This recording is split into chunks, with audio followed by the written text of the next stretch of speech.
Yes, sir. What's good, y'all? What's happening, y'all? Yes, sir. How y'all feeling? How y'all feeling? You know, this is very early for me, man. It's about as early as it get for me, man. So I gotta get right, man. How y'all doing down there? Let's see what's going on. Let me see who first in her. We got Jason, rookie sponsor. Let's go. Let's get it, man. Appreciate that. Yes, sir. Welcome to the family. Speaking of welcome to the family, welcome my boy Kevin as well. Another rookie sponsor. Let's get it. Great start to the stream, man. What's happening, everybody? Welcome, welcome, welcome. And then, of course, also welcome my boy Heavy K to the RicoScores family as well, man. What's good with you? Appreciate that big time. Great way to start it off. What's good, Nicole? What's good, Junior?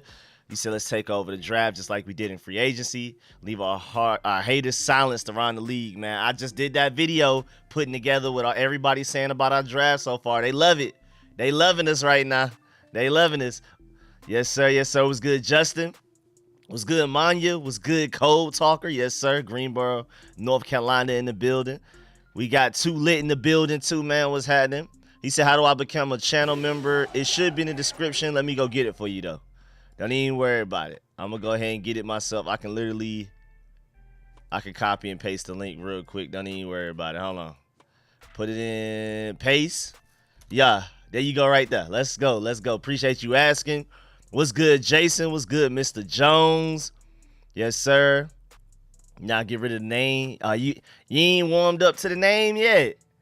Okay. What's good, Junior? Hagerstown, Maryland, the building was good. Queen Sheen, appreciate that. Let them know, man. Make sure y'all leave a like on the stream, man. Make sure y'all like up the stream. We about to be here for rounds 4 and 5, especially 5. I mean, if anything, I should have just started later. We don't have a 4th round pick, but I wanted to make sure that I was here just in case if we did. Why not? You know what I'm saying? So, I mean, I guess I could catch up on some sleep, but let's get to it, man. I'm excited. But we have 2 picks in the 5th round, as you can see on the screen. We don't have a pick in the 4th, but we have 139, 161 all in the 5th round, and then we're round 7, 222nd. After 161, I'm more than likely just gonna go ahead and end the stream though, so I can go ahead and get to breaking down these players. I already have all of my notes. I was watching a lot of film yesterday, watching highlights, looking up a bunch of stats and everything. So I pretty much got everything ready I need to do these video breakdowns on everybody that we drafted. Luke McCaffrey, Brandon Coleman, Ben Sinnott, my boy Mike Sanders still, Jazon Newton, all of those guys. I have everything ready that I need, but really except for time. Only thing I'm missing is time. So I'm gonna get there though. Believe that we gonna get there.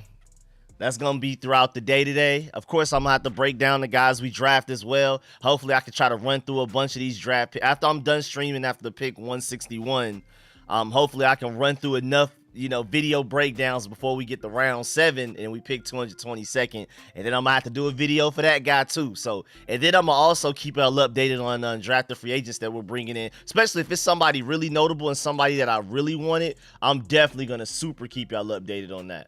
Let me go ahead and adjust that right there. I can move this down a little bit. Yeah, we straight. Oh yeah, let me get back to the chat.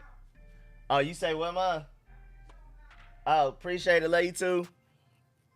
See you, mommy. All right, let's see where we at. Where was I at? I was at.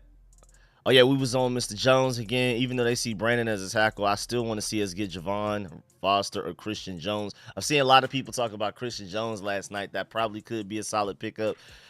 Right now, even though we don't necessarily need corner, I think Cam Hart will be a great pickup because to me, I feel like he's literally Charles Tillman. He's 6'3", long corner. We just went after the really small, super instinctual, extreme sleeper corner.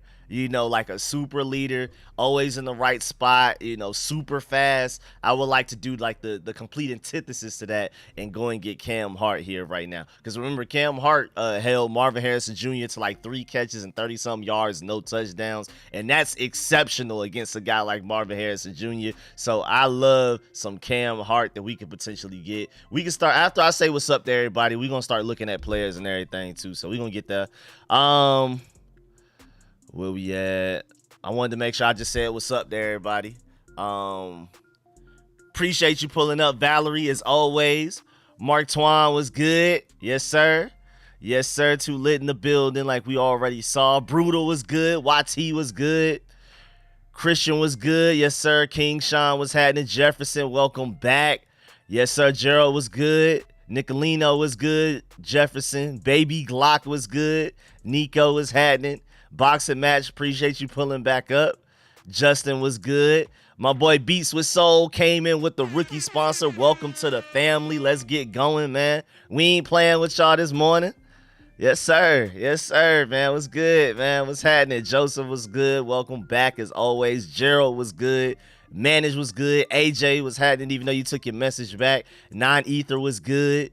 Yes, sir. Yes, sir. I wouldn't be surprised if we trade up either. I would not. If they really love a guy, they may go ahead and do it because they said they tried to trade up for a tackle somewhere in the late teens, which I'm assuming is Amarius Mims, but it could have also been Tyler Guyton, one of those two. They said we tried to trade up towards the late first round to try to get Johnny Newton, who ended up falling to us anyway. So Adam Peters has tried to trade up multiple times so far this draft, and we haven't done it yet. We may eventually pull it off at some point in this 4th round. We'll see, though. We got 2 5th-round picks. They may just be comfortable with just sitting there. You still have a lot of talent. Again, I'm showing y'all the talent right now. I can start to get to some of those guys once we get there. How long?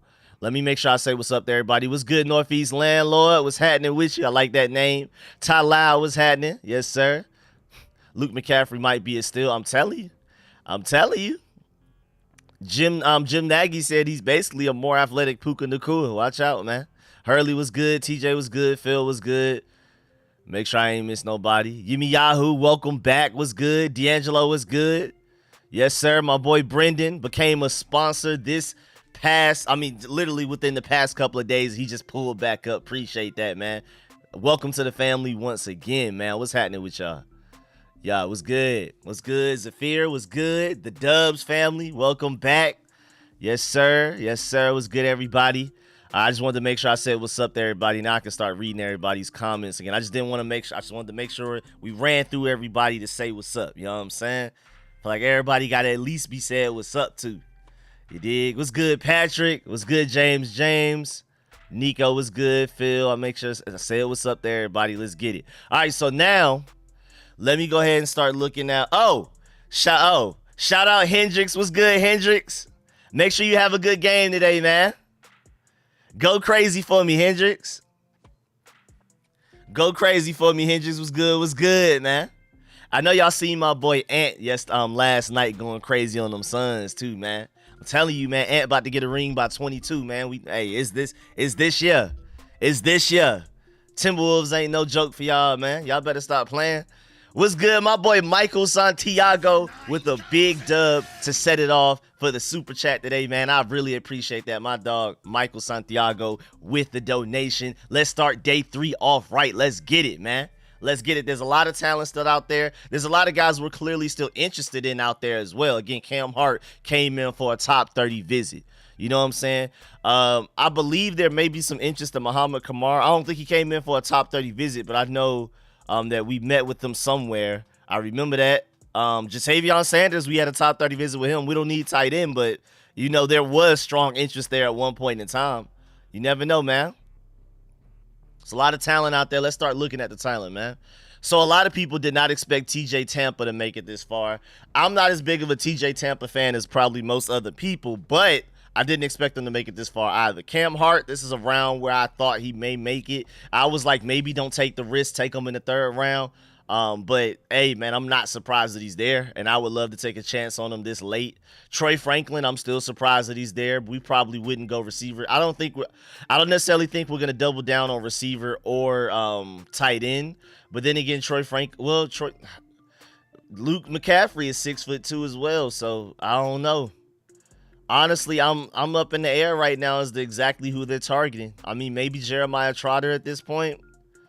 And I like Jeremiah Trotter's ceiling, but I'm not as big of a Jeremiah Trotter fan as probably most of y'all. I see my Georgia Bulldog, Cedric Van Pran, is still out there. I'm rooting for him to get picked up, you know what I mean?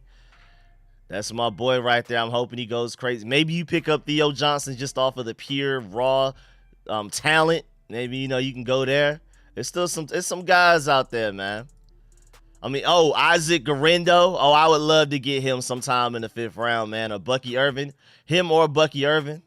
Bucky Irvin has the higher floor. Isaac Garendo has the higher ceiling. Come on now. You already know I've done my breakdowns of Isaac. I already said that he got a little Edgerrin James to him. You know what I'm saying? He's very raw, way super raw. But when we're talking about athletic profile, people his size shouldn't be able to move the way that he does. And the last time we've seen somebody that's just a pure made in the lab alien athletic freak like he is was probably Edgerrin James, man. I mean, it's literally like the exact same profile. It's crazy. Rico from RicoScores, best in the business, and thank you, fam. Hey, man, appreciate the support, man, and the compliment, man. Let's get it, man. I'm excited. I know we don't pick for a while, but I'm excited. Jesse said he reminds him of Jonathan Taylor. I like that comp. I'm rocking with that. But if you literally go look at like his weight, his height, his 40 time, all of that type of stuff, it's literally Edgerrin James, man. I don't know if a lot of people remember him. I used to love watching Edgerrin James highlights when I was young. I don't know how I ended up getting up on it, but I remember loving Edgerrin James. I don't know if NFL Street 2 put me on to him. I just remember as a kid, like, really rocking with him. And so I used to watch his highlights a lot while I was little. And man, if we can get a raw version of Edgerrin James, let's get it, man. My boy AJ with the donation as well to the super chat. One up, man. Let's get it, man. Let's do it. Yes, sir. Yes, sir. Appreciate that, Hurley, big time. Shouts out Shaniqua, man. Stiff arm, not like button. It is free. Make sure y'all hold that down. Stiff arm, not like button. No reason not to. It's free for y'all, and it means the world to me. I gotta pin that comment. Let's get it. And my boy Terry in the Cash App with a big 25. Let's get it, man. Appreciate you setting it off in the Cash App too, man. Y'all are going crazy already. We haven't even started the draft yet. Draft doesn't start till 12 p.m. And y'all already going crazy, man. I appreciate it, man. I feel the love, man. I'm seeing salute from South Jersey. So almost Philly. Basically Philly. We talking like Camden. What type of South Jersey we talking? What's happening? What's happening? What's good, everybody? My boy NPR in the building. Your thoughts on Coleman? Brandon Coleman? I mean, you already know I got my breakdown ready, but I love his high ceiling. Adam Peters already said that he sees him as a potential really a high starting left tackle in the building. I think his highest ceiling is at guard because at guard, he's an athletic freak. I think according to his raw athletic score, he's like the 4th most athletic guard to ever come out of the draft. So you have Samuel Cosmi, who I believe was number 1 when he came out just a few years ago. And then you have the number 4. They would make the most athletic guard duo in the entire NFL. But positional value wise, if he can play tackle, you want him to play tackle. And he's played tackle most recently, 2022, when he had his best season, he was pure tackle. Then they switched him to guard at the beginning of this 2023 season. And then after like 7 games, they moved him back to tackle. And then he struggled a little bit, but I still think ultimately tackle is probably where you want him the most. But like, where does he have his highest ceiling at? I think is guard. Even though he is short, like I said, and I'm gonna talk about this in my video, I prefer my tackle short with long arms than tall with short arms any day of the week. So I'm cool with it. I think he can play tackle. I don't think he's week 1 ready, which means that either Cornelius Lucas is starting for you week 1, maybe for a few weeks going into the season, or maybe we go and get a guy like David Bakhtiari, sign him to the same contract that the Jets signed Tyron Smith to, like a nice little cheap little $6 million deal with heavily incentive based, you know what I'm saying, depending on how many games you play. If David Bakhtiari only survives 5-7 games, that's cool. Hopefully Brandon Coleman's ready by then. So that's my choice right there. Let's see what we got going on. North Jersey in the building. Was good. Vineland, New Jersey. Isaiah Pacheco live around my block. Okay, that's what's up. Just peeped the 20K. Congrats. I don't know if I'm late. Now you good, man. We've been going crazy. I haven't necessarily been live streaming since I hit 20K, so I'm not surprised that a lot of people may not have noticed. I ain't been on my college for a few years, so I ain't know none of these boys. What's good, your homie Isaac? Hey, man, you good, man? You know I got y'all covered. I mean, I'm not even going to sit here and lie and act like I know everybody, though. You know what I'm saying? I'm just here to do what I can. You feel me? Like, we are definitely getting to the point where some of these guys are like, who? Like, I watched a little bit of Cedric Gray, but not a lot. I mean, I'm gonna admit I ain't watch. I'm an SEC guy. I'm Georgia Bulldogs, so I'm watching LSU, and then recruiting battle wise, I'm watching Ohio State to scout the competition. I'm watching Michigan. I'm watching Alabama. So like naturally, when I turn on games on Saturday, I wouldn't really see a Cedric Gray. I had to go and look at Cedric Gray separately, like literally like a couple of months ago, like on my own. So a lot of these guys that are in the SEC or play for Texas, like Jatavion Sanders, I saw plenty of him because I was supporting my boy A.D. Mitchell, who transferred from Georgia to Texas. And then of course they also had Xavier Worthy. So just naturally I watch some teams already on Saturdays during the season, so I already know a lot of these guys from that. Of course, I'm heavy into recruiting as well. I'm a diehard Georgia Bulldog fan. You know what I'm saying? I ain't even gonna play about it. You know what I'm saying? Every time my Georgia Bulldogs get drafted, we celebrate in this stream, even though it is a Commander stream. Can't leave my Georgia Bulldogs behind. But my point is, though, that I'm heavy into recruiting. So a lot of these guys that are in the draft right now, I've been watching them for like 7+ years.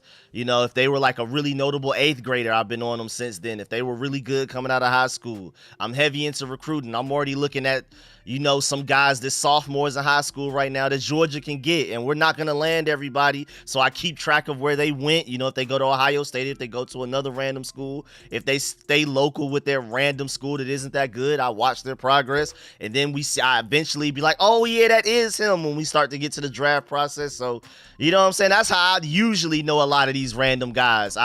Maybe I haven't watched a lot of their college tape, but I remember them coming out of high school. I wanted them to go to Georgia. So, I mean, it's just a lot of different ways I know these guys. And then again, of course, during draft season, once we get to like January through April, I'm going back and watching tape on a few of these guys. Again, I watched a little bit of Cedric Gray, but I didn't watch a lot on him. Jaden Hicks a little bit, not a lot. I watched a lot of Jatavion Sanders. I watched a lot of Cade Stover.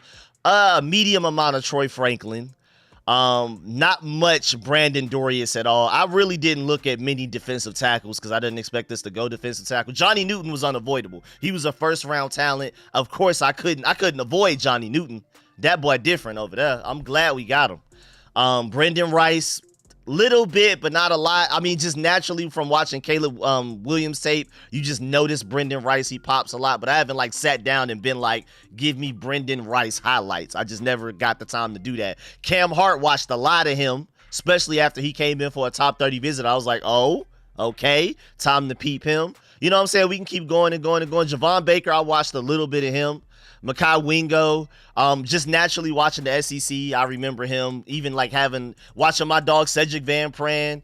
I'm watching him block against Makai Wingo last year, maybe not in 2023, but in 2022 when we played them in the SEC championship. So, it's just like random connections I have to some of these players as we're getting later into the draft. I watched Devontae Walker.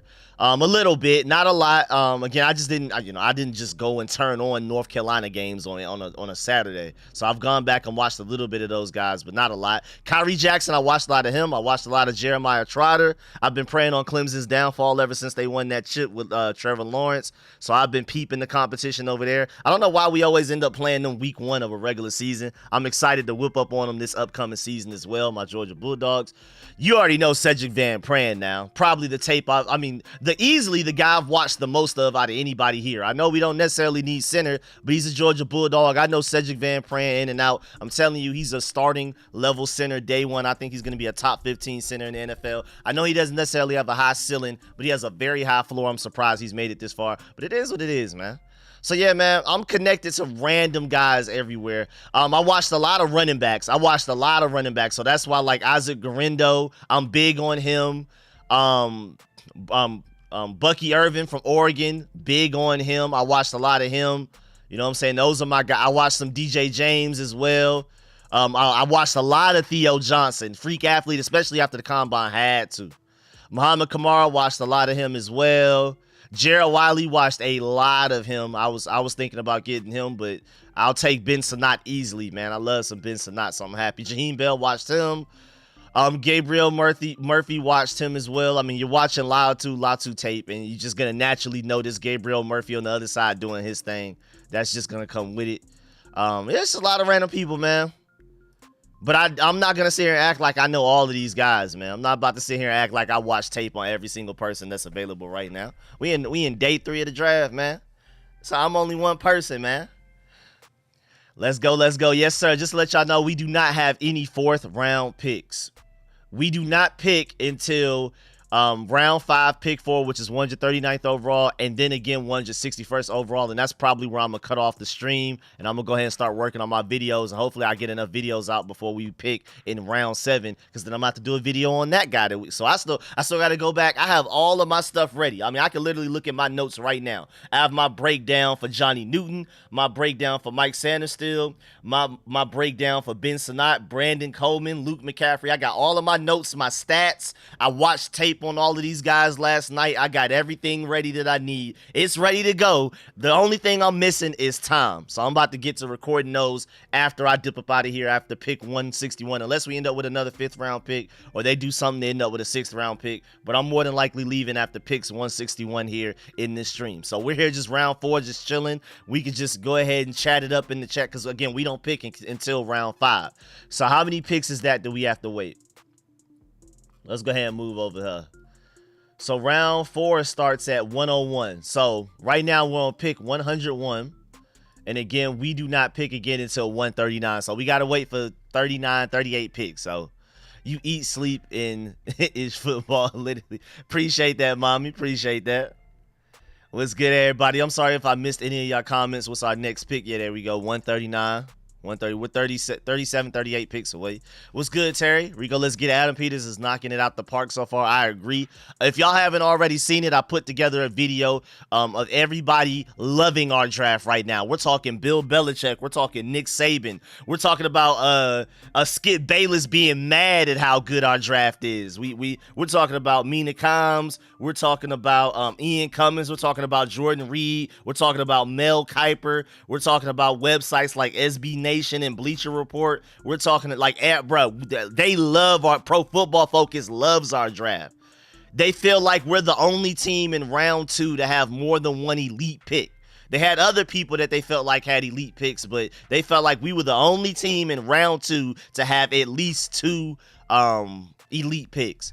Rico, I need some merch. Hey, man, we do got to work on that. You are so right. I need to make it my mission before we get to the preseason to have some merch ready for y'all, man. Because I know I got a lot of things I love to say, man. We can start getting some they nervous shirts going, you know what I'm saying, like that. We can definitely go crazy with it. Let me write that down, man. Get merch going, man. We really got to get that merch going. Just got to find the right way to do it. Yes, sir. Appreciate that. What's good? Bust a move. Yes, sir. Great content, man. Appreciate the love, man. Let's get it. Are there any good offensive linemen in these late rounds? I mean, we're to the point where, like, because positional value-wise, it's kind of like quarterback. If you're an offensive lineman and you're still out there right now, it makes you question, like, how good are you really? You know what I'm saying? Like, how are you an offensive tackle and you're available in the 4th round right now? Like, what you do wrong? Are you that raw, or do you not have a ceiling? Are you just like, you have a low ceiling, it's kind of not worth taking you at this point?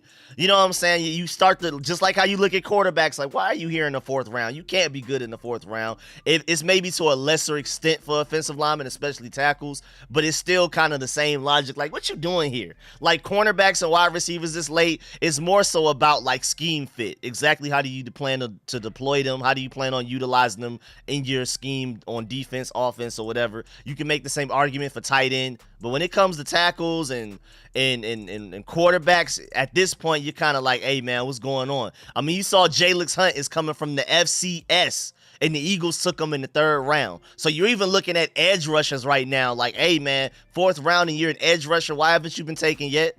Edge rusher is probably the position that relies the most on being a freak athlete. And there's no way you make it to the 4th round and you have any type of real ceiling. I mean, there's probably still a couple of guys out there, but you definitely got to side eye edge rushers, tackles, and quarterbacks when you get to this late in the draft. Kind of like, I don't know.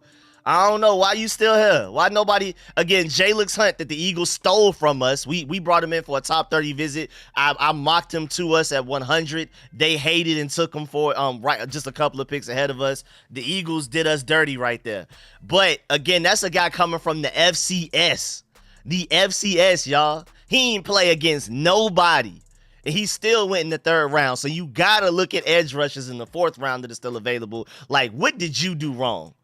You're playing in the FBS, not the FCS. You're playing at a high level of competition against good players, and people still didn't take you yet. You definitely got to start side-eyeing certain positions right now. Cornerback, wide receiver, tight end, cool. Maybe interior offensive lineman, you can make an argument for it.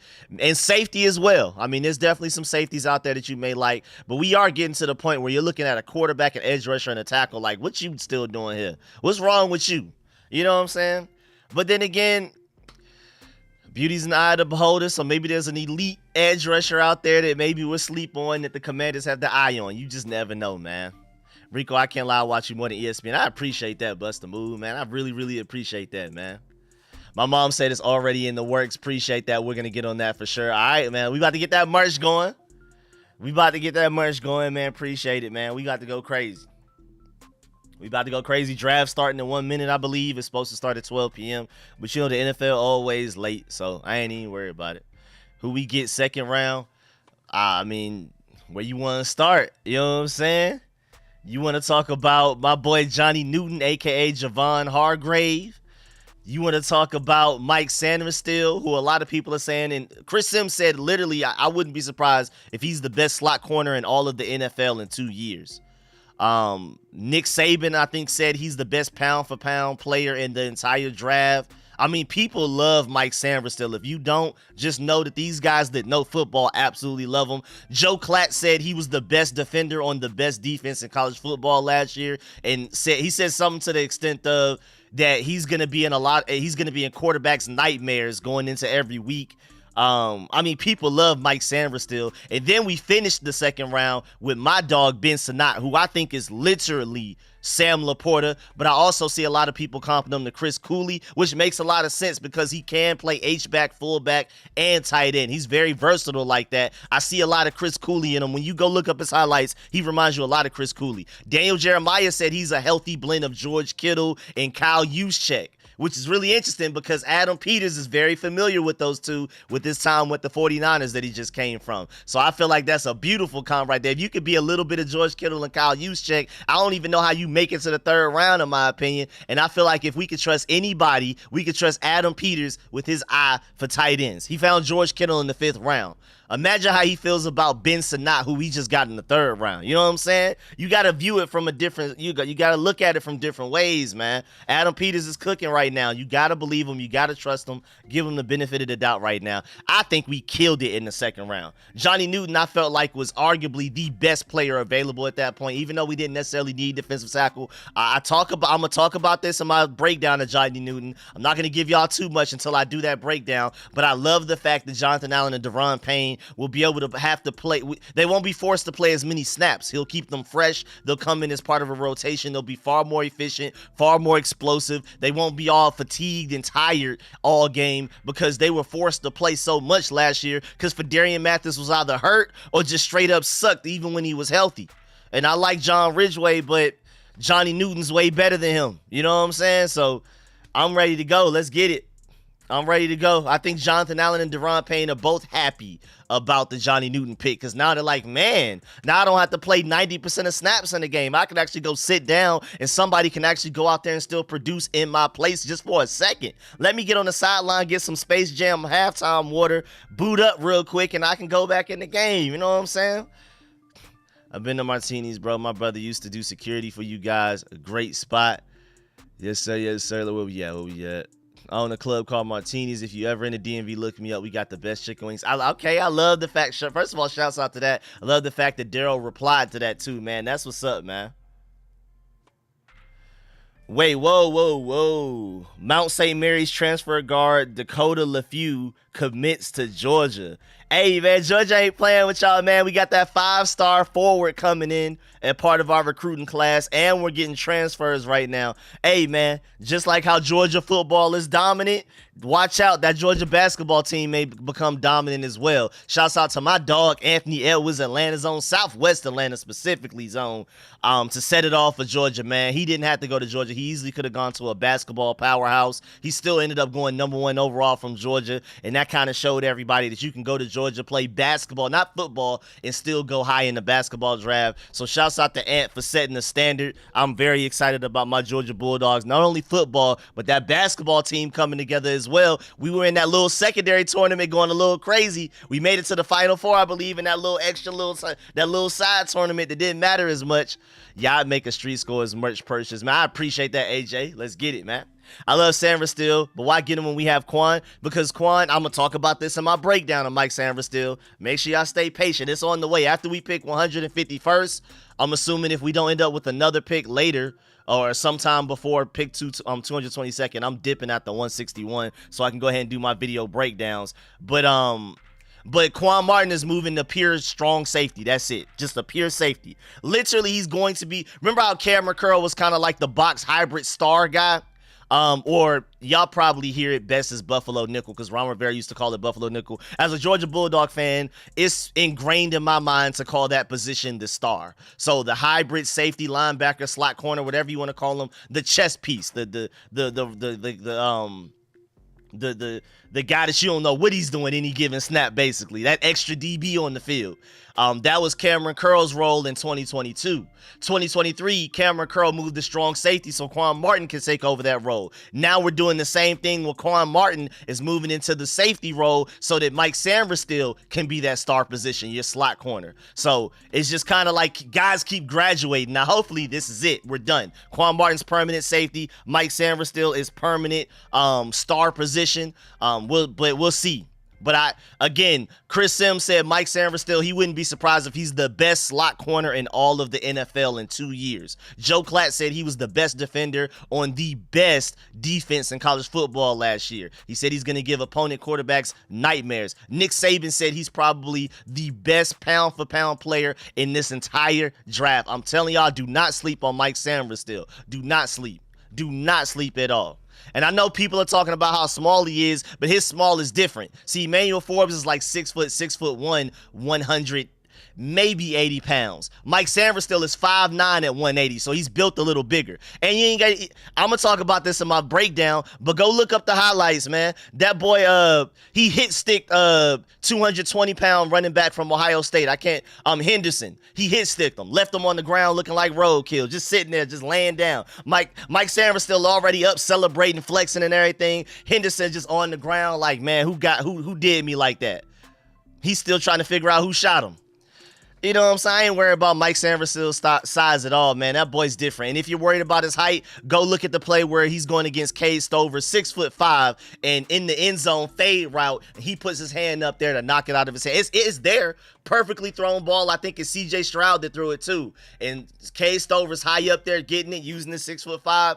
And that boy Mike Sanford still said, nope, I don't think so. Knocked it out of his hand. Very clutch play. I think it was like 7 minutes left in the fourth quarter. They ended up winning that game too. You never know what would have happened if he didn't stop that touchdown from Cade. I'm telling y'all, Mike Sanford still, y'all are gonna love him. You'll see. As soon as we get the preseason, you'll see it for yourselves, man. I'm telling you right now. My dog Juan Gotti with the donation, man. Appreciate that. Welcome back. I watched your whole video, man, and I'm definitely supporting you, man. I watched the whole video about you returning and everything, man. Make sure y'all go support my boy Juan Gotti talking sports, man. Appreciate that. I completely agree. AP Cook last night. What's good with my boy? Appreciate the donation, man. You ain't even have to donate like that, man. Much love to you.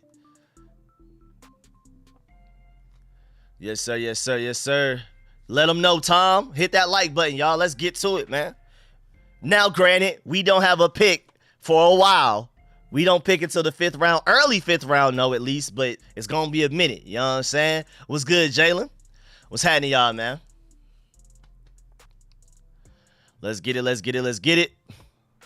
I'm just glad the Giants ain't going to be able to unlock Neighbors with DJ throwing the ball. Y'all saw Shea. He brought up the fact that when Malik Neighbors was asked at the interview, what do you like about Daniel Jones? He couldn't even give an answer. He said something to the extent of, like, I got to meet him. And that's not the right answer. You can at least lie and be like, yeah, he has a strong arm. He's mobile. You know what I'm saying? What you mean? You just got drafted, 5th overall? And they ask you how you feel about your current quarterback, and you say, I got to meet him? What's that mean? Just talk about how good he is. Oh, look at the Panthers. They just got Jatavion Sanders. Hey, shouts out to the Panthers, man. That's a solid pick right there. They got Xavier Legette and Jatavion Sanders. Their receiving core just got easily better. I don't think Jatavion Sanders has what it takes to be a dual threat tight end, which is why he made it all the way to the early 4th round. But if you just want more receiving targets for Bryce Young, Jatavion Sanders is a great pickup for them. Great pickup. I like Ben Sinnott easily more, especially dual threat tight end wise. I'm going to do a full breakdown as to why a dual threat tight end matters so much, especially for a young quarterback like Jaden Daniels in my breakdown. Stay tuned for that when I put that video out there. I can't give y'all all the sauce in the live stream, man. Y'all got to check out the video, man. I'm giving y'all stats. I'm giving y'all everything, man. Just stay tuned, man. Wait on it. What my dogs Migos say. Wait on it. Wait on it. And Tommy Tremble, remember we wanted him, Rico. We was sick. Oh, I do remember being sick about Tommy Tremble going before we got him. But this is a whole new regime, man. So I'm always giving these guys the benefit of the doubt until I have a reason not to. And I don't believe they'll ever give me a reason, man. I mean, they're not necessarily going to shoot 100% from the field. They're not going to be perfect. But I'm very sure Adam Peters will never lose my trust. This guy is not playing with y'all. Again, I put together a whole video of everybody loving our draft. I'm talking about, again, Bill Belichick, Nick Saban, Chris Sims, Ian Cummings, Mina Kimes, everybody, Jordan Reed, Mel Kiper. They love our draft so far. Chris Brown briefing with, that's a lot going on over there, man. That ain't got nothing to do with me, though. Ain't got nothing to do with me, though. What's good, Rich? Welcome back, man. What's good, Andreas? What's happening, everybody? Rich, what's good, Richard? Thanks for everything, Rico. You a dog, man. Appreciate that, man. I appreciate that. Let's get it. Oh, Troy Franklin, there you go. His fall stopped as well. Jatavion Sanders went later in the draft than people expected, and so did Troy Franklin right there. So there you go. So there you go. Troy Franklin just went to the Broncos. That's a good pickup, man. Didn't did they trade away what's his name from Alabama, the route runner? I see his face right now too. I literally see his face. He looks like an angry Castanet. Dang, Jerry Jeudy. I know Jeudy left. I don't know if they traded him away or let him walk and then he just went. I think they traded him. But either way, they need another receiver, so Troy Franklin makes a lot of sense. Yeah, Jerry Jeudy looked like an angry Castanet. Let's trade up for linebacker, Clemson linebacker, Jeremiah Trotter. I can see that, I guess. I'm not as big on Jeremiah Trotter as everybody else. I like his potential. I wouldn't necessarily give up trade value to do it.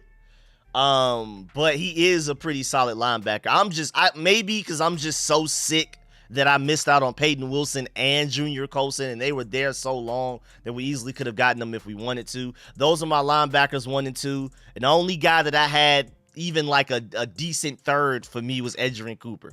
And then after that, it's like a big gap in everybody else for me personally. That's just me. That's my own opinions on it. I felt like it was Peyton Wilson, it was Junior Colson, and then it was Edgerrin Cooper, and then it was like everybody else in a tier below that. But Jeremiah Trotter, 5th round, now we talking. You know what I'm saying? Rico is Luke good like his brother.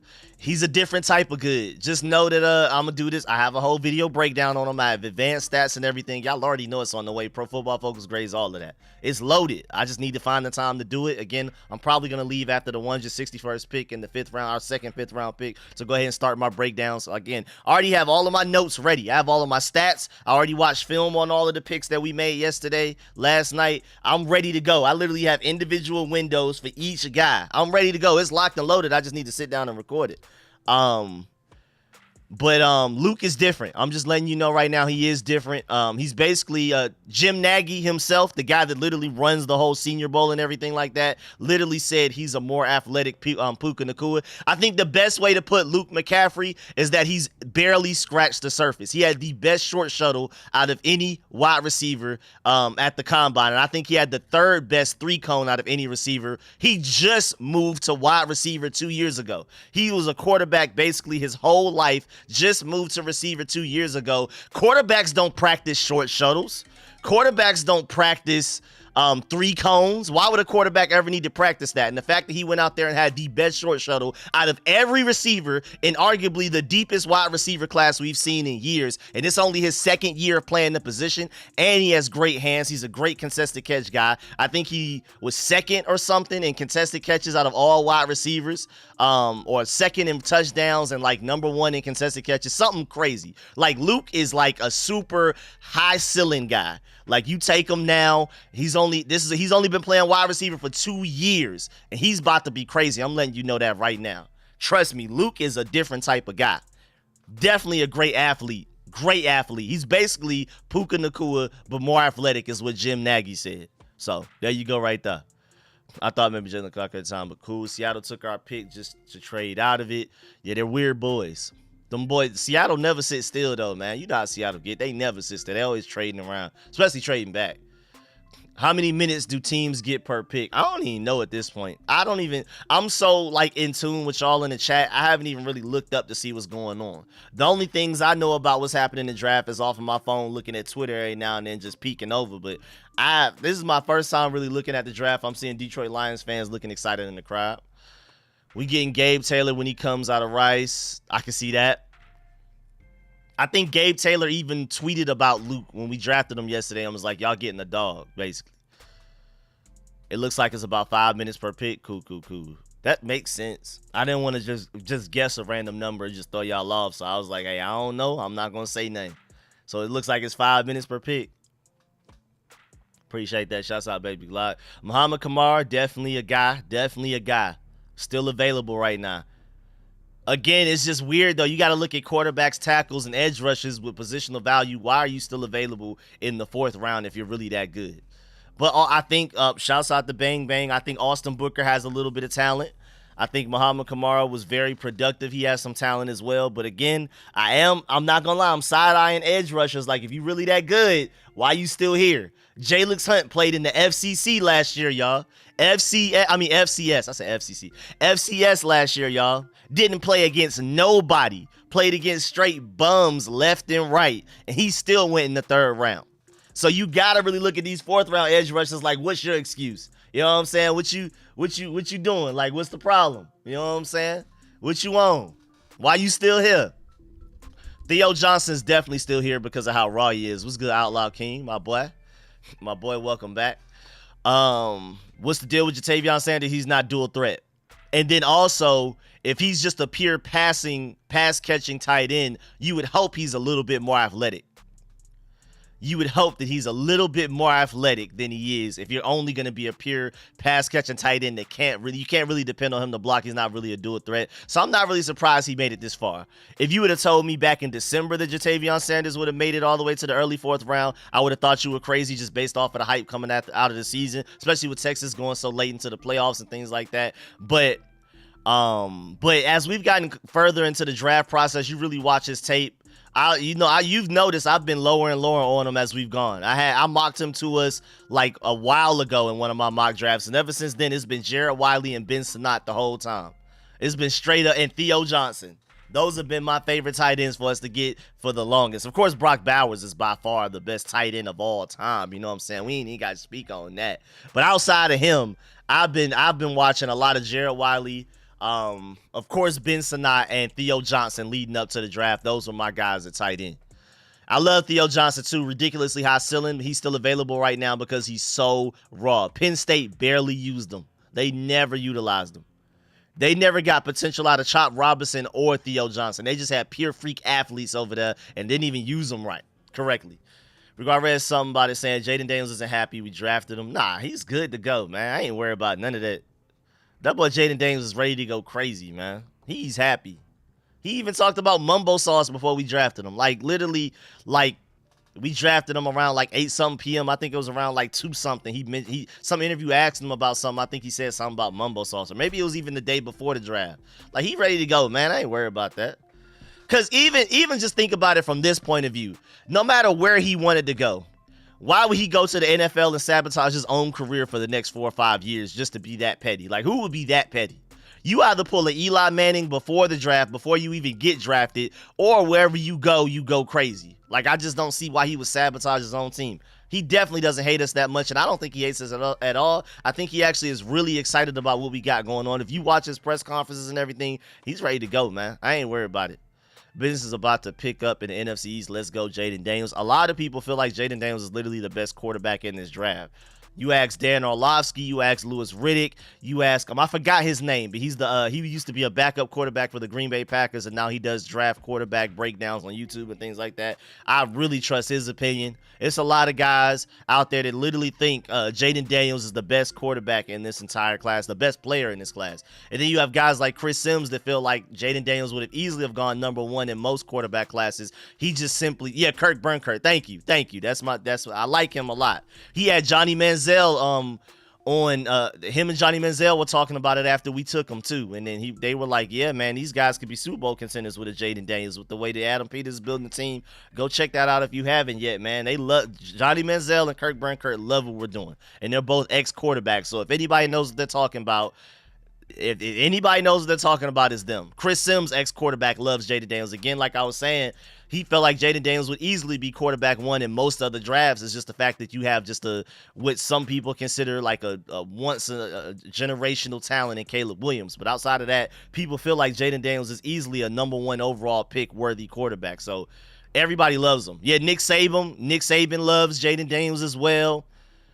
Everybody loves Jaden Daniels. So. And I just hate that people keep making it seem like, okay, Drake May has more arm talent, so he automatically has the higher ceiling.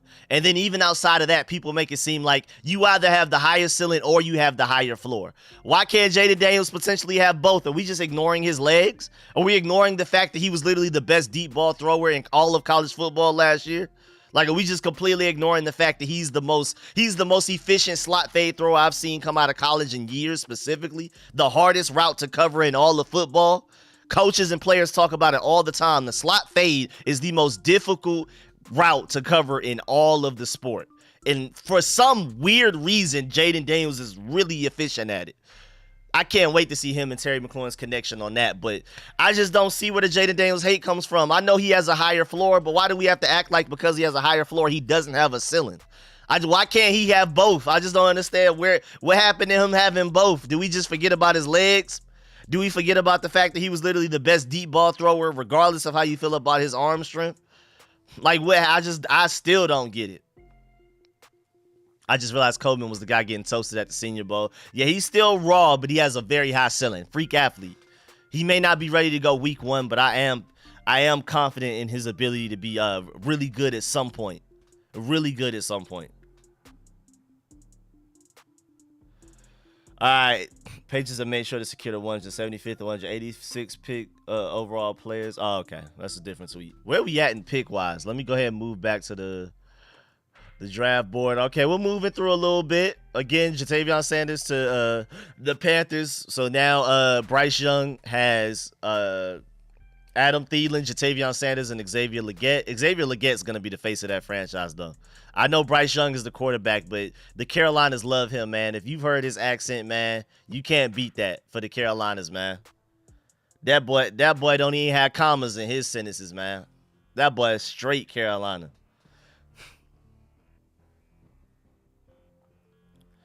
Let's see. So yeah, and then Troy Franklin to Oregon. I mean, not to the Broncos makes a lot of sense since they lost Jerry Jeudy. Rico, but he can't go. Apparently so, man. Apparently that's gonna be his downfall. He can't golf. At some point, we're gonna get to the Super Bowl, and it's gonna be a golf off instead of an actual real game, and we're gonna decide who ends up getting the Super Bowl ring based off of who does the best golfing. And then at that point, yeah, we lost. Rico, we think we're going to kick a last kick? For sure not. I know they have been eyeing this one guy though. Was he from Texas Tech? I can't remember right now, but they do have their eye on this one guy that they've met with and talked to several times this offseason. He may be the Tress Way replacement. We signed our kicker in free agency. We're talking about Tress Way may end up getting replaced after the draft by an undrafted free agent. Be on the lookout for that. I already did a video breakdown on that. I can't remember his name right now, but the Commanders really love that guy, so be on the lookout for that. What's up, everybody? What's good, Winner? Welcome back, man. What's good, Winner? Yes, sir. Mine's in the building. Very athletic, so not for a big guy, 250 pounds, bro. I'm telling you, different. I think Tressway is a post-June 1st cut. I would not be surprised one bit. Shouts out to my Georgia Bulldogs for getting a bunch of transfer guys in the portal for my basketball team. You know what I'm saying? We got that 5-star forward coming in as well. Georgia basketball about to be up as well. I don't expect Georgia basketball to ever be as dominant as Georgia football, but I'm happy that we going somewhere. My boy George with the donation to the super chat, man. Appreciate the love, man. The hardest working Commanders fan out here. Appreciate the channel. My source of Commanders info, living in Philly. Hey, man, you out there in enemy territory, man. I feel for you, man. You need some support. You need some backup out there, man. I know it's got to be a little hectic out there in Philly, just in general, let alone being a Commanders fan. Being in Philly is already a little crazy, let alone being a Commanders fan in Philly got to be a little tough, especially these last few years, man. You deserve better than that. Appreciate the donation. My boy George, man. Hey, man, doing good work behind enemy lines, man. We need that. We need more soldiers like you out there, man. Makes me think we're going to draft another tight end next year to compliment him. I can see that. The fact that people think Tressway is keeping 5. Oh, yeah, that's over with. Tressway, come up off that 5 today. And I'm not going to lie. He's definitely coming up off that 5, but I was sad. I think it was JP Finley that tweeted and reported that Tressway was doing signatures, and he even said, this may be my last time I'm ever writing the number 5 down. And that did make me a little bit sad, but I don't care. You're coming up off that number 5. Just like Marcus Mariota better come up off that number 0 for my boy Mike Sanderstill that we just drafted in the 2nd round. I'm sorry. Marcus Mariota, I was hoping that 0 stood for the amount of passes you would throw in the regular season, but now I'm hoping that 0 stands for how many preseason games you play with that number on. You got to give that number up to my dog Mike Sanderstill. He'll look so cold in that 0 like he looked for Michigan. So Tressway come up off that 5. Oops. I'm over here destroying stuff in my room, man. I accidentally flipped the keyboard over. I'm trying to place it back. It won't let me. What'd I do wrong? Why can't I put the keyboard back? I'm messing up over here, man. I'm destroying my room and everything. I gotta organize this a little bit better later on, I guess. I'm over here I'm going through it. But yeah, man, Marcus Mariota, you gotta come up off that 5 right now. I mean that 0, and Tressway, you gotta come up off that 5 immediately. It's court ordered at this point. We gonna have to put in a court order to have that 0 taken up off of Marcus Mariota if we got to, dog. He said he don't have commas in his sentences. Great. Yeah, that boy Xavier Legette. I don't know if y'all done heard Xavier Legette talk. He don't have no commas, man. I'm from North Carolina, so we talk with no commas. I hear it and see it, bro. It's literally, bro, he just be going, man. Yeah, man, I like the fact that they drafted me, and I think that I'm just going, then I think I'm just going, then I'm excited, man. I told him I wasn't going to cry, but that boy never stopped, man. I don't think he took a breath that whole video clip I saw, man. But I love it, man. I love how Carolina he is, man. I'm telling y'all, he's gonna be the face of that franchise. His family gonna be at every game, extra deep, 20 deep. He's gonna go viral for his accent all of the time. Bryce Young's the quarterback, I know that, but Xavier Legette should be the heart and soul of that franchise. Oh, the Giants got Theo Johnson. Now I gotta hope he never reaches his ceiling. I love Theo Johnson. I love his ceiling, but the fact that the Giants got him, now I gotta talk about how raw he is. Yeah, forget that whole ceiling. Yeah. Delete any video that I ever talked about Theo Johnson's ceiling. I don't care about that no more. You suck right now. I'm rooting against you. Yeah, don't work out. Don't work out at all, man. Theo Johnson, don't ever reach your ceiling, man. You can't do it. When people doubted you when you was growing up, believe them. Believe them. They was right, Theo. They was extra right, man. You ain't meant to be nothing. Rico, what's good, Brody? Look, I've calmed down and warmed up to the picks today. What's good, Timothy? Yes, sir, man. That's what I like to hear, man. I'm telling you, if y'all are ever feeling any type of way about our picks, go check out the video I put out late last night, early this morning, man. Go check out that video. It's literally a whole video. Matter of fact, I'll show you my thing right now. Hold on. Shouts out I got to get back on my street scores, man. We about to get back to Georgia season, man. I'm slipping. But if you haven't watched the video yet, I did a whole breakdown of how the national media and analysts, coaches, Nick Saban, all of those guys absolutely love our, where is it at? Love our draft class. I'm talking about this video right here. If you haven't checked it out, go ahead and check it out. I put it out earlier this morning. People love our draft class. Everybody you see on the right, Nick Saban, Mina Kimes, Joe Klatt, Damian Woody, Brian Baldinger, Chris Sims, Mel Kiper, Bill Belichick, they all love our second round and really our first round as well. Like, again, I think it was Bill Belichick that said that Jaden Daniels was like his second favorite player out of the whole draft. Nick Saban said Mike Sainristil is the best pound-for-pound player. Chris Sims said Mike Sainristil will be the best slot corner in the NFL in 2 years. Everybody was loving the Johnny Newton pick. They were loving the Ben Sinnott pick. They felt like that was a huge steal. I did a whole video breakdown on it, so go check that out whenever you get the time. I'm telling you, if you ever feel any slightly down on our picks, there you go, man. You say you can't, yeah, man, you can't do it. Theo Johnson, you can't do it, man. Believe all your haters. Believe all your doubters, man. Believe all the naysayers. They're right. Trust me. Trust me. I know what I'm talking about, Theo. Trust me, man. You suck. Now that you're on the Giants, man, I can't let him reach his ceiling, man, because he one of them guys, man, with that level of athleticism. He's either going to be basically Darren Waller or he's just going to not be playable. There's no middle to him. So he's either about to be just a super dog or he's about to just be, you can't even put him on the field type of thing. You know what I'm saying? Terry could go back to 83. 83 for Terry? Nah, man. Nah, keep him where he at, man. That's cool with me, man. He cool where he at. He said, just kidding. Just 83 is, you got to be a big receiver. You got to be 6'3", at least 260 wearing 83, dog, for me, man. You got to be big up there, man. You can't be Terry, man. Terry McLaurin ain't the smallest guy, but I don't know. That's a little weird to me. That's a little funky to me, man. I don't like that.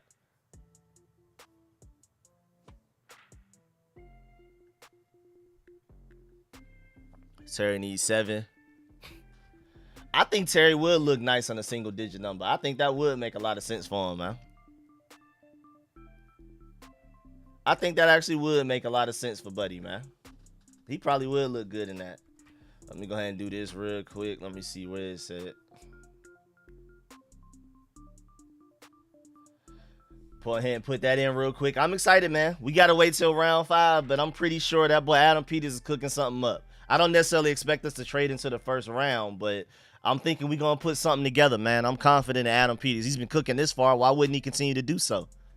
Even if it goes down to a low simmer for the remainder of this draft, I'm thinking he's still cooking a little bit, though. The stove's still a little hot. I think we good, man. Analysis have our draft as a B. I've seen a lot of A's and A pluses, too. I've seen it all over the place, too. But I've definitely seen some A's and A pluses from some guys that don't even like us. Like Ian Cummins, I think he works for Pro Football Network. He said, obviously, we should have gone Drake May over Jaden Daniels. But he said second round wise, A++. We killed it. Can't do better than what the Commanders did in that second round. So you have people that, again, not even Commanders fans, loving what we did in the second round. Yeah, Theo Johnson officially to the Giants. All right, I got to root against you, my boy. You can't do it. Anybody that ever doubted you in your life, remember that and believe them. That would, oh yeah, a lot of people who have 17 jerseys would be sick. I don't have one yet, so I didn't even think of that, but that's a good point. Rico, do you see us making a trade offer for Ayuk? I mean, at this point, I don't know what I guess it would have to be a future draft pick, but I doubt it at this point, man. I don't know. I have absolutely no idea what's going on now.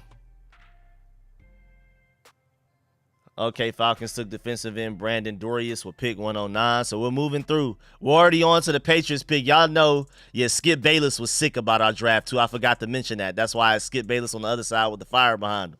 Skip Bayless was sick about us getting Mike Sainristil. Sick about it. He even called out Jerry Jones and was basically mad at him for allowing us to get Mike Sainristil. And he said like he was the best player for the Michigan team last year and all of that type of stuff. So how's Dallas draft been? I honestly have no idea, to be honest with you.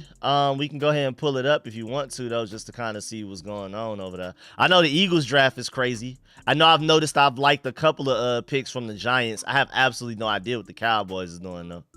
Can't even lie to you. What they got? They got Tyler Guyton, a guy that we wanted. They have a good draft.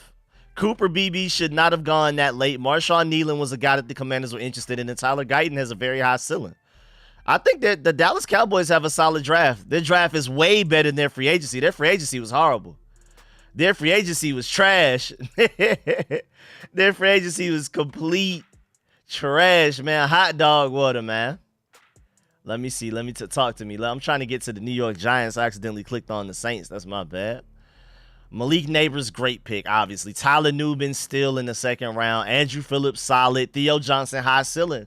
Giants draft is solid too. Right now, the NFC East looking good because we ain't even got to really talk about the Eagles. Y'all already know they killing it, man. The Eagles got Quinion Mitchell, Cooper DeJean, and Jalix Hunt. That's insane. Shouts out to the Eagles for that draft class. A lot of people are literally saying that us and the Eagles have two of the top 5 best drafts out of the entire NFL so far. So I'm not surprised. Everybody in the NFC East has a good draft right now. I'm not even going to sit down and hate. But at the same time, it's between us and the Eagles who have the best draft. And a lot of people would be in our corner. A lot of draft analysts would say it's us. But, I mean, to be a completely neutral opinion right now, I think it's between us and the Eagles right now who have the best drafts in the NFCs. But again, nobody has a bad draft though. Giants draft has some great players in it. Cowboys draft has some great players. I'm gonna keep it a thou with y'all, man. I'm not even about to sit here and hate. Theo Johnson, man, I really hope he never realizes his ceiling because that's a guy. That's a guy right there. Hopefully he's unplayable for a while because he is really raw. Shouts out to Kyrie Jackson going to the Vikings though. I like that pickup for them, man. I like that pickup over there, man. I don't think Michigan ever played Oregon, did they? I don't think J.J. McCarthy ever went against Kyrie Jackson. I don't think he did, right? They never met up. It just kept being Oregon versus Washington over and over again. Then it was Michigan versus Washington in the championship. I don't think J.J. McCarthy's ever gone against Kyrie Jackson. They almost could have, but now they're teammates, so that's interesting. All right, so we're already on. I'm interested in seeing what the Patriots got going on. Let's see what's going on. Hey, appreciate everybody that's in here, too. Make sure y'all leave a like on the stream while you're sitting around. You don't have nothing going on right now. Just go ahead and stiff arm that like button. It's free. It's free for y'all, and it means the world to me. Go ahead and stiff that like button, man. Let's get it. Let's get it, man. Let's go crazy. The Patriots pick is already in. They took wide receiver Javon Baker out of UCF. That's a solid pickup. They need as many receivers as they can get for Drake May, so keep spamming receiver for their draft right now. Matter of fact, let's go ahead and look at the Patriots draft and see what they did. Because I kind of forgot, man. I'm not going to lie. I forgot some of their picks. Yeah, they walked around with Jalen Polk, Caden Wallace, and Layden Robinson, and now they got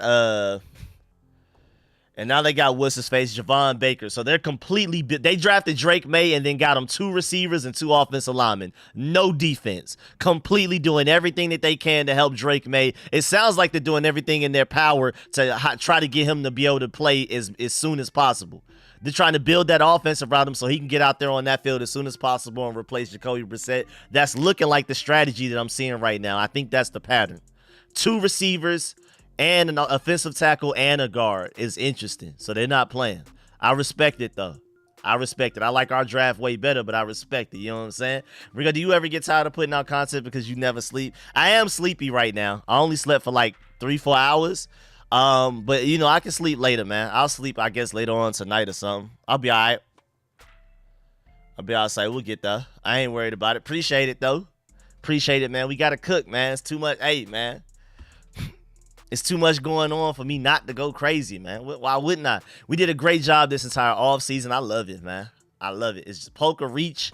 Yeah, I think slightly, but I mean, and we talked about this yesterday when it happened. It is a slight reach. Even Shea kind of admitted, like, yeah, but it's still a solid pick. You know what I'm saying? At the end of the day, get your guy. Don't even worry about it after that, man. Because if he balls out for the Patriots are not going to be concerned with, oh, well, maybe we could have gotten him around later. They're just going to be happy that they got him. So I think he is a slight reach, but it's also a solid pick. So I think that's straight. We are going to be, we're going to be way better.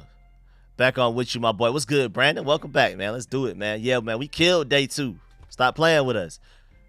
Hey, man, I'm going crazy right now. Ant just killed the Suns, so I'm on a high from that. And then we're going crazy in the draft right now. I'm loving it, man. Love the content, but you are a better man than me. I appreciate it, man. There's like a call. He said he wants his team back now. Oh, that's hilarious. Now that we finally fixed it up, we cleaned it up for him. We polished the team. We got it right top to bottom. Dan Snyder trying to come back in like, hey, wait a minute. That team look good all of a sudden. That don't look like the team I sold. That value done went up. That value did not depreciate. That value done went up. Now I want my team back. I like that, Jonathan. I like that, Jonathan. I'm with you there. Matter of fact, I'm going to do the air horns for that one. I know that boy Dan Snyder somewhere, I think in Europe right now, looking crazy. Arms crossed, pouting. Sick. You could have had this, but you ain't want it. You ain't do what you need to do it, man. My boy Antron with the like button notification, man. Make sure y'all leave that like for the stream, man. I really appreciate y'all. I hope I pronounced your name right. I'm gonna call you Mr. Davis. I'm just gonna call you Mr. Davis. Keep it simple. You know what I'm saying? I'm gonna keep it simple.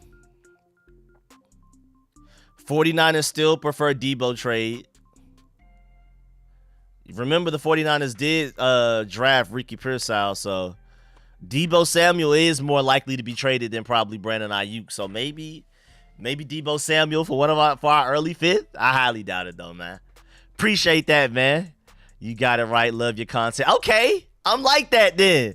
I'm like the hey man. I gotta pat myself on the back. Matter of fact, we're celebrating. I got that right on the first try. Come on now. I'm gonna mess up some African names. I'm gonna mess up some foreign names, but I got us.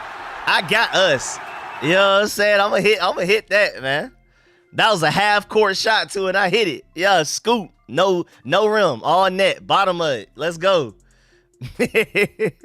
Let's go, man. I'm crazy. I'm like that, man. I'm still struggling to pronounce Mike Sanderstill's last name right, but I got my boy Mr. Davis, man. And I'm still calling you Mr. Davis because I don't even remember what I said already, and I'm scared to mess it up now after getting it right the first time. I'm gonna leave it at shooting 100% from the field. I stepped on the court, made a 3-pointer, got right off. I shoot 100% from my career right there. I ain't even about to risk messing that up. We good to go. I got the name right the first time. We ain't gonna never try it again. We ain't never gonna try it again. Evan, what's good? One of them is gone for sure. What's good, GST? Welcome back, man. Appreciate that. Let's go. Rico, what are you looking at in the 5th round? Honestly, I'm just letting the board fall, man. I don't even know, for real. Oh, I thought that was thunder. That was somebody shooting again. Why people been shooting so much? I'm about to let my dog's inside. Why people been shooting ever since that Michael Penix pick? Why y'all still going? They just let off like 20 on them. Y'all good? They're gonna want more just in case. I'm assuming they just practicing though. I'm assuming they sound like they just practicing. They just doing some target practice, I'm assuming. They better not be shooting in the air though. Leave my dogs alone. A likely construct. I hope so, because that's annoying. He said Atlanta activity. That sound really crisp though. It got that gunshot echo. I don't know. I hope not though. My dog's outside and leave them. I do not. That would actually really upset me. You should do a damn Ron mock draft for the Labs. He said they crashing out over Michael Penix. Wait, Adam. He said Kirk crashing out. Kirk over there. Adam will trade for Debo and Ayuk by the end. I have a feeling. You might need to check out. So I'm just gonna go with my mom and say it's construction. It got that certain echo to it though. It just sounds like target practice to me. I don't think they're like shooting at somebody. I think it just sounds like target. It just sounds like you just shooting at the range. I miss the range too. I haven't been to the range in a long time. It's been a few years. I really got to coordinate that with the family. I haven't been in years, which is crazy because I love going to the range. My boy Too Lit with another donation. He was donating all last night too, man. Appreciate that. What's good, Rico at work? Locked in with you for day 3. Let's get it, man. Appreciate that. Let's go crazy. Let's go crazy, man. Appreciate the donation, man. Let's go, man. Keeping that momentum going from yesterday. Let's get it. The NFC North is going to be a complete nightmare. Bears, Packers, Lions, or even the Vikings if JJ works out. Yeah, NFC North, different. Watch out. Watch out. Luke going to be our Puka. Yep, I talked about that earlier. But he's more athletic, too. Faster and more explosive, quicker, all of that. What do you think about the Ayuk trade likely to happen or not? I doubt it at this point. I mean, we're down to, we only have 2 5th-round picks. We only have a 4th rounder. I don't know what we would give up. We would probably have to trade a player. You have to probably trade like Jonathan Allen or something to him for it. I doubt it happens at this point. And I wouldn't want to. I mean, I like Brandon Ayuk a lot, but they're probably asking for way too much. He said Kirko snatching chains. What's up, Rico? Tuning in from the sunny island of Bermuda. Okay. Yes, sir. We got Bermuda in the building. Let's get it, man. I got to definitely get out there. I definitely want to travel more. I've never been to anywhere in the Caribbean yet, anywhere around there. I've been a lot of places in Europe and a little bit of North Africa, but I've never been to. I haven't been to Mexico. I've been to Europe. I haven't been to Canada. I completely just went past everything else. I got to get there. I got to get there. Kirk Cousins, you like that hit? At my whole house, I would hear random explosions of this and never explain. Might have been sonic booms though. Watch out, man. Rico in the building. Yes, sir. What's good, Justin? Let's see. Been to Canada. I still have yet to go to Canada. I definitely got to make it to Toronto at some point. I just got to see. Got to go out there and see what the Somalians and them Jamaicans talking about. That accent is crazy though. That accent is crazy. But shouts out Toronto, man. Who was yelling "Go Pack, go" like this in my ear, man? If you don't go ahead, if you don't get up off this stage, man, we don't care about them overalls, boy. Nobody want to see them overalls. Don't nobody want to see them overalls you got on, man. Nobody want to see. I still remember vividly going to a Falcons game versus the Packers. Of course, I have my Sean Taylor jersey on, just rooting against the Falcons like I always do. And I happen to have a seat behind somebody with that cheese head. And I've been rooting against the Packers since because I could barely see. Man, I hate the Packers, man. They got to stop with that cheese head stuff, man. Y'all got to chill out, man. Y'all got to chill out with that, man. People can't see behind y'all. At least wear a little tiny cheese, like a little cheese you put on your head. Like a little tiny cheese the size of like a hard drive or something. You know what I'm saying? But you ain't got to wear the whole big. You 5'9", now you about 6'8" because of the cheese head, man. We got to chill out with them. We need to ban those from stadium, man. I'm going to start snitching. Yeah, they try to bring a gun in the stadium through them cheese heads. Don't allow those in there. I'm about to start snitching. Dry snitching. Hate them cheese heads. I got a vendetta against them cheese heads ever since I went to that Falcons game, man. Psychic or something like that. Christian Jones. Do you like who we took defensive tackle in the second? Yes. Johnny Newton is literally Javon Hargrove. Literally. And I said that before I had any idea that we were going to draft him. I said that before I had any little idea that we was going to draft him. So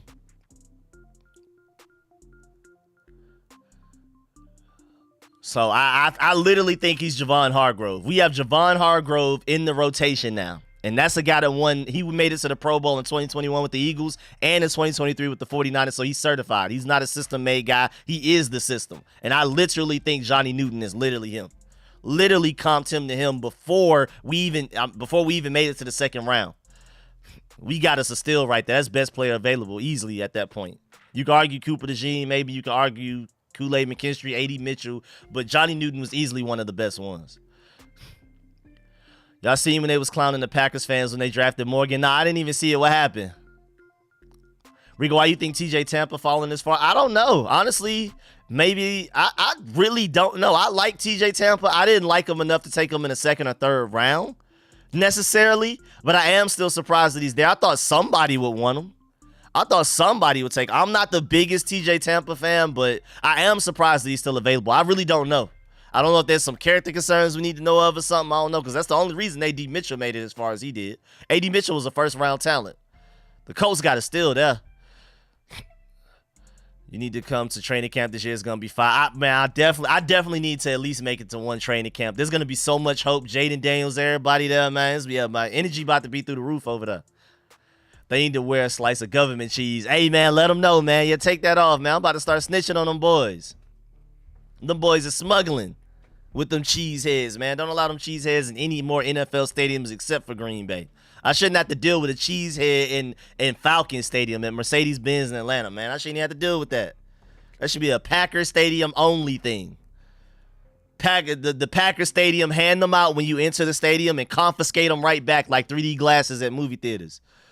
Give us those right back. These are borrowed. Y'all can't take those home. I'm sick of seeing cheese heads anywhere outside of Green Bay, man. I heard it was bacon in training camp last year. I got PTSD from when I was a kid. I mean, I'm straight. I'm in Atlanta, so I feel like I'm going to go from Atlanta July heat up to Maryland, and I'm like, oh, this is straight. This is actually pretty nice. You know what I'm saying? I think I'm straight. Think more like Grady Jarrett. He's faster than Javon Hargrove. I can see that. I can see that a little bit, too. Just pull it up. When is our first pick? Our first pick today, matter of fact, Instead of just showing y'all TJ Tampa for no reason at this point, I could just keep it on our pick. We pick 139th. 139th, the 4th pick in the 5th round. It's going to be a little minute, but we're flying through the picks right now. We kind of flying through, so we straight. Why did that pick take so long? My first ever NFL game was against the Packers against Carson, got hurt, and Heineke went on that run. Sadly, the next game was that 40-20 versus the Bears. Oh, yeah, that's terrible. That's terrible, man. Appreciate that, Perm. What's good, man? Great content. Any offensive lineman in the late rounds you think we take a flyer on? Is the offensive lineman from Howard. I can't remember his name right now. But Buddy from Howard is probably a guy we may look at. What's his name? I'm trying to think of his name right now. Anam Dankwa. Maybe we take him in round 7. Round 7, I can see us potentially taking Anam Dankwa from Howard. Like the Howard from DC, the HBCU. Shouts out. I would love to bring in an HBCU player. He's, I forgot, I think he's from Ghana. Or Nigeria. I think Ghana. I think he's from where my boy Wikey Bender's from. I love Wikey Bender's music. Just a random shout out. I think he's from Ghana. Then he moved, and then he lived in Toronto, and then he's been at Howard for the last 5 years. I think that's a good high ceiling, raw traitsy guy with a lot of potential that we could take in the 7th round. That's probably my pick for the 7th round. I don't know what we're gonna do for all 3 picks, but I know at least one of those 5th rounds. I want Isaac Garendo, the running back from Louisville, crazy ceiling, and I want Anam Dankwa from Howard, crazy ceiling with the 7th round. Pick 26 in the 5th round, 161st overall. I'm not exactly sure yet. I guess I got to see where the board falls, but I know I want Isaac Garendo with our very next pick, and I want Anam Dankwa in the 7th round. Watch it happen. Let's get it. You know what I'm saying? Let me speak it into existence. What's good, Smokes? My boy Smokes to pull it up. Appreciate you, man. Appreciate all of the help that you've been giving with the streams the past couple of nights, man. Appreciate that big time, man, for real. You got to help me swallow that McCaffrey pick. I like him, but not waste 100. Who got is he? I'm telling you, Jim Nagy, Mr. Senior Bowl manager himself, said that he's literally a more athletic Puka Nacua. I'm telling you right now. Again, let me remind y'all, if y'all have any doubts about any of our picks, any one of the picks that we've made so far, let me help you out here. I just put together, this is why I went to sleep so late. I didn't go to sleep till like 4 or 5 a.m. working on this video. Go check out this video that I put together right here. Hold on, let me just move this up. This video right here. Go check this out. I put a video together about how draft analysts, everybody on this right side is included in this video. Nick Saban, Bill Belichick, Mel Kiper. They love our picks. And again, Jim Nagy literally said he's a more athletic Puka Nacua as far as Luke McCaffrey. He's barely scratched the surface. My own opinion, outside of Jim Nagy, I agree with what he's saying, just simply because, I mean, of course, you're not just going to assume somebody's going to be Puka Nacua. We've never seen a Puka Nacua come out and have a rookie season like he had last year ever in life. But he does, but he had the quickest short shuttle out of any wide receiver out of the entire draft class. He had the 3rd quickest short 3-cone, and he's only been playing wide receiver for 2 years. He's been a quarterback his whole life, moved to wide receiver 2 years ago, and he's already that ridiculous. Because, again, like I'm going to talk about in my video breakdown for him after I get up out of here after the 161st pick, you know, it would be different if he was transferring from corner or running back or tight end or something. He's coming from quarterback. There's no reason for a quarterback to ever practice a short shuttle or a 3-cone drill. So why, within his 2nd year of ever playing the wide receiver position, is he able to have the best short shuttle out of any receiver out of the entire draft class and the 3rd best short shuttle out of any receiver and arguably the deepest wide receiver class we've seen in years? Like, that's just already ridiculously high ceiling right there. That's freak athlete right there. He's double the athlete of a Puka Nacua. I'm telling you right now, man. He's different. He's different. Trust me on Luke McCaffrey, man. He's going to be really different for us. He's barely scratched the surface right now. Barely scratched the surface. I've been watching you consistently since the end of the season in January. Thanks for keeping me in the loop for the greatest team ever. Appreciate that, ABJ's wife, man. Yes, sir. You were the one that got... You were one of the people that my dog, Scotty, he gave 5 random people a channel member subscription. And I think you were one of those people, right? Shouts out to you. Welcome to the family again, man. Don't sleep on Luke. Turn on the film. Luke and Sonata, my favorite picks aside from Jaden, of course. I'm telling you, man, different. Leak had over 900 yards and 13 touchdowns. Yeah, you know he averaged a touchdown per game, right? Like, he's just Mr. Automatic gonna get a touchdown. Just like Austin Eckler is a touchdown machine. Shouts out to Hurley for that. Just like how Austin Eckler is Mr. Touchdowns at the running back position, we just draft Mr. Touchdowns at the wide receiver position. He averaged a touchdown a game. That man's a guaranteed touchdown. And I'm gonna talk about this in my video. Again, I'm not gonna give y'all too much because I've already set aside all of my notes, watched my film and everything. I'm about to do a whole video breakdown on Luke. But I do want to let y'all know that he does his best work over the middle of the field. And y'all know a lot of people's biggest gripe with Jaden Daniels coming out of the draft is that he doesn't throw to the middle of the field enough. Well, Luke helps you do that a lot. Also, Jaden Daniels is the best slot fade thrower we've seen come out of college in a long time. And he can kill it as a slot receiver running his slot fades as well. He's great at tracking the ball deep down the field. He's also our tallest receiver as well. He's not a very, very tall receiver, but at 6'2", he's already the tallest receiver on roster. So he brings so many things to the team that we didn't have before that's going to help Jaden Daniels out a lot. I can't even remember when I found Rico. I know it was before 10K. I think it was a couple of thousand subs. Hey, yes, sir, man. Appreciate you pulling up, Timothy. Yes, sir, man. Been here for a long time. Shouts out to all of y'all, man. Make sure y'all leave a like again, man. I really appreciate it if you leave a like if you haven't already. It means the world to me. Really does. Like, when I say that, I really do mean it. Them likes mean a lot, man. And it's free for y'all, and it's big time for me. So definitely leave a like if you haven't already. I really appreciate it. Love what Peters had to say about what we got. Reminds of a Kittle. Oh, yeah, Ben Sinnott, man. I'm telling you. Daniel Jeremiah literally said Ben Sinnott reminds him of George Kittle and Kyle Juszczyk blending into one player. And if anybody knows Kyle Juszczyk and George Kittle, it's Adam Peters. Adam Peters literally drafted George Kittle in the 5th round a few years ago. And he's been with the 49ers long enough to see Kyle Juszczyk and George Kittle work their magic. So, hey, man, if anybody, and also, I mean, just off of the fact that he found George Kittle in the 5th round, if I trust anybody's eye for talent for tight ends, it's Adam Peters. So I love what we got going on. I'm very high on Ben Sinnott. I like Ben Sinnott even before then. So let's go. Our next pick is 139. You're just like everybody else said. Yes, sir. It's pick 4. I got it on the screen right here. For those of y'all who are asking, matter of fact, I'll keep it highlighted if that helps y'all. He said, that's what I'm saying. Yes, sir. Thanks for helping me, Mr. Rico. This video is on my watch list today. I really like Luke. Hope he does well. Appreciate that, man. Appreciate you asking the question because other people may have been wondering the same thing, may have had the same question. Thank you for stepping up and asking so you can give me a reason to talk about him. Jeez, thanks for letting me know. Sinnott was being compared to Sam. I think, for me, my personal comp for him is Sam Laporta. I've seen people say Chris Cooley, and I can see that as well because he plays tight end, fullback, and H-back. He plays in multiple positions for you, which is why Daniel Jeremiah compares him to Kyle Juszczyk and George Kittle because he gives you a little bit of both. I think he's literally Sam Laporta. That's me personally. That's my most accurate comp, but we'll see. Chris Cooley makes a lot of sense as well.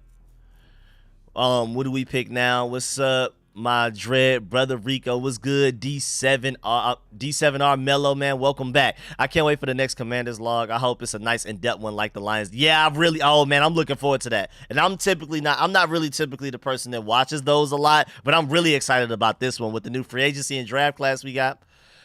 Sinnott, 250 pounds and athletic. You know he statistically was the best tester at the combine out of all tight ends in like 3 different categories, like broad jump, vertical, and something else.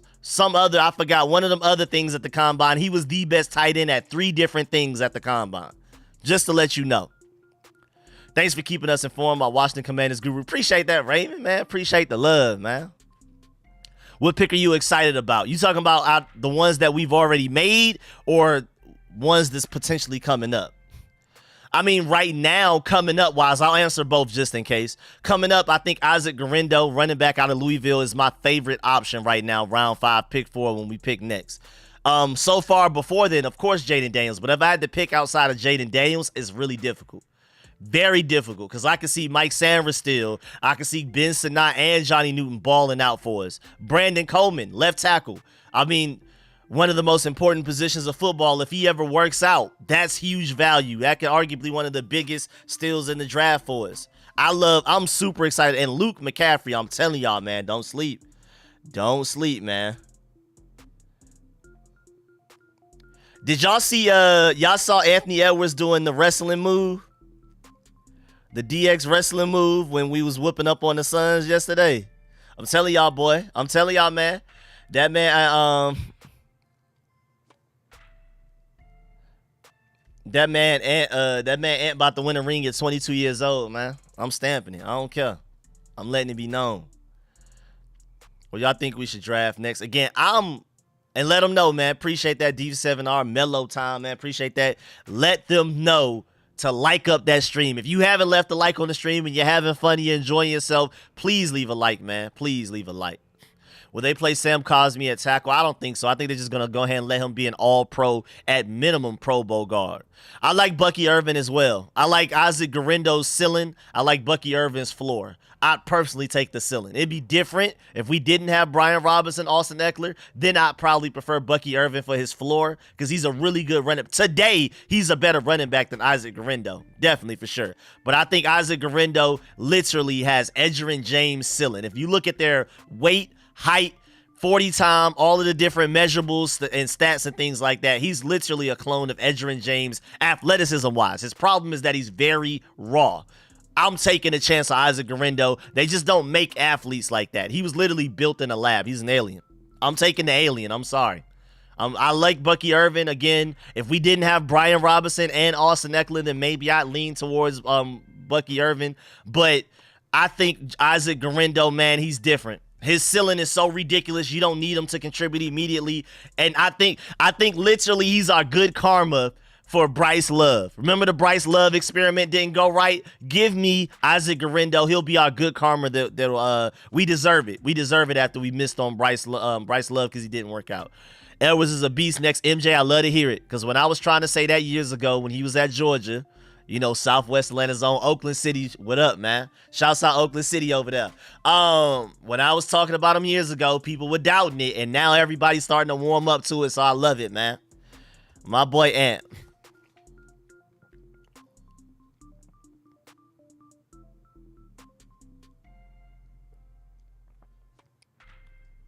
I don't think he's gonna get fined for that thing he did at the game too.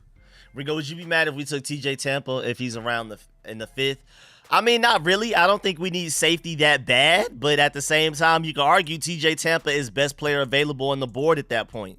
And maybe this regime doesn't necessarily trust Derek Forrest that much yet. You never know. I'm still hoping we sign all-pro safety Justin Simmons after the draft and go ahead and get me David Bakhtiari on a really cheap incentive-based contract after the draft to start at left tackle for us until Brandon Coleman is ready. I like Cornelius Lucas, but I feel like he's more of a swing tackle than a true starter. There's a reason Charles Leno has started over him for so long. So I like Cornelius Lucas, but to go into week 1 assuming he's your starting left tackle does make me a little nervous, especially for a new rookie quarterback, his blind side especially. I like Trent Scott as well, but you know what I'm saying? Go get me David Bakhtiari after the draft. Even if he only plays 5 games, hopefully by the time he gets hurt, Brandon Coleman's ready to go start at left tackle for you. So let's do it. And then again, safety Justin Simmons after the draft. Why not? I already did a full breakdown for like a whole 5-10 minutes as to why Justin Simmons makes too much sense for the Commanders. It's mutually beneficial for both parties. Already did that in my mock draft from a few days ago.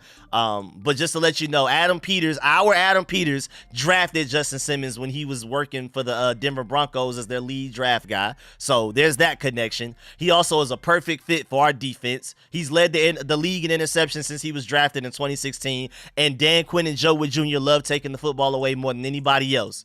Their Cowboys defense the past 3 years has led the NFL in takeaways. That's a match made in heaven. And we also don't have a true veteran in our safety room right now. It seems like we have a veteran everywhere. We brought Austin Eckler in at running back. We have wide receiver veterans. We have defensive line veterans.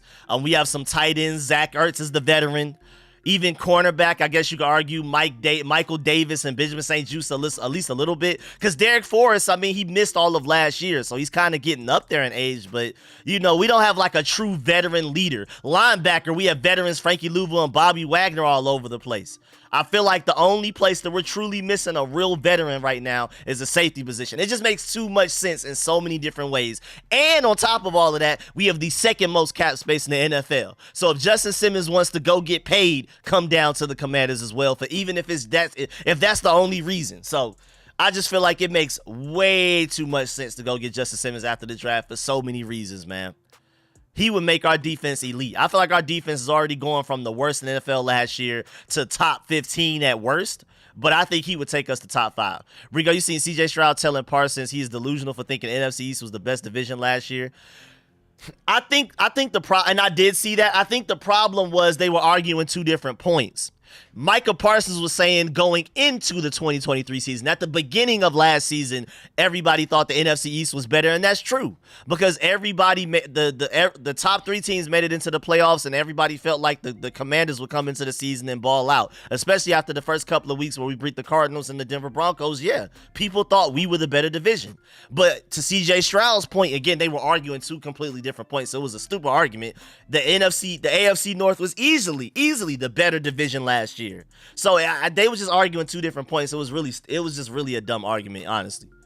AFC North is easily a scarier division right now. But going into the 2023 season, the NFC East was a scarier division, at least supposed to be, and then it just didn't end up working out like that.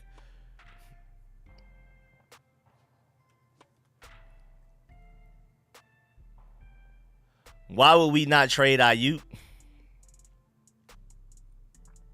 Yeah, that's probably construction right now. But there was one time it was like 4 a.m. in the morning, 3 a.m. or something like that, and they was doing this. I don't know. I don't know if people do construction at that time, but it better be construction. That's all I know. For sure, it better be construction. I got dogs outside right now. Chill out. We literally have an area for that. All right, let's get it, man. The draft is moving on. Let me go ahead and update y'all on what pick we're on. We are now to the Dolphins pick 120. Again, we pick at 139, so we're not far away. We're about 19 picks away, y'all. We're not that far. Let me refresh and see who the best players available are. I wouldn't be surprised if we took Cam Hart. We brought him in for a top 30 visit. And maybe they don't like Benjamin St. Juste. Maybe they don't plan on re-signing Michael Davis after the season, so that means we need a big 6'3", long, tall corner, and he did as great of a job. He said, "Oh, they do work early, like 3 o'clock. That's terrible. They need to. Hey, that's terrible. I hope that's what they're doing." But he also held Marvin Harrison Jr. to one of his worst games in his college career. So Cam Hart in the 5th round could arguably easily be a steal right there. And we brought him in for a top 30 visit. So let's see what happens. Peterson, McCaffrey, Luke, I am your father. So I'm seeing Cam Hart potentially. Again, right now, my favorite player available is Isaac Guerrero out of Louisville. Ridiculous ceiling. Edgerrin James level ceiling. Muhammad Kamara is a guy I'm also interested in as well. My Georgia Bulldog, I hope he goes somewhere nice. Jeremiah Trotter, I may not be as high on him as a lot of y'all are, but if we took him in the 5th round, I wouldn't be mad at that at all. I still think that would be a solid pick. Again, you could argue TJ Tampa is the best player available at this point. So it's a lot of options, man. We having real options. I remember Ray Davis. Coming into that Georgia game. Everybody hyping him up. Kentucky may beat Georgia because they got Ray Davis, and then we shut them down and put them boys to work, man.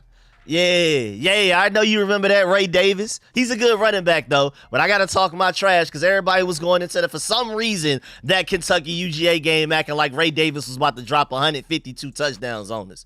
And then look what happened to him. Y'all can pull up the stats. That boy ain't go nowhere. Shut that all the way down. Now, it wasn't necessarily his fault.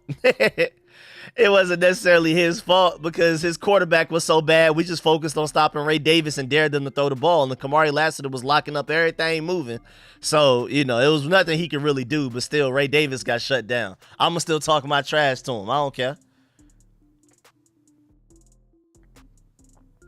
Wait, so is Anthony Edwards potentially going to end up actually getting fined for that celebration he did?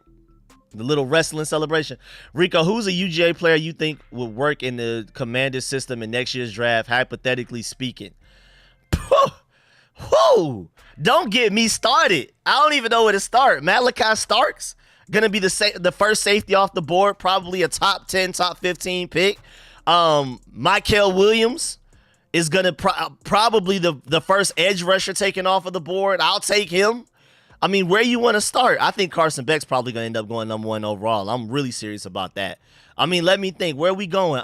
Receiver-wise, my dog that transferred from Missouri, Maybe even Robert Thomas may stay another year. We'll see. Because I think Dominic Lovett, that's his name. Dominic Lovett, he'll probably just go ahead and go into the draft because I think he's going to ball out this year. I think he's going to get all of the targets that we lost, that Lad McConkey was getting last year. I think he's super explosive. He looks ready to go crazy this year and really show people who he is. I'm trying to think who else we could use. Those are like our high-end players right there. Wait till, Smile Munden at linebacker. Why not? Come on, dog. Come on, dog. Easily at minimum a second-round pick.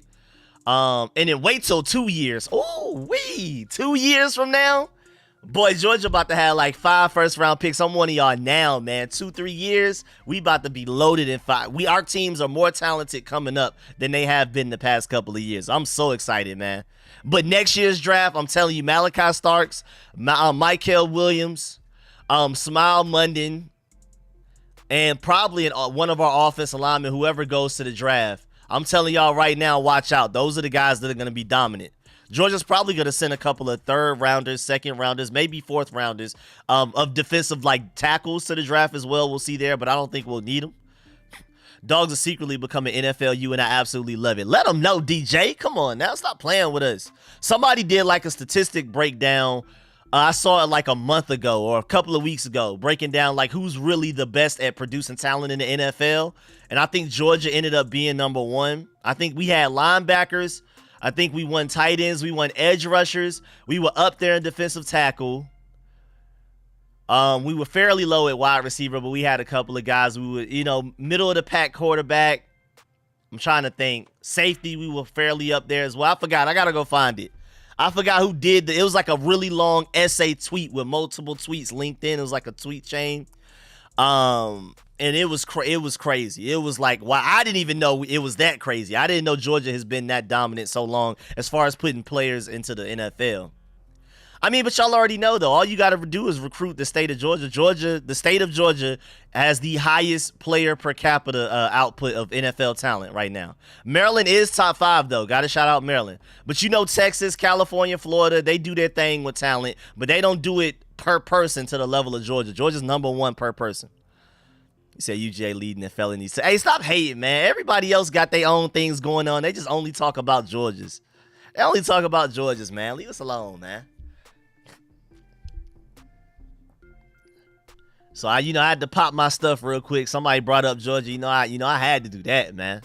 But let's get back to the Commanders. Go. Jalen Wright went to the Miami Dolphins. That's a pretty solid pickup for them. I ain't even gonna lie, man. Shouts out to Jalen Wright. Let's see what's going on, though. Let's see what the Bears and the Eagles are doing. Their picks are probably already in. Yep, the Bears selected a punter. Shouts out to the Bears for selecting a punter.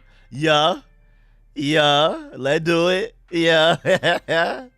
They're having a great draft, but you don't take a punter this soon, man. It ain't that serious now. It's not that serious. But I know the Commanders really are interested in one of those punters as well, so now I'm scared because now that punter's gone, we may be the next team to take a punter. We may not wait until he's undrafted free agent, so I'm scared. I hate them for starting that. Now we got to worry about us taking punter. All right, so what the Eagles picking now? Which punter are we looking at? Hold on. Let me find the video, man. I forgot. I can't think of his name right now. I'm completely lost on his name. Hold on. Let me try to find him. I forgot his name, man. Hold on. His name is Austin McNamara. That's his name. Yep, from Texas Tech. I was right about the Texas Tech earlier. Austin McNamara, they love him. We've met with them several times. Hula Bowl, Senior Bowl. We went to the Texas Tech Pro Day, and they've been talking to him behind the scenes a lot. I've seen from reports. We love Austin McNamara from Texas Tech. Watch out. That's probably our Tressway replacement. So Tressway may not only have to come up off that number 5 for Jaden Daniels, he may have to come up off that roster spot for Austin McNamara. But now I'm scared, though, because, again, the Bears just took Torrey Taylor from Iowa, and so now we may have a run on punters. Remember when the Commanders took long snapper, it was because somebody else took long snapper, and then they panicked and took they took the second best long snapper, who ended up being a terrible long snapper. But I love Austin McNamara. I really like him as a punter. I think he's really good. I could think he can end up being a top 10 punter in the NFL, but I don't want to spend a 5th round pick on him. I don't want to spend a 5th round pick on him. And hey, this is not me. I love Tress Way, but Chris Cooley, I did a whole video breakdown on Austin McNamara if you want to go check it out. But Chris Cooley brought up a good fact that you know, stats wise, these past year or two, Tress Way has not actually been very good. You could argue he was our best player for like years ago, but now he actually, Cade Stover to the Texans. I like that. Dalton Schultz and Cade Stover for CJ Stroud. I love that pick right there. Shouts out to the Texans for that one. But I definitely would not draft a punter. I hope he's just available as an undrafted free agent. Do not reach and draft a punter, especially in the 5th round. But I think we would be better off using our 7th round pick on my boy Anum from Howard from the HBCU. My boy Anum Dankwa by way of Toronto. And I think he's from Ghana. I think he's from Ghana like my dog Waiki Bender. That's a very Ron Rivera move. We literally saw us trade up for a long snapper, and then he ended up being the worst long snapper in the NFL. That's crazy. That's probably the worst thing Rivera ever did. And there's a long list of Martin Mayhew and Ron Rivera failures, but that's the worst one right there. Rico, didn't you jinx us with Cheeseman? I don't know. Bad memory. Leave me alone. Bad memory. I plead the 5th. Leave me alone. Leave me alone. But now I'm scared, though, because, again, the Bears just took a punter. And just like when we traded up for a long snapper, after somebody else took long snapper, we felt the need to take the next best one. I hope Adam Peters doesn't repeat history. Rico, why are you like 4 picks ahead? It's Twitter. I don't know if y'all want me to stop being ahead and stop announcing things. Like, did you want me to go ahead and I don't know if y'all wanted me to keep these picks a secret, but I'm on Twitter. Twitter's always ahead. Twitter's always way ahead. Twitter's always way ahead of the draft. Twitter at a certain point gets like 4 or 5 picks ahead. By the time we get to round 7, Twitter's like 8 picks ahead. Y'all love Cade Stover on the Texans, man. That's one of my tight ends that I like. I live in Philly, and Eagles fans are, yeah, man, I feel sorry for y'all in Philadelphia, man. Just in general, even outside of football, but then let alone football. Now, you said even if you draft alongside, I'm here to break it down, and we ended up drafting Cheeseman. I did? Nah, man, that couldn't have been me. That couldn't have been me. That could not me. You must got another Rico of Street Scores. You know I got a twin. You saw how I was live streaming and I was able to react to us drafting Jaden Daniels with a video at the same time. Y'all know I got a body double out here. You know I do shadow clone jutsu out here, man. That couldn't have been me. My clone be wilding sometimes. Don't mind him, man. He just be tripping sometimes, man. I don't know what he be doing. He got a mind of his own, man. I can't speak on that. That couldn't have been me, man. Couldn't have been. I plead the 5th. I don't know what we talking about. All right, Diddy Miss said, go ahead and announce away. Okay. He said, don't keep it a secret. Announce it. Okay, do your thing. Okay. Appreciate that, Reginald. Yes, sir. It was good, everybody. Yes, sir. So, yeah, okay, I'll go ahead and let y'all know ahead of time. 49ers just took Wake Forest safety Malik Mustafa. I guess that's why y'all are probably here. Y'all probably do want to know the picks ahead of time. So, I guess that's an advantage of being in my stream. So, Sarah's still going to be great with Quinn and Witt. Oh, yeah, he about to get several interceptions as a rookie. I'm calling it. I like when you tell us earlier, but yes, most analysts are saying Dijon is a stud corner. He's such a stud. Peters bypassed him. It feels really good outside, too. It's like 69 degrees. My window open. Nice little breeze coming through. You know what I'm saying? Nice little day, man. Nice little day to record some videos after I'm done with this live stream, man. Like I said, unless something changes, if we end up picking at pick 100, what are we, 151?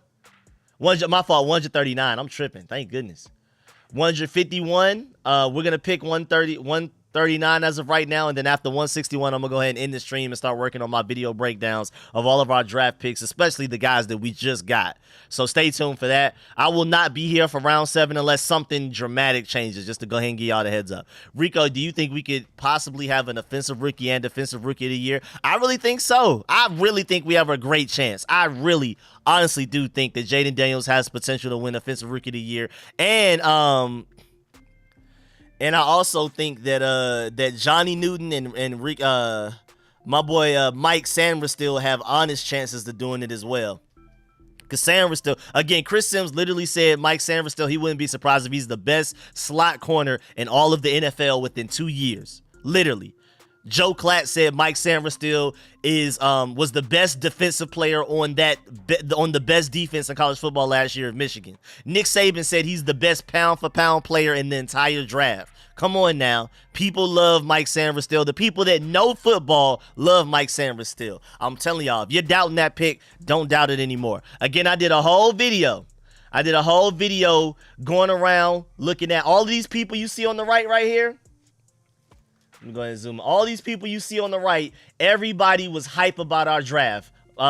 Mina Combs, Mel Kiper, Bill Belichick, all of these guys. Everybody, Brian Baldinger, they loved our second round picks. And I feel like Mike Sainristil and Johnny Newton probably got the most compliments. All of them loved it. Mike Sainristil's pick was so great that Skip Bayless went on a Twitter rant mad at Jerry Jones for allowing us to get Mike Sainristil. I did a whole video. If you haven't checked it out yet, go check it out. I did a whole video. Oh, where'd it go? It's gone now. It is gone. Let me go get it. All right, there we go. Now I can bring this page back up. I accidentally clicked over it. Wait, where'd it go? Let me see where'd it go. There it go. All right. So, yeah, right back to the front. I did a whole video breakdown about how draft analysts feel about our second round. Oh, well, really the first round, too, because Bill Belichick said something about Jaden Daniels being the second best quarterback. So I'm just letting you know right now, if you're doubting Mike Sainristil, if you're doubting any of our day 3 picks from last night, I'm telling you. Well, Rico, why you do my man's Nick Saban like that? Hey, man, I had to cartoon it a little bit to get people to click on it now. You know what I'm saying? I don't have a master's in marketing for no reason. I got to use it every now and then. Oh, the Buccaneers just got running back Bucky Irvin from Oregon. That's a great pickup for the Buccaneers. Just to let y'all know, because I know a lot of y'all are big Bucky Irvin fans. I am as well. Bucky Irvin just went to the Buccaneers. Just to go ahead and give y'all that heads up. I don't know if I'm behind on that. No, I'm actually not behind. He said that AP graphic. Hey, man, I got a cart. Man, I don't have a master's in marketing and business for no reason, man. Sometimes I got to put that talent to use, man. He said Rico is AI. I saw your buddy double dancing on your channel. It's beautiful out here. Cloudy, so no sun. You would have been happy. Oh, yeah, I hate the sun, too. So, yeah, it's perfect weather to be outside right now. But I'm live streaming. I'm chilling. He said, yup, I'm hyped, too. You the man, Nick Saban like that. Yes, sir. AP graphic. How good do you think McCaffrey could be for us again? Jim Nagy literally said he's a more athletic Puka Nacua. Take from that what you want to. Masters of marketing, that's dope. Yes, sir. I did an MBA, so I went and got my bachelor's and my master's in 5 years. I went ahead and just knocked that out. That's when I did my study abroad too. So I have a minors in international business as well, because I was able to. I was in Rome, Italy, but of course when I was in Italy, that's one of my favorite countries. So I was like everywhere. I was based in Rome. I was in Rome for 5 weeks. Then I was in Sevilla, Spain. Spain, I didn't really do much. Outside of going to Morocco for a little bit, I really was just chilling in Spain. I didn't get the chance to go to Barcelona or any of those cities. And then I was there for 5 weeks, and then I was in Paris for 5 weeks. So that's how I went ahead and it was kind of like 3 birds, 1 stone. I was working towards my master's and my international minors all kind of at the same time simultaneously. Like one class would count for all 3 kind of because of the MBA program I was in. So I just went ahead and knocked that out. Last night, you were like 10 minutes late on every pick. I got y'all. I'm going to be ahead this time, man. I got you, man. Philly always gets the Pro Bowlers, and we get the good high-ceiling projects. Did not like to trade with them. I hate them. I'm telling y'all, you'll love it. You'll learn to love it, man. This is a different era with Adam Peters, man. This is different. Do I have to show y'all the Adam Peters chart again? I guess y'all got to see the Adam Peters draft again, too, bruh. This is who we're dealing with in Adam Peters. Anybody 3rd round or later is an Adam Peters pick. Given literally John Lynch and Kyle Shanahan have even come out and said it themselves. Anybody you see on this list was 3rd round or later was Adam Peters. Trust Adam Peters, man. I'm telling you. I don't even have to read it off. Just look at these players that anybody that's right. Just ignore Nick Bosa. Don't pay attention to Brandon Ayuk or Deebo Samuel. Anybody outside of that, including Brock Purdy right here, was an Adam Peters pick. And John Lynch even gave him the credit for it. So if you ever even slightly start to doubt Adam Peters, remember these are the type of people he find 3rd round or later. Trust the process, man. Rico, why do we have so many haters on our fan base? I don't know. I guess people just wanted the shinier toys. Because Cooper DeJean is a great player. I can see that. I can't be mad at that. I am sick that he went to the Eagles, but I'm telling y'all, just trust Adam Peters because he's shown you he can build Super Bowl contenders. I feel like if anything, it's more of a compliment to him. The fact that they traded all of those draft picks away, failed at quarterback with Trey Lance, and still made it to the Super Bowl within a couple of years. It didn't take them 5-10 years to rebuild. They went through all of that, missed on quarterback, gave up all of those first-round draft picks, and was still in the Super Bowl within a couple of years. Come on now. Who else can do that? Trust Adam Peters, I'm telling you. And then he already has his quarterback in Jaden Daniels. I think Jaden Daniels is going to be just going to straight up ball out. I'm telling you, I think he's about to be a Pro Bowl quarterback. Top 10, at worst, top 15 quarterback. I think he has top 8, top 5 potential. We'll see. I think top 10 quarterback is pretty safe for him. Top 10, top 12. I think he can lead us to some Super Bowls. And then, you already see what he does round 3 or later to build around said quarterback. Come on now. He took Ben Sinnott. He's the guy that found George Kittle in the 5th round. If anybody knows tight ends, it's Adam Peters. I trust his pick of Ben Sinnott. I like Ben Sinnott coming into the draft, but the fact that we got him and Adam Peters got him with his track record for finding tight ends, I love that pick even more.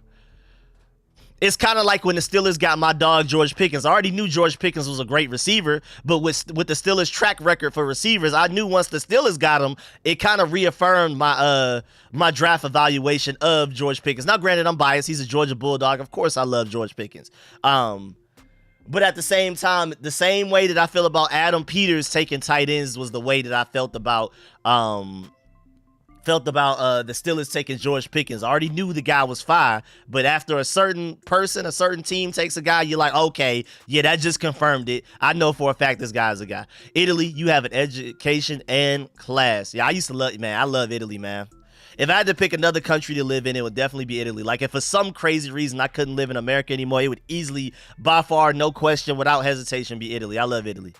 Now, again, you don't use it, you lose it, so I forgot a lot of my Italian, but that's by far the best I've ever been at learning a second language. I took all them years of Spanish in school and never learned a thing. You know how it works in school, man. You know how it works in middle school and high school. You learn in Spanish, you actually don't retain nothing. But boy, I picked up that Italian really easily, so I used to be good. I was in Italy chilling, like, literally speaking Italian, like literally talking. People would have never guessed I wasn't from there, so I was chilling. But you asked me to speak some Italian right now, I'm cooked. I'm cooked. I can count. That's all I got for you right now. And I got a couple of things. I still got a couple of things in my back pocket, but I'm cooked. My memory's that bad. It's literally gone. It's as if I almost never learned it. But I'm going to pick it back up, though. I know I can learn it, so I can just relearn it. I'm cool. I'll get there one day. Sarah Still's the perfect player for Quinn, a ball hog. I'm telling you. Count Rico in Italy. You really want to hear me go 1, 2, 3, 4, 5, 6, 7, 8, 9, 10? Come on, bro. Don't play with me. I said 10. 10. You got un dice, do dice, tre dice. What did I say? Tre dice, quattro dice. Quindice, sedici, diciassette, diciotto. I mean, I can keep going, man. 20. You know what I'm saying? I got my Italian. I took like 5 years of Spanish in public school. I ain't learned nothing, but I got my Italian now. I can do a little something with my Italian now. He said that Atlanta Italian accent is. I'll tell you, bro. I lost I used to be able to pronounce I used to be able to pronounce it really well too. But y'all see how I pronounce Nick Allegretti's name. I can't even do it any other way. I just call him Allegretti. It just rolls off the tongue so smoothly that way for me. I don't know. I can't even think of the American way to pronounce his name. When I see his Italian last name, literally just Allegretti just comes right off the tongue. So I got that. I'm going to get it back, though. Even if I got to do Duolingo or if I got to just go back to Italy again, I'm going to pick it up. I've heard a lot of great things about Germany as well. I didn't get a chance to go there, though. I didn't get a chance to go to Germany. I was in Paris and stuff like that. I didn't get a chance to go to Germany. But I was all over Italy. Outside of Sicily, I was everywhere in Italy. I haven't gotten a chance to go to Sicily, but I was Amalfi Coast. I was Milan. I was Venice. I was everywhere you could be in Italy, man.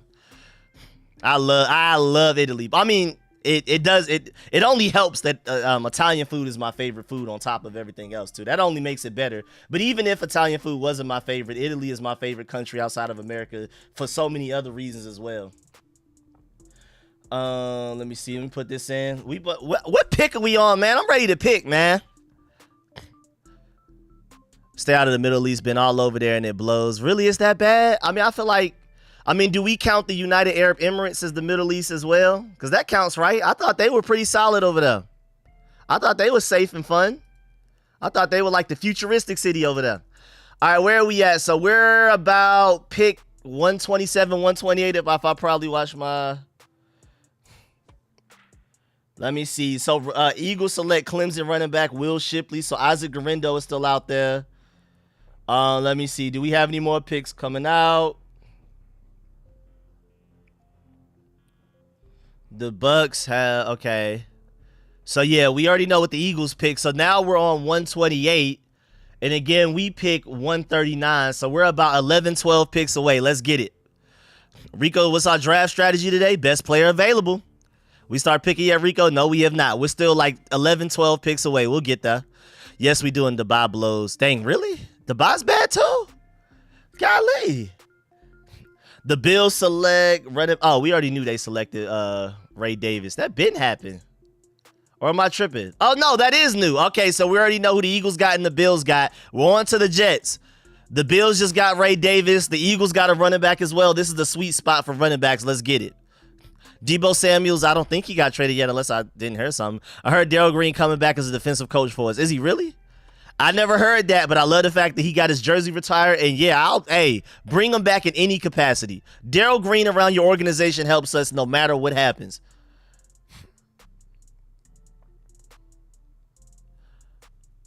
Okay, the Lions, yep. So Lions took him.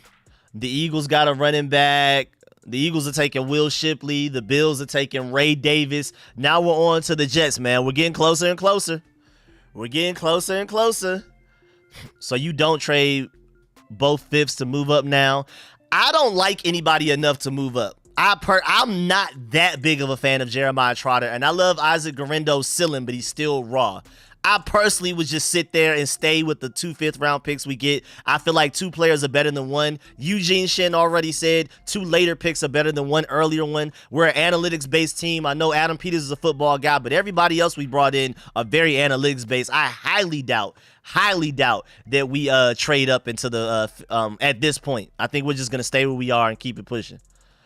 I feel like we're more likely to trade back than to trade up, just to give you the heads up. No, we haven't made a pick yet today. Our first pick is the 4th pick of the 5th round. So pick 139. We're almost there, though. We're about 10, 11 picks away. Speak about how much Italians love soccer. What Italian soccer team do you support? Oh, I don't really watch soccer, so I couldn't speak on that. I can't even sit here and lie to you. I don't even know, man. I'm a country boy from Atlanta. Black at that. All we know is basketball and football, man. We don't know nothing. If somebody is black and from Atlanta, they only know football and basketball, man. I don't know nothing else. I do enjoy watching soccer, though. I prefer to watch soccer than, football, whatever you want to call it, over baseball, though, and hockey, easily. Like, especially when it's the World Cup. I always try to find a team I just always try to find a random player and a team that I can root for. And I'm like, all right, that's my team for this World Cup. I usually try to root for Italy just naturally.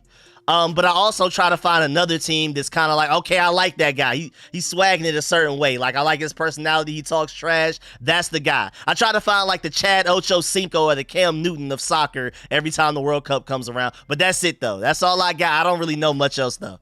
But I'm a black man from Atlanta, bro. All we know is football and basketball. We're like 80% football, 20% basketball, and like a super small percentage of anything else, dog. That's just what we are, man. You can talk to my whole party chat. That's all we know, man. It is really a cultural thing. Rico, I'm DJ for Twitter, so you know I love some hockey. Yes, sir. Yes, sir. Hey, man, let's get it. I mean, I can enjoy all those sports, especially like going to a game. Like I could go to a hockey game and have fun. I could go to a baseball game and have fun. But like chilling at the house, I'm too busy watching college. First of all, it's just too much college football and high school football. I don't think y'all understand how deep I am into football to even have time to watch other sports. I'm watching high school football, especially Georgia high school football. I'm watching Buford. I'm watching Carrollton. I'm watching all of these high school games. I got Friday for that. I got Saturday for Georgia and the entire SEC, and then I got Sunday for NFL. I don't even have time. And really, the only reason that I'm this passionate about basketball right now is because of Ant. Atlanta's own, Southwest Atlanta, Oakland City's own Anthony Edwards. He's my favorite player in the NBA. Right, honestly, he's my favorite player in the history of all of sports, football and basketball. It was Cam Newton. It was Westbrook for a while. It was Adam Pac-Man Jones. Now, granted, clear bias reasons, Cam Newton and Adam Pac-Man Jones went to the same high school I went to, Westlake, along with Malik Willis, AJ Terrell. Nate Wiggins just went out to I forgot where Nate Wiggins went. He's from Westlake as well. So I'm naturally going to be a fan of people that went to the same high school as me and things like that. So it was Cam Newton and Westbrook probably, and Chad Ochocinco probably like my top three. I love Marshawn Lynch, Marcus Peters as well. But Anthony Edwards is the most relatable athlete I've ever seen as far as personality, accent. I mean, it literally sounds like somebody y'all already know. He literally sounds like my party chat. If you ever joined my Xbox party chat, you would swear Anthony Edwards was literally in there. We talk trash the same way. He's the most joning, everything. Like he's the most related. So he's the reason I'm so passionate about basketball. He's the only reason I care about watching. I watched like 60 Timberwolves regular season games this season, y'all. What other reason do I have to do that other than Anthony Edwards, dog? Atlanta United game slapped differently. I've heard that too. I've heard Atlanta United's good. I know the Braves are really good. They had a disappointing season last year. I support all Atlanta and Georgia teams except for the Falcons. Y'all know the Falcons are the team I hate the most in any sport. Cowboys are a close second just because of history, but I hate the Falcons more than any other team in all of sports. I am an employee of the month Falcons hater. Period. Like Shai got your soccer. Shai loves some soccer. Shai love himself some soccer. Shai definitely got your soccer. Shai's more basketball and soccer, and I'm more football and basketball. We kind of meet in the middle in basketball, even though he's more basketball than I am. I'm more football than he is. He's more basketball than I am, and he's super soccer. He's super duper soccer. And yeah, I'm sick. The 49ers just took my favorite high ceiling running back to get in this draft. They hate it. They took Isaac Garendo. They don't even need him. You have Christian McCaffrey. What are you doing with Isaac Garendo, dog? Chill out. Who hate Georgia Tech worse or the Falcons? I don't hate Georgia Tech. I don't really mind Georgia Tech. They cool, you know what I'm saying? Shouts out Georgia Tech. I don't like them, but I don't hate them. They just there. Georgia Tech, you're a Georgia Bulldog fan, but Georgia Tech just there, man. You don't pay no mind to them. You don't pay no mind to Georgia Tech. They just a little fly flying around you, man. We don't care. They ain't no comp. They ain't been comp since Calvin Johnson days, man. We don't care about no Georgia Tech. We don't care about no Georgia Tech, man. We ain't worried about none of that, man. They just a little annoying little flyer every now and then, but I ain't worried, man. They ain't been nothing worth talking about since Calvin Johnson, man. Anyway, I don't hate them. They just over there. The only team I hate in the whole state of Georgia is Falcons. That's it. Everybody else I support. I don't actively root for the Braves or the soccer team, Atlanta United, because I'm not passionate enough to sit there and like put my flag next to them. I don't get in on the ground floor. I don't put in the hard hours of watching their games and stuff like that to claim I'm a fan of those teams or even the Hawks. But, you know, I like seeing them win, but I don't actively root for them or watch their games like that. I'm straight Anthony Edwards. So, Rico, you've probably said before, but I'll ask you again. Do you have siblings? Yes, I do. Yes, I do have siblings. I have very close cousins that I live with, and I have very close siblings as well. It's a lot of us over here. Smart kids go to Georgia Tech and short bus riders go to UGA. Thanks. Y'all not about to hate. I know Georgia Tech is a great school, but y'all not about to act like Georgia isn't one of the best educational programs as well. Georgia's like a top 30, 40 college education-wise. Wait, you're not about to downplay my Georgia Bulldogs. Georgia Bulldogs definitely have a better educational program than Florida, LSU, and Alabama. Don't do that to me. I know they're not Georgia Tech, but I mean, how many colleges are Georgia Tech? Braves only had a down year because they didn't win the trophy. They were too good to go out early. Yeah, I heard they had a disappointing year. They were supposed to be really good, but it didn't work out. Ant-Man will save the NBA. I can't wait till KD, LeBron, James, and Harden. I want them frauds gone. Dang, okay. I mean, I'm not that actively against those guys, but yeah, I hope that Anthony Edwards becomes the face of the NBA. I think he definitely has the potential and the personality. I've been screaming for years. You can go back and check my streams a while ago. I kept saying, why are we putting and John Morant's electric, not to take anything away from him, but why is John Morant getting all of the marketing that Anthony Edwards should be getting? And now that John Morant went through, he went through off the court, and then he got hurt on the court this season. People now have focused their attention to Anthony Edwards like I've been screaming for them to do for the past couple of years. He was a #1 overall pick, and people weren't covering him like it. But then again, he was on the Minnesota Timberwolves, so that's not necessarily his fault. And he's found a way to get people to watch Minnesota Timberwolves games. Even Stephen A. Smith said, I've never gone to a Minnesota game in Minnesota. I may have to be able to do it. Rico, I'm an Alabama fan, but I root for Georgia because Kirby Smart, he was our last good defensive coordinator. And again, I'm going to always respect Alabama. Like I said, as a Georgia Bulldog fan, the only team we really hate is Florida. Everybody else is kind of like a competitive, I see you over there rival. When we play y'all, it's up. But outside of that, it's cool. You know, of course, every fan base has a bunch of people that you hate in it, but Alabama themselves, I don't hate Alabama. Shouts out to Alabama, shouts out to LSU, shouts out to Ohio State. These are the people that we compete against for recruits. When we play them, it's all love, but during the game, of course, we're enemies. The only team I hate 24/7 is Florida. That's the Georgia's equivalent to the Cowboys to the Commanders. That's our equivalent to the Cowboys. Just to let you know, if you ever wonder what a Georgia football fan hates the most in college football, it's by far easily the Florida Gators.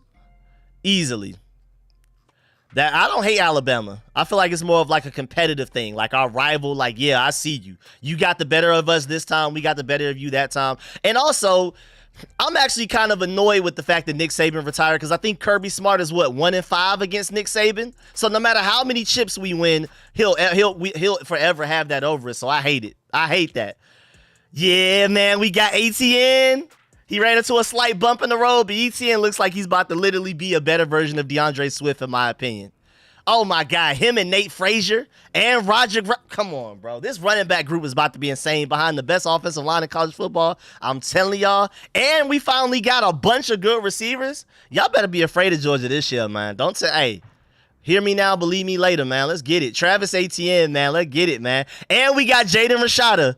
I don't know if y'all know, but Jaden Rashada was that guy that Florida tried to break the bank on. Like, outside of that Nico kid from Tennessee, he was supposed to get the biggest NIL deal we've ever seen, especially from a quarterback.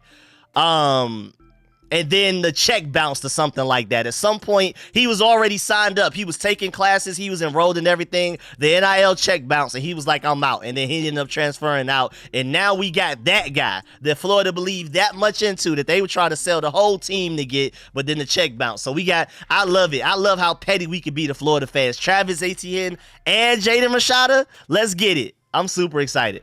Good pick, Ravens. Rico, is your family Commanders fans too? Yes, sir. Most of them is. Most of them are. My fault. You know how it gets with the DMV and even North Carolina. DMV, North Carolina, all of that, Virginia, whatever. My family's mostly from Maryland and PG County and North Carolina. And it's like kind of half and half. Like my immediate family, mostly Commanders fans. But overall, my whole family, like if we go to a family reunion, it's probably half Commanders, half Cowboys. And I don't think anybody's a Carolina Panthers fan because they all, it started with the Commanders of Cowboys, the Redskins and the Cowboys, and they just kept passing it down generation to generation. I don't think anybody in my family, even though we go to North Carolina, like that's literally where my family's from. Like that's our super duper roots. That's where we go for family reunions and everything. I don't think any of them are Carolina Panthers fans. I don't think. I mean, maybe they root for them on the side a little bit, but it's just straight half and half Commanders and Cowboys. But y'all know, y'all from the DMV, y'all usually know that. Hagerstown up in Western Maryland. Aunt's a Commanders fan. My mom's a diehard Commanders fan. HCC, yep, there she go. HCCR/C for life. He was wearing the gear since he was a baby, 4 years old, the school pics and wide receiver jerseys. I wonder if I could pull some of those pictures up while I'm live streaming so people can see. That would be funny. I mean, y'all see it in my outro. Y'all see it in my outro, right? Y'all see the outro in all of my videos with me and them. I'm extra little Redskins jerseys with the face paint, the black lines on my face. It's been that way. And that's because my mom wasn't playing about that. I was going to be a Commanders fan no matter where I was born. I was born in Maryland, but, you know, I was going to be a Commanders fan regardless. My dad's side is Falcons fan. My dad was from Georgia. Oh, Savannah. Okay. Hey, shouts out to Savannah because we trying to get a really important 5-star top 3 player in the country recruit from there right now. Hey, man, let's keep it on the hush-hush. I think he might be silently committed, man. I'm excited. We trying to get that true 5-star defensive tackle, the next Jalen Carter from Savannah right now. I need that. I need that. Rico, the GOAT in basketball, went to UNC Michael Jordan, and the GOAT NFL defender went to UNC. Hey, great point. Great point. Great point. High-end talent right there. Great point. What up, Rico? PG County, stand up. Yes, sir. PG to the knob. What's good? The GOAT of my generation Z is LeBron. The GOAT for the millennials G is MJ. The GOAT for the generations before them is Magic and Bird. Each generation has their GOATs. Let's just respect each. I definitely honor that. Salute to that. I'm with you on that. I'm going to UF. Why is there Gator Bulldog beef? Oh, that's just what it is. Just like Commanders and Cowboys is Gators and Dogs. That's just literally how it is. That's just how it's always been. That's our most direct rival. That's why we play at a neutral site every season. Georgia will never go a year without playing Florida. We may go years without playing LSU. We may go a while without playing Alabama. There will never be a year Georgia does not play Florida. They will never let that rivalry die. Even though technically Georgia and Auburn is the longest rivalry in the entire SEC, it's really Florida for real. That's our biggest rival. The ones that at least that we hate the most. But I respect Florida. Like, I mean, when Kadarius Toney came out, I liked him. Kyle Pitts came out, I liked him. CJ Henderson, I liked him. I'm going to always respect Florida players. But you know how it is. You know, man, it's just them. You should share the pics one day. Okay, bet. We might have to do that. That'll probably be something I do for channel members only. We can start doing some dives into my childhood, all my pictures and videos of me in my Redskins gear, showing off all of my I don't think y'all understand how serious it is over here, because due to my mom, we have like Commanders fat heads like taking up a whole wall. I got Commanders controllers. We got anything you can think of in Commanders gear. Book bags, anything. Like literally like an Xbox. I don't remember if it's the original Xbox or the Xbox 360. I think the other one's a PS2 controller. Everything Redskins over here. Everything burgundy and gold. So I could probably put something together like that to show y'all for channel members. Y'all already get exclusive film sessions. We could probably start doing some behind the scenes stuff like that too. Where we at in the draft, man? I can't wait. We've been talking about everything under the sun but this potential draft pick. I'm sick, though, that Isaac Garendo went to the 49ers. So at this point, I don't really have a best player that I would like. I just hope they make the right pick.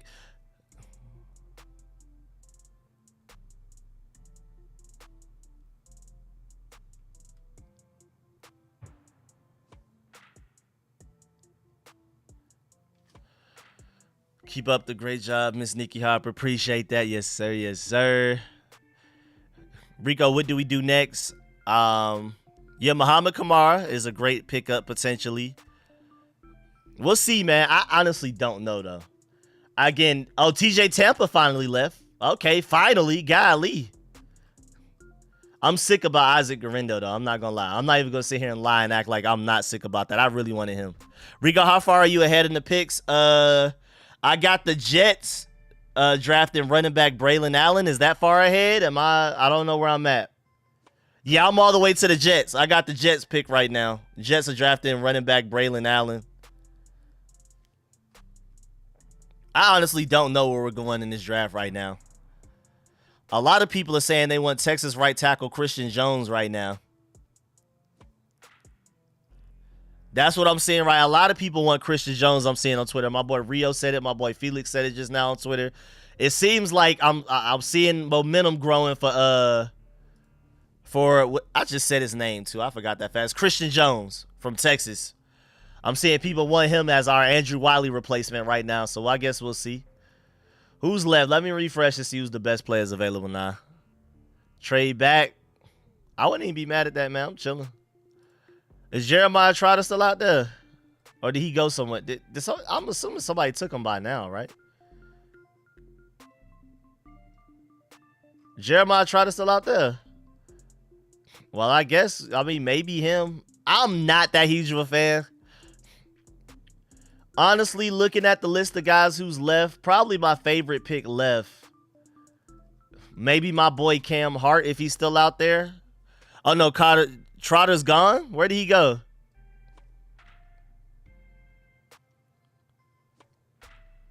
Where did Jeremiah Trotter go? I don't even know.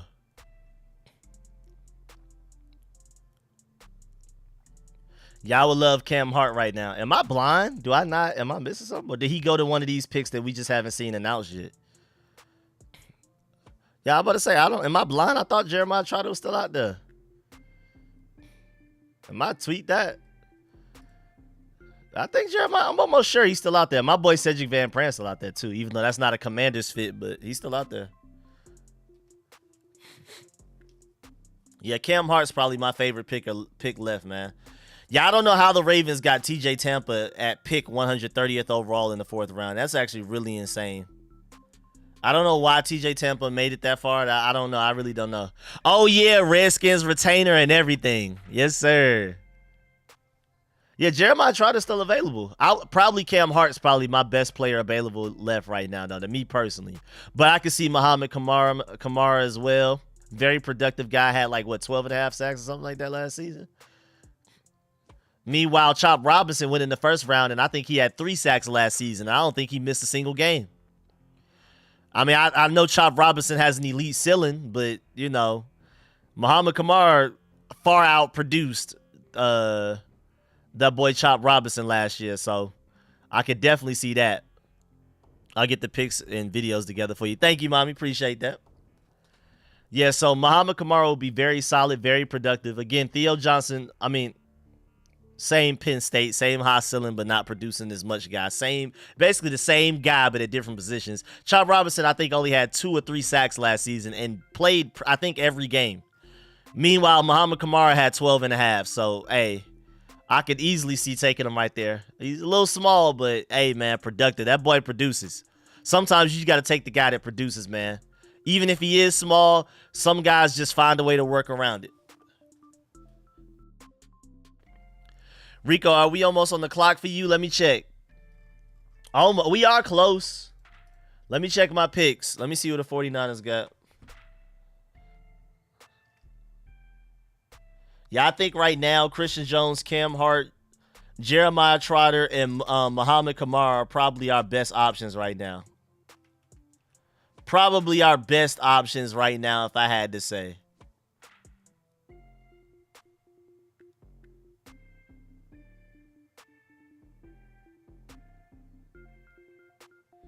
Yeah, those are probably the best guys available.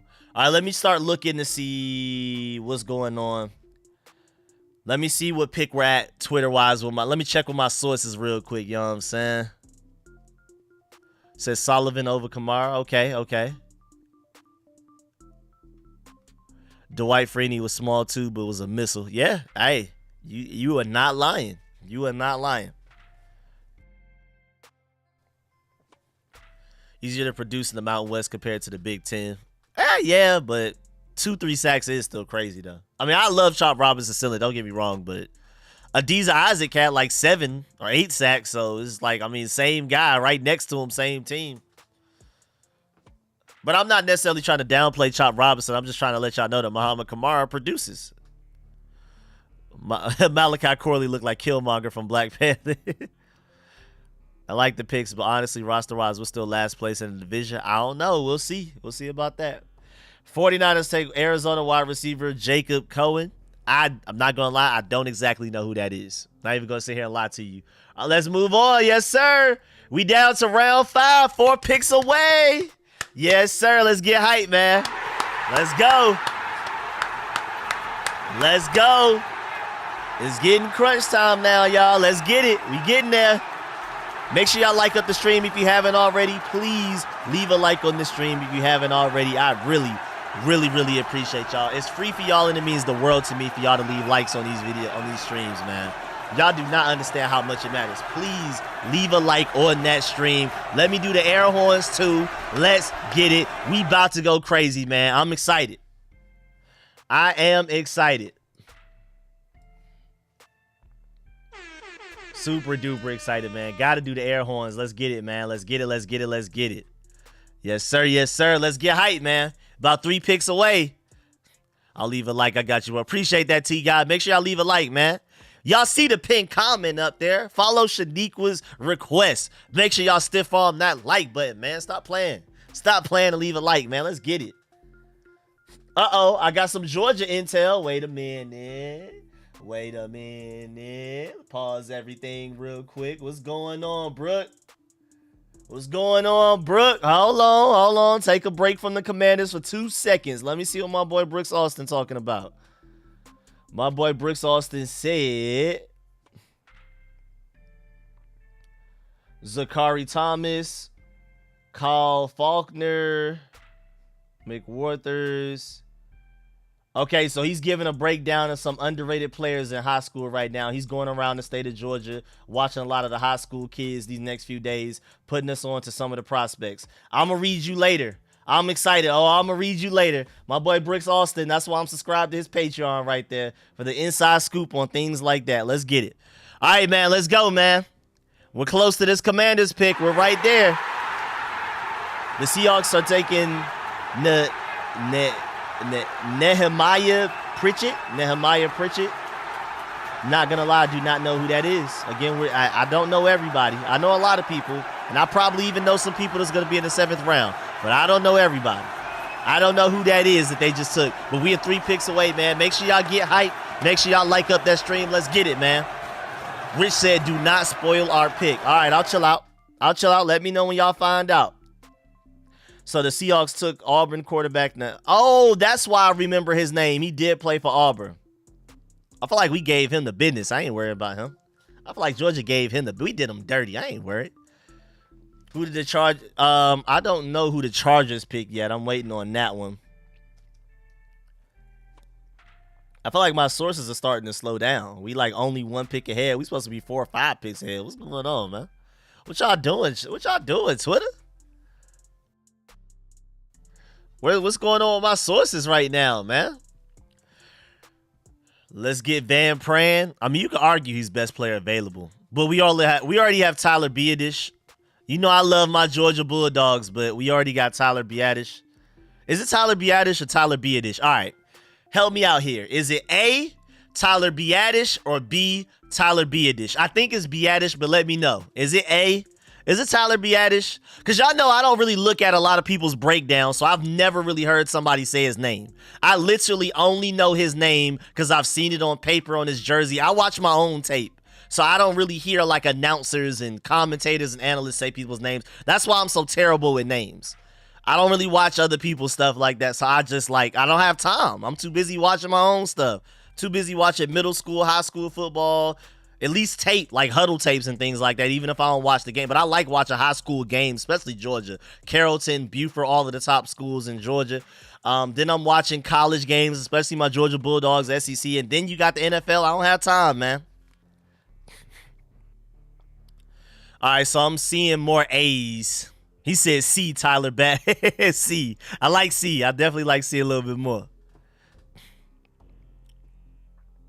Do you watch the Commander Logs? Not that much. I'm really excited about the one that's coming out after this, though, with our draft class. But no, I typically don't watch those.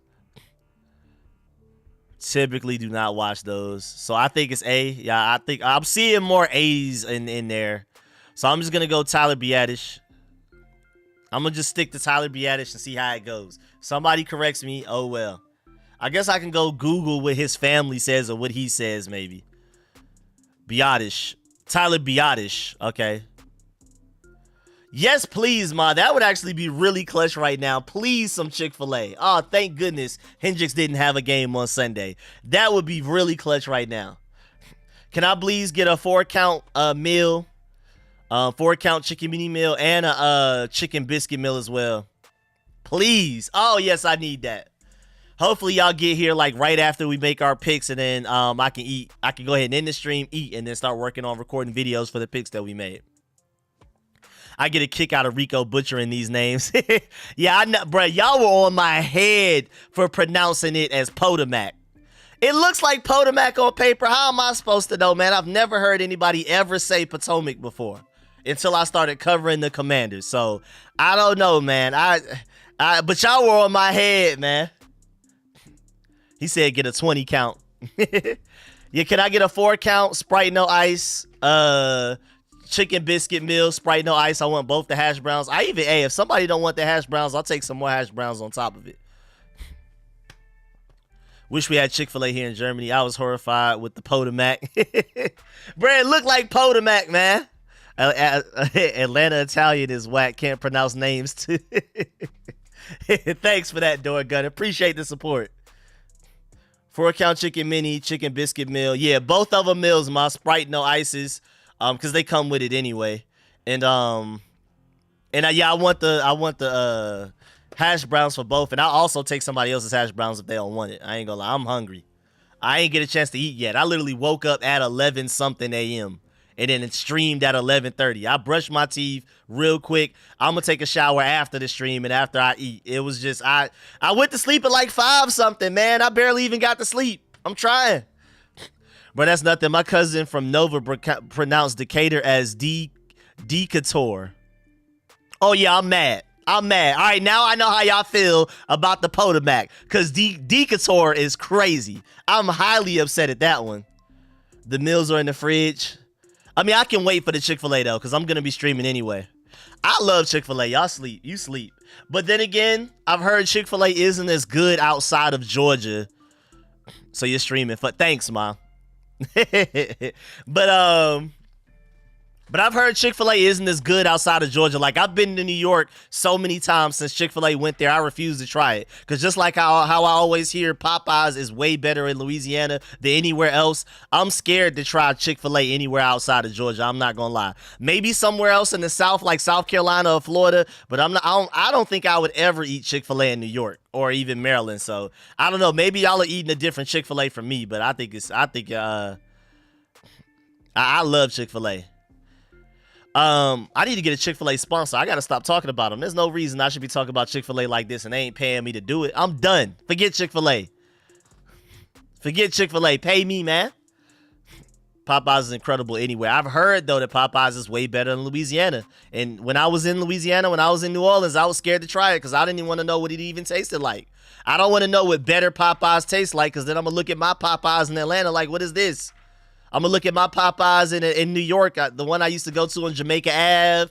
I got a Popeyes off 145th and 8th in Harlem. I'm going to look at those Popeyes like, what is this? Like, I don't even want to know what better Popeyes tastes like. I'm just going to assume people are right and take their word for it because I don't want to ruin it for me. Oh, yeah, Bojangles is crazy, too. Bojangles is insane. Let's go, man. We on the clock. Let's get it. When I first got the V, I used to call it Potomac. See, I'm not the only one, man. Yeah, Chick-fil-A still. Yeah, we have Chick-fil-A's where it's breakfast all day, technically. You can. They shut down Bojangles out there? Oh, that sucks, man. Cali has some of the best tacos, especially Southern Cali. I actually have, as much as I've been to LA, I've never had tacos while I've been in Cali. Yeah, we technically, I don't know, Ma, are y'all going to Chick-fil-A's are y'all going to the Chick-fil-A that's open this breakfast all day? Or do I need to pick a lunch? If they do, oh, so y'all are going to the Chick-fil-A's that don't, then I'll take the most you can get in the chicken tender meal with the waffle fries and the Sprite no ice then. I prefer breakfast though, but I'm cool with lunch. Lunch is cool. Chick-fil-A breakfast is elite, then lunch is cool. But let's go ahead and get it, man. We are on the clock. The pick is in. What are we looking at, y'all? I will not spoil the pick. I will wait. Just to let y'all know, Xavier Thomas from Clemson went to the Arizona Cardinals, just to give you the heads up. Just to warn y'all. I saw people. Yeah, Tender Mill confirmed his backup. Appreciate that. Thank you, man. All right, let's see, man. I'm not going to spoil the pick, but just to let you know, there's a lot of great players out there. Let's get hyped. We are on the clock. We are on the clock. Just to take a look at some of the players that's available right now. Hold on, let me refresh real quick. You know what I'm saying? Let me refresh. Can't believe Spencer Rattler. I expected this. We still got Cam Hart. He came in for a top 30 visit. What's your Chick-fil-A sauce? I guess just honey. I don't really eat Chick-fil-A. I don't really eat Chick-fil-A lunch like that. Chick-fil-A lunch is cool to me. I prefer McDonald's. I love Chick-fil-A's breakfast though. It's a big difference for me. We got Jeremiah Trotter. We got Cam Hart. We got Muhammad Kamara. We got some guys out there now. I know a lot of people want that right tackle from Texas. I'm seeing that a lot on Twitter. So let's see what we end up doing, man. We are on the clock. Get ready, y'all. We are on the clock. Let's get it. Pick is in, apparently. Let's do it. I'm seeing some people say pick is in. I haven't personally seen pick is in, but we'll see. Let's see what we do with the pick, man. I'm not going to lie, with Johnny Wilson being like a smaller defensive tackle than normal, and he actually does have experience playing edge rusher every now and then. He's more of a defensive tackle, but every now and then he plays edge rusher. I think it does decrease the chances of us taking Muhammad Kamara, just to let y'all know, because I think they potentially see him as a guy that can play 3-tech most of the time, but also can play some edge rusher as well, as like a little bit. Not often, but a little bit. Like, if you want Deron Payne, Jonathan Allen, and Johnny Wilson on the field at the same time, if anything, you're more likely for Johnny Wilson to be kicked out the edge rush out of anybody. So, just to give you the heads up, I'm just letting you know now, it's more likely that we are to not go edge just because of that, just because we have Johnny Wilson. But who knows? I could be wrong. I could easily be wrong.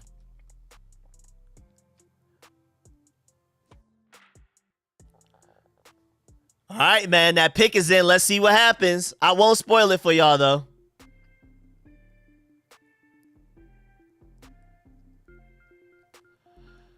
Let's see. Peter's pick is in. Peter's pick is in. We got Cam Hart. We got Muhammad Kamara. We got Jeremiah Trotter. We got some guys. There's some good picks, man. Some good picks. Good picks. But I just think with Johnny Newton, we're less likely to take an edge rusher because he can play a little bit of edge rusher as well. And we signed 3 edge rushers in free agency. So we'll see. Okay, I know the pick. I know the pick. I'm not going to spoil it yet. I'll wait. I'll wait on y'all. I will wait on y'all. I'm going to wait. I'm going to wait.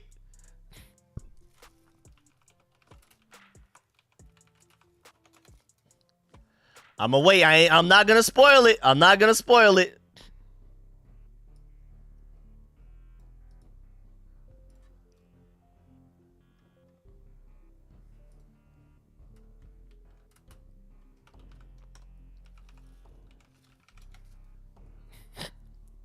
I'm gonna wait. I'm gonna wait a little bit. I'm gonna wait. I'm gonna do the seller. We gonna go ahead and clap it up. Some people don't want me to spoil it, so I'm gonna wait. You'll see very soon. You'll see very soon.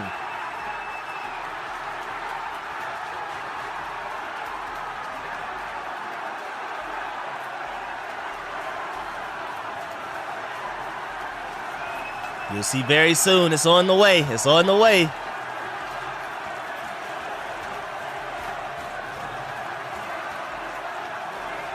There you go. Okay, so everybody knows. We got Jordan Maggie, the linebacker out of Temple. I can go ahead and transfer what you need to know about him right now. First of all, the RAS score. Let me do some air horns real quick. Welcome to the Commanders, my boy. I'm not going to lie. This is looking like a Jamin Davis replacement.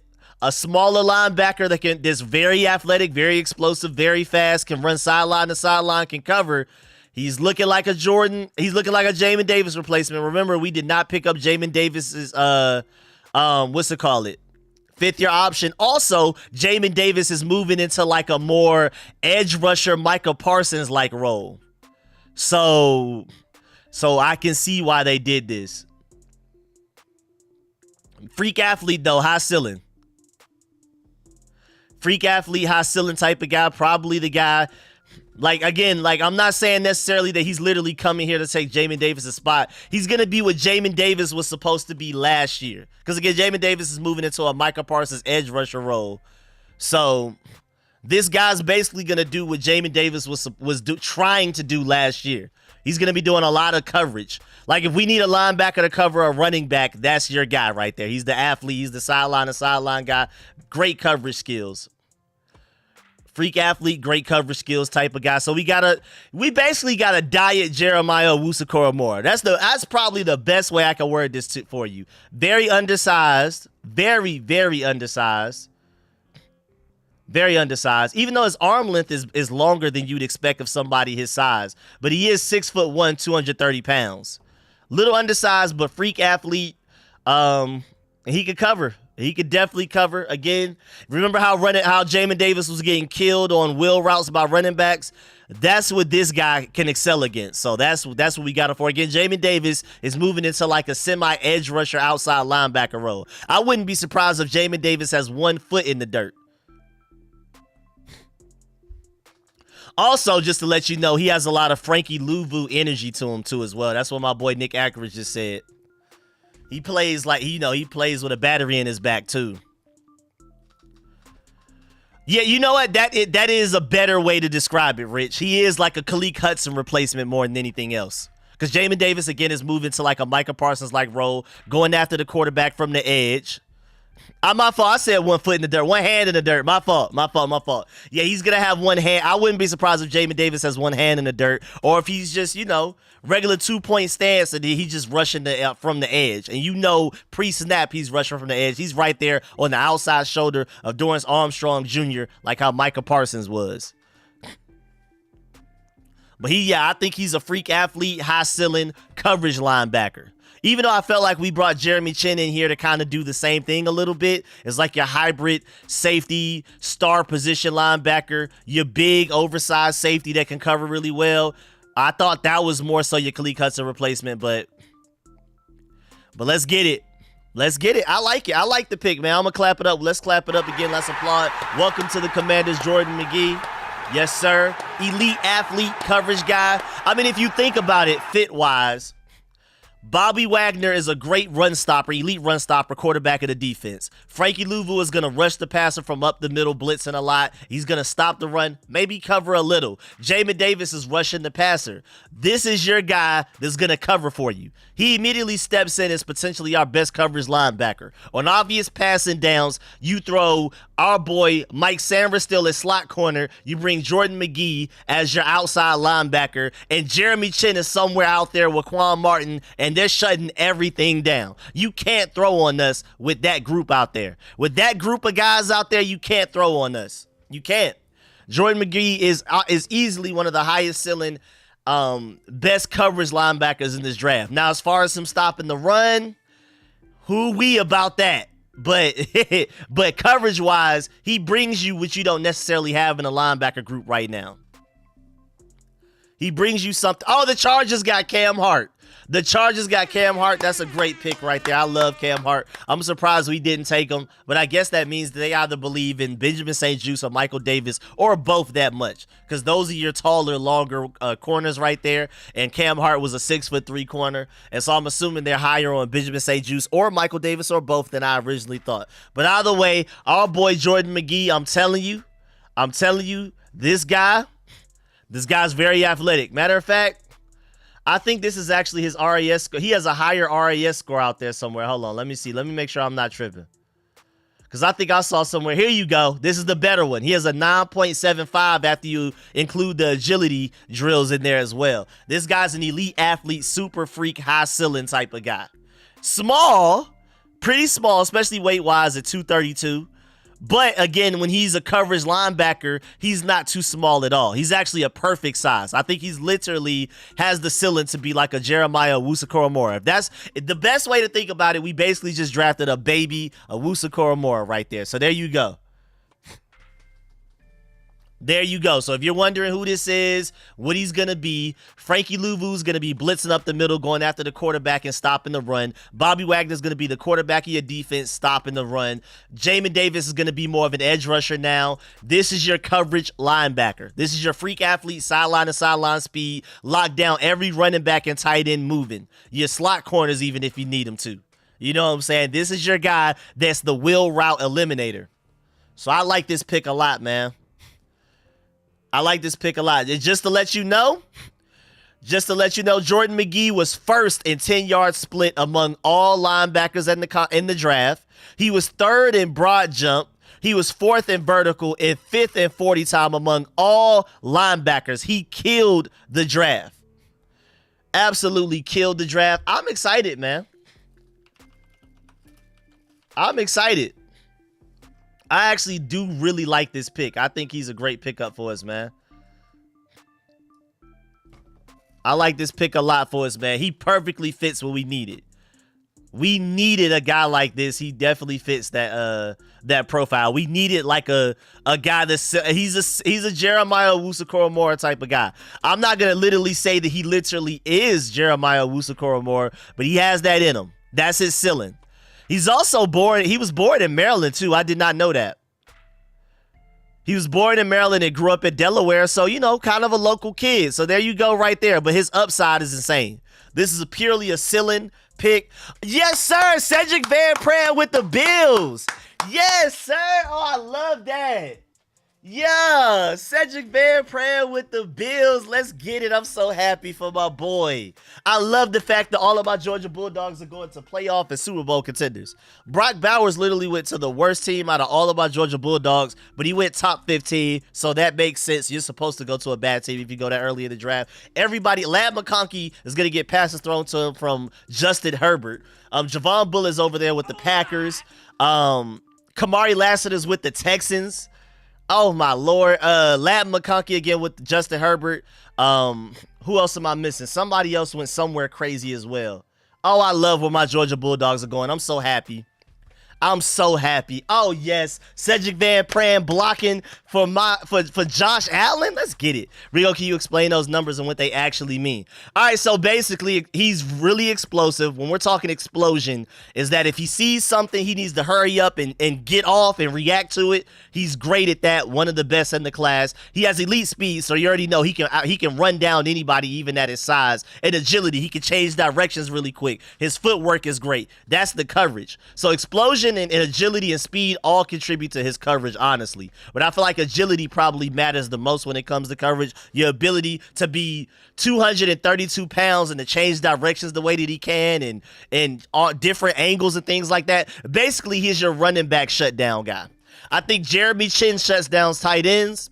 Mike, my boy Mike from Michigan, Rain is still shuts down slot receivers. Your Devonta Smiths and guys like that completely takes them out of a game.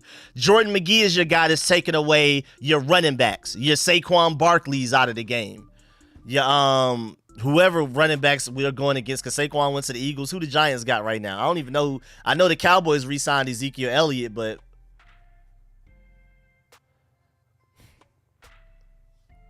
I'm telling y'all are gonna love this pick. Trust me, man. Y'all are going to love this pick. Y'all are going to end up loving them. By preseason, you'll see. Repeat about Georgia. Some went to the Packers. Yes, sir. Javon Bullett went to the Packers. I forgot. Tyke Smith, I believe, went somewhere decent, too. I think Tyke Smith landed somewhere pretty nice, from what I remember. Thanks for that. Thank you, Mommy. Make sure y'all leave. Oh, yeah. And then Tyke Smith went to the Buccaneers. Maybe not the most, the most ready to win a playoff game or a Super Bowl right now, but that's still solid. He basically is going to be their Jamel Dean replacement. So I'm very happy for Tyke Smith. I love where every single one of my Georgia Bulldogs went. I think Cedric Van Pran, even though he went way later than we expected, being the starting center on the Bills is big time. I'm super happy for him.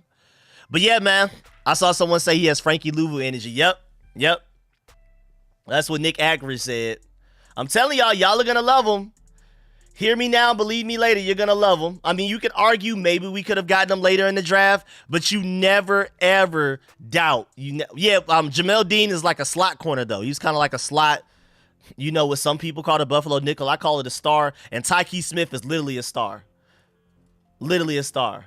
It probably says safety next to his name, but he's really just a slot corner. He's just a big slot corner. I think he's basically the Jamel Dean replacement in play style, like in how they're going to use him. Jamel Dean is technically a corner, Tyke Smith technically a safety, but they both do the same thing as slot corner. I'm telling y'all, man, don't sleep. And I love the fact that that this regime finally values the linebacker position.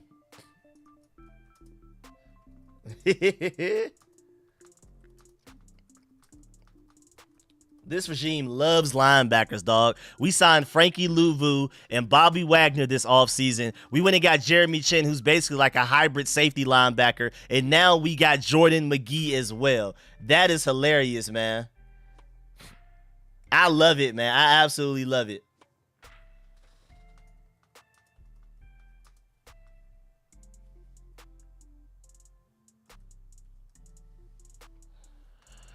Rico, what pick are you up to now? Oh, I haven't even checked, man. I'm just still looking at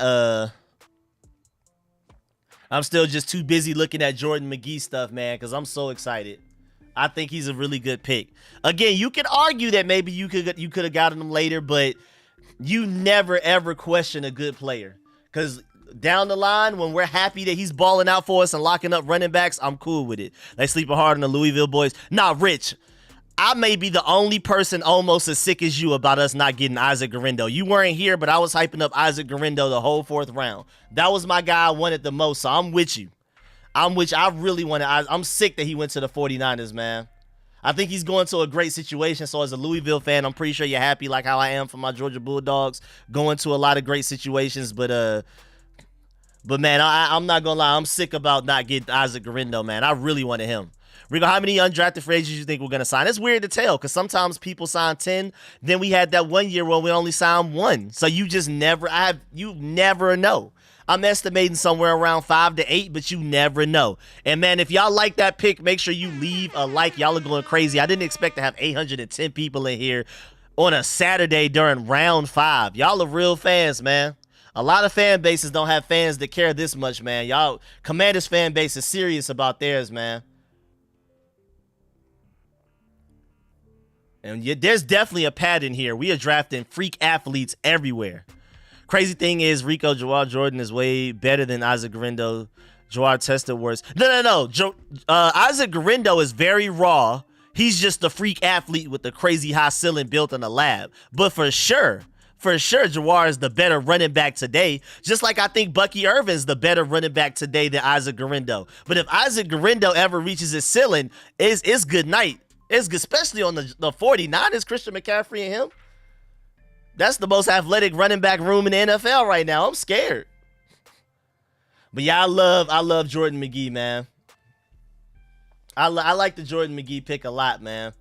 Great coverage linebacker, high upside, elite athlete. I'm excited. Man. Let's get it. And again, don't forget, this is the same team that drafted Jaden Daniels in the 1st round. Do not sleep, man. We got a lot going on. Yeah. Guerendo is just a boomer bust, freak athlete. I just feel like he needs to be more consistent with his vision. He has the strength to be a great pass blocker. He's like 220, but he just needs to work on that technique. He's just raw. But Isaac Guerendo, if he figures it out, and I believe he can, I was hoping he would be our good karma for the Bryce Young bust. I was hoping we can get Guerendo and he can make up for us missing out on Bryce Love. That's what I've been saying for the past couple of days. That's why I really wanted him. But hey, I think he's going to a great situation with the 49ers where he doesn't have to contribute immediately because he's going to have Christian McCaffrey in front of him. I know that's probably his favorite spot to land. I feel like he's in heaven right now. But yeah, man, I like Jordan McGee a lot, man. Do not sleep, man. That's your coverage linebacker right there. That's your coverage linebacker that's shutting down running backs. If we're talking about everybody's superpower with everybody's best stat, you have my boy Mike, I'm going to keep messing up his name. The corner from Michigan, Mike. I just got his name down earlier. I guess I'm just tired. I'm struggling with his name as of the past 20 minutes. But you got him to shut down slot receivers like Devonta Smith. like Lad McConkey if we go against the Chargers and things like that. You got Jeremy Chin to shut down tight ends. Quan Martin can help him with that as well. And then you got Jordan McGee to shut down running backs and tight ends. That's what he does, man. Jordan McGee draft grade A-. You saw that somewhere? Somebody said A- somewhere? Or is that your draft grade? Because I think that's pretty solid.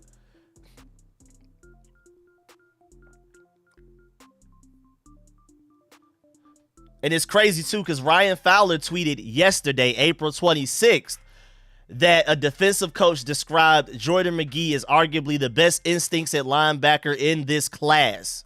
And he's a freak athlete. Stop sleeping. Stop sleeping. Jordan McGee had the 7th highest grade out of linebackers according to Pro Football Focus last year. And we got him in the 5th round. Stop sleeping. Stop sleeping. Stop sleeping, man. You can argue that maybe we could have gotten him later in the draft, but he's probably going to end up looking like a steal to us later on. Did you like Johnny Wilson? Yeah, I like Johnny Wilson. Oh, CBS gave him an A-. Let's go.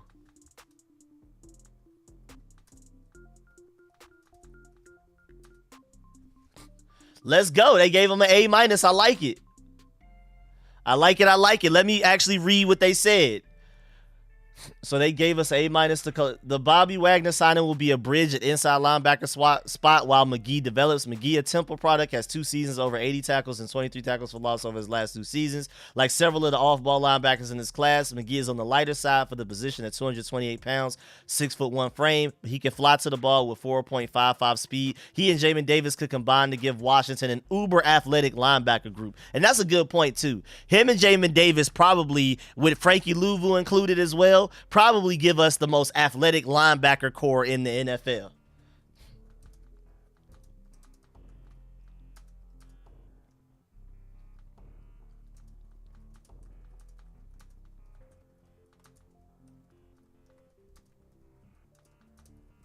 Yeah, I think, honestly, my comp for him is probably Jeremiah Owusu-Koramoah. I'm not going to lie. That's my comp for him. That's his ceiling comp, though. I'm not acting like that's just what he's going to be certified, guaranteed. That's what he's about to do. But I think he's a Jeremiah Owusu-Koramoah type of guy. I think that's what he is to me. To me, that's literally just a heavier Jeremiah Owusu-Koramoah. My boy Ron Rebel with the donation. Yes, sir. He said, I ate Popeyes in New Orleans, couldn't tell the difference. Okay, I may take your word for it. I may do it next time I'm in New Orleans. I was just scared, man. When somebody told me that, I was scared. Appreciate the donation big time, man. Y'all been going crazy today. Again, if you want to know how I feel, I think Jordan McGee is Jeremiah Owusu-Koramoah. Now, just to let you know, pick-wise, we pick again. And we're like 18 picks away by now or something like that. We pick 161st. What pick are we at now? What pick are we at now? Shouts out my boy Cedric Van Pran went to the Bills. I'm so happy. Appreciate that donation again, Raw Rebel. Appreciate that. Where are we at? Let me go to... Oh, this is best player available. There it goes. Okay.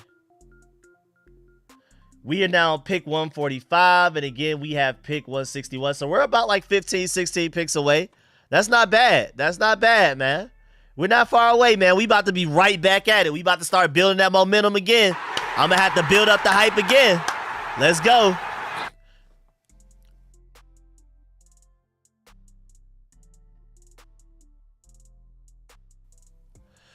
My boy Ivory said Quinn loves guys like McGee. I think we're going to move or cut some DBs. Forrest is coming back. We got Quan and Chin with like 6-7 quarterbacks. Yeah, it's weird how it's stacking up.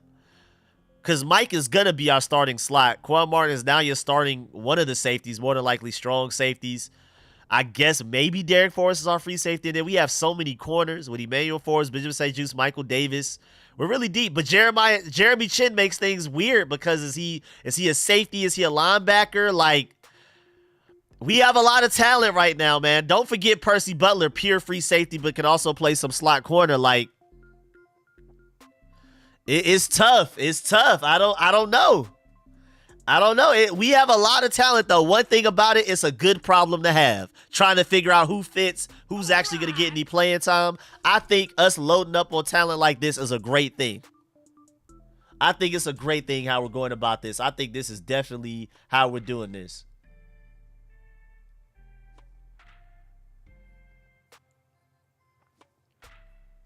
I think that's a pretty good pick, man. I literally think he has the ceiling of a heavier Jeremiah Owusu-Koramoah. If you ask me, that's my personal comp for him. A heavier Jeremiah Owusu-Koramoah, so I'm excited. And remember, actually, really, if you want to be real about it, remember Adam Peters drafted Dre Greenlaw in the 5th round for the 49ers a couple of years ago. Is this his next Dre Greenlaw? Let me know. Let me know.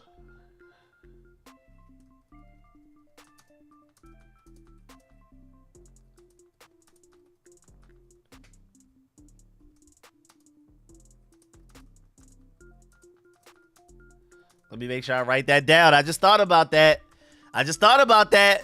Is this his Dre Greenlaw? This could be his Dre Greenlaw. Same round.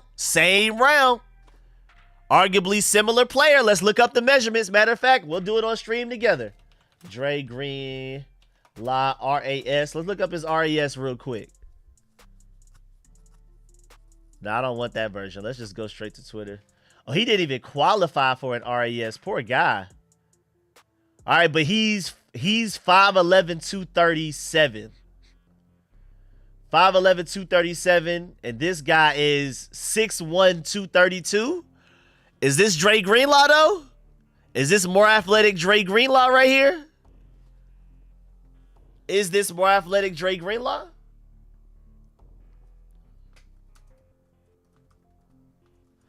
Is that what this is? Agreed. Loading up and talent coming off of a bad defensive season makes sense. McGee has some great tape, gets off blocks easily, incredible instincts. Let him know. Let him know.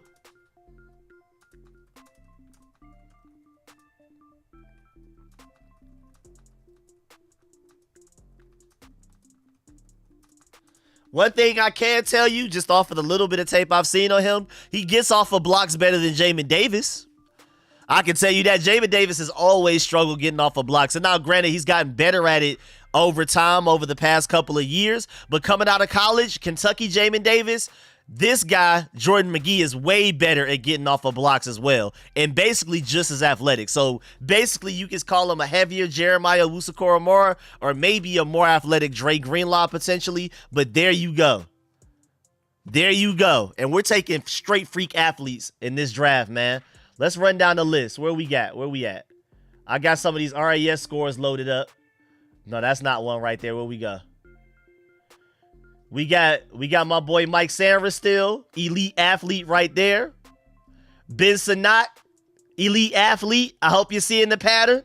I hope y'all are seeing the pattern. Where we at? Come on, keep going. Brandon Coleman, an elite of elite athletes.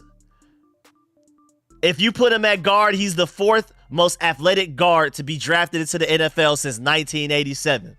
Stop playing with me, man. Where my boy Luke at? Elite athlete as well. The more athletic Puka Nacua. Stop playing with me. And then you got Jordan McGee, a more athletic Dre Greenlaw. Stop playing, man. Yeah, I love Jeremy Chin in the Cam Chancellor role. I like that. That's a great point. That's a great point.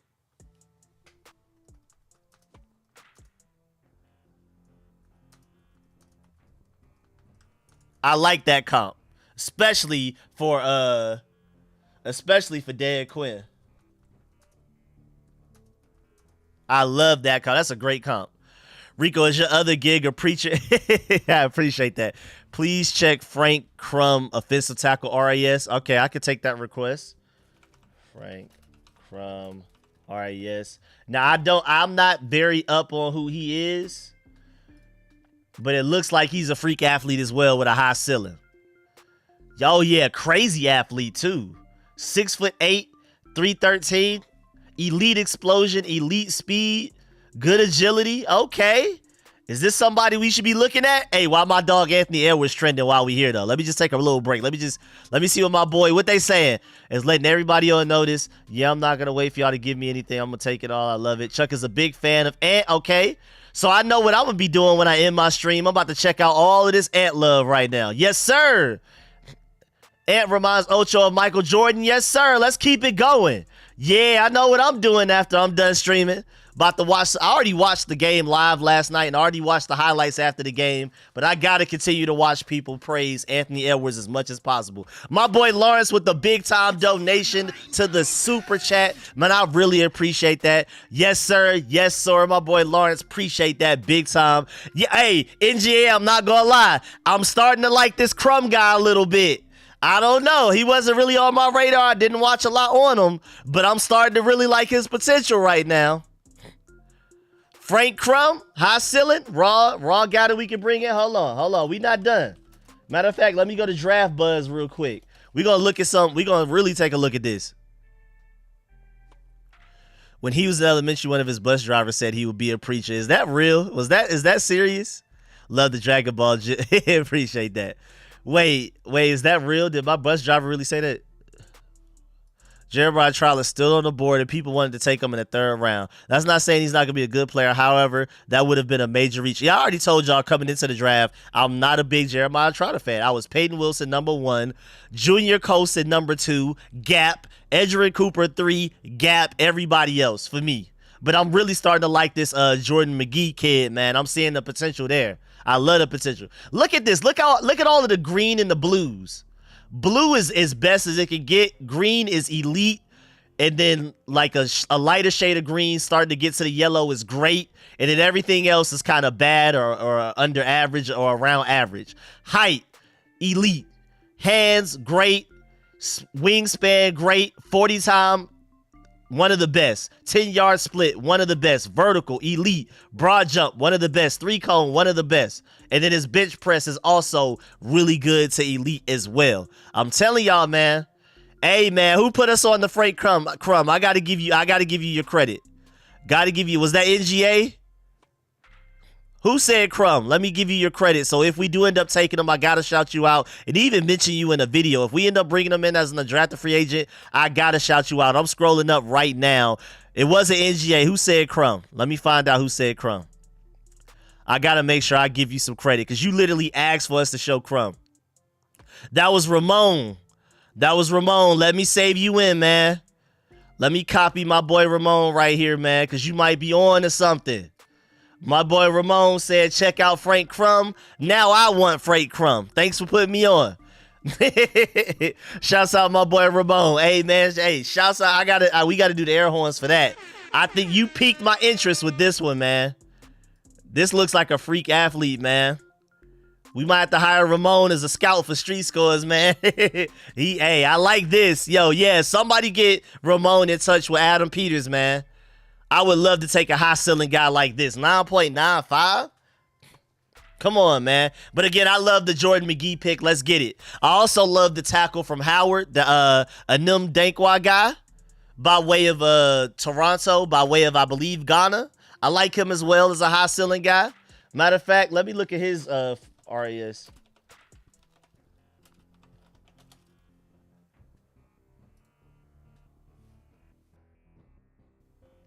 Oh, he didn't even get to do everything yet. I love his ceiling though too, but hey, man, that boy Frank Crumb might be. Hey, we might be on to something. Anyone a Harry Potter fan? Crumb. Oh, I don't even get it, man. I was just talking about Star Wars yesterday, and I can talk to you about some anime. So I got my nerd in me, but I don't have Harry Potter though. I ain't got nothing for that. Rico, you nothing but the truth, my brother. Appreciate y'all. Appreciate that, TJ. I can nerd out on some video games, on a little bit of Star Wars, even though that's more of like a childhood thing, and some anime. I got you. But Harry Potter, you lost me on that one, though. I ain't got y'all on Harry Potter, though. All right, what pick are we at now, man? Rico, who you get? Celtics or my Heat? Who you got? I mean, I'm not going to lie. My brother, who's also a Commanders fan, is a Celtics fan, so I'm naturally rooting for them. Plus, they have Jaylen Brown, who's from Atlanta. So, you know, I always attach myself to some Atlanta player wherever I can on any sport, any team, any game. I'm trying to find who's the guys from Atlanta. That's why I was rooting for Clemson in March Madness, because they had some guys from Atlanta. I'm happy that South Carolina won the women's championship, because not just from Atlanta, but Westlake's own was on there, so I was rooting for her. So I'm happy that they won the women's championship in college basketball. So I'm sorry, I'm rooting for the Celtics. Celtics. I don't know who's gonna win because right now the Heat are giving the Celtics the business without Jimmy Butler. So I don't know, man. I don't know. But I'm personally rooting for the Celtics. Just more so, brother first, Jaylen Brown second because he's from Atlanta. Him and Ant, of course, friends because, Atlanta connection, man. That's just how we do. Do we need a backup at center? We'll see. I mean, there's so many options as undrafted free agents. I think we'll be straight. Why would Crum still be on the board, though? I don't know. High ceiling, but people not really on to him right now. Just like how I wasn't aware. I guess they are not either. How long do you think it takes the fan base as a whole to get past the PTSD of Dan Snyder era? Seeing some crazy emotional blow-ups. I don't know in total. I can't speak on, people that are crash out dummies with their emotions. But I know me, I'm chilling. Thank you, Raven Johnson. Thank you, mommy. Raven Johnson went to Westlake. And her and Ant always go back and forth on Twitter supporting each other.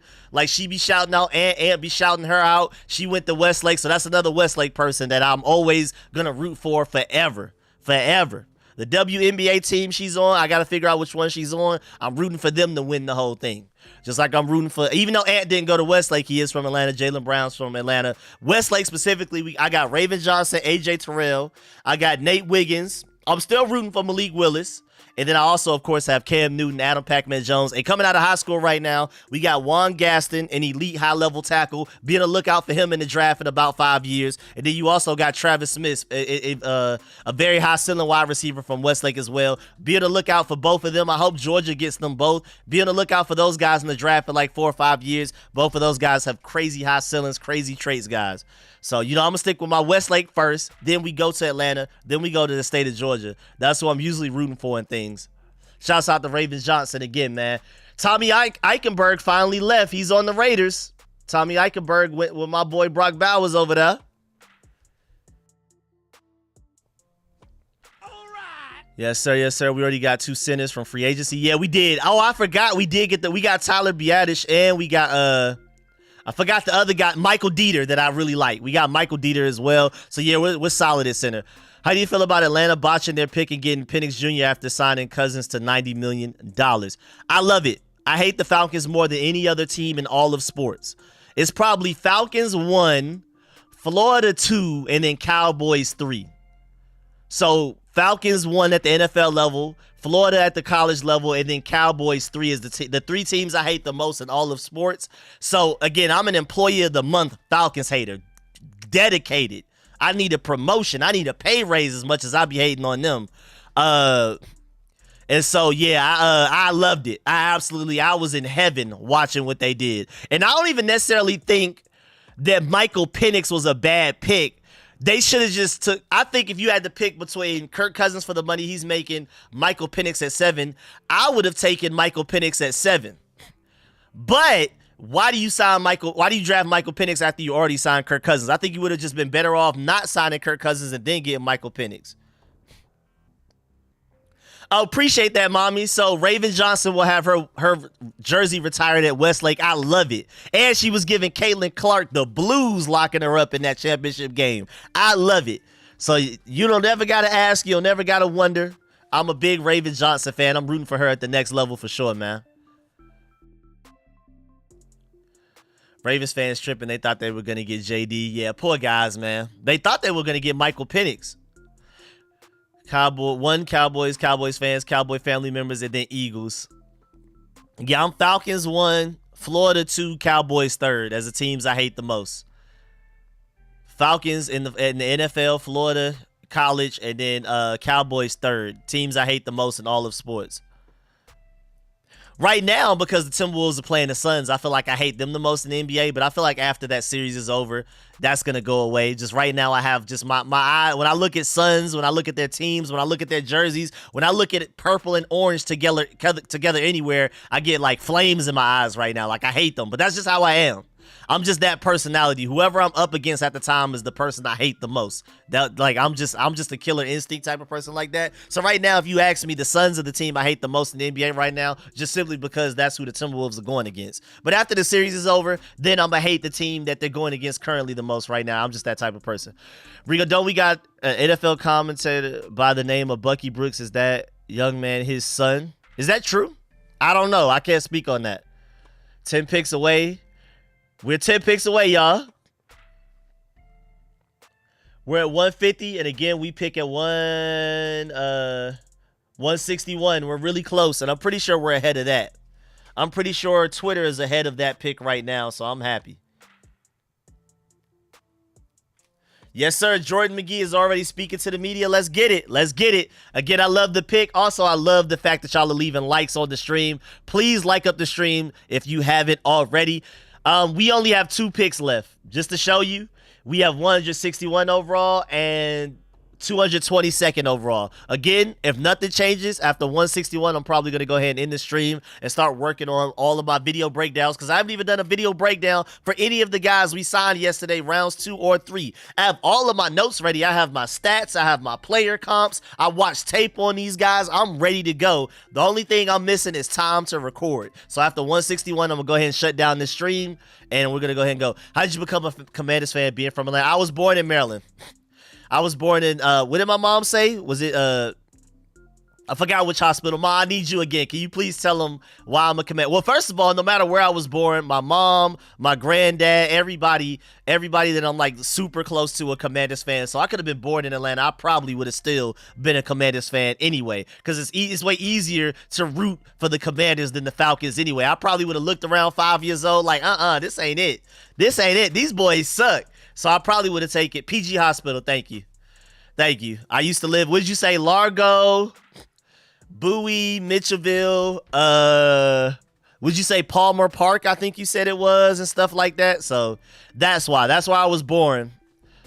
I moved to Atlanta, and then I've been living here since, kind of by way of Las Vegas and New York at the same time though. I've lived in New York for a few years as well, but I've lived in Atlanta the longest. But I was born in Maryland. But again, regardless, because of my family, especially because of my mom, I would have been a Commanders fan even if I was born in Alaska. So it doesn't matter.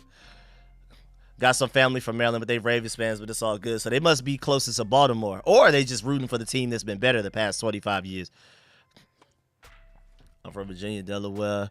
Rico, did you make your own Rico's 200 big board? Nah, I've never done that, actually. I really should, though. That's a good idea. Maybe I'll do that next draft. Maybe I'll do a big board. Come from a good stock fam. Big props to mom. Appreciate that. Appreciate that.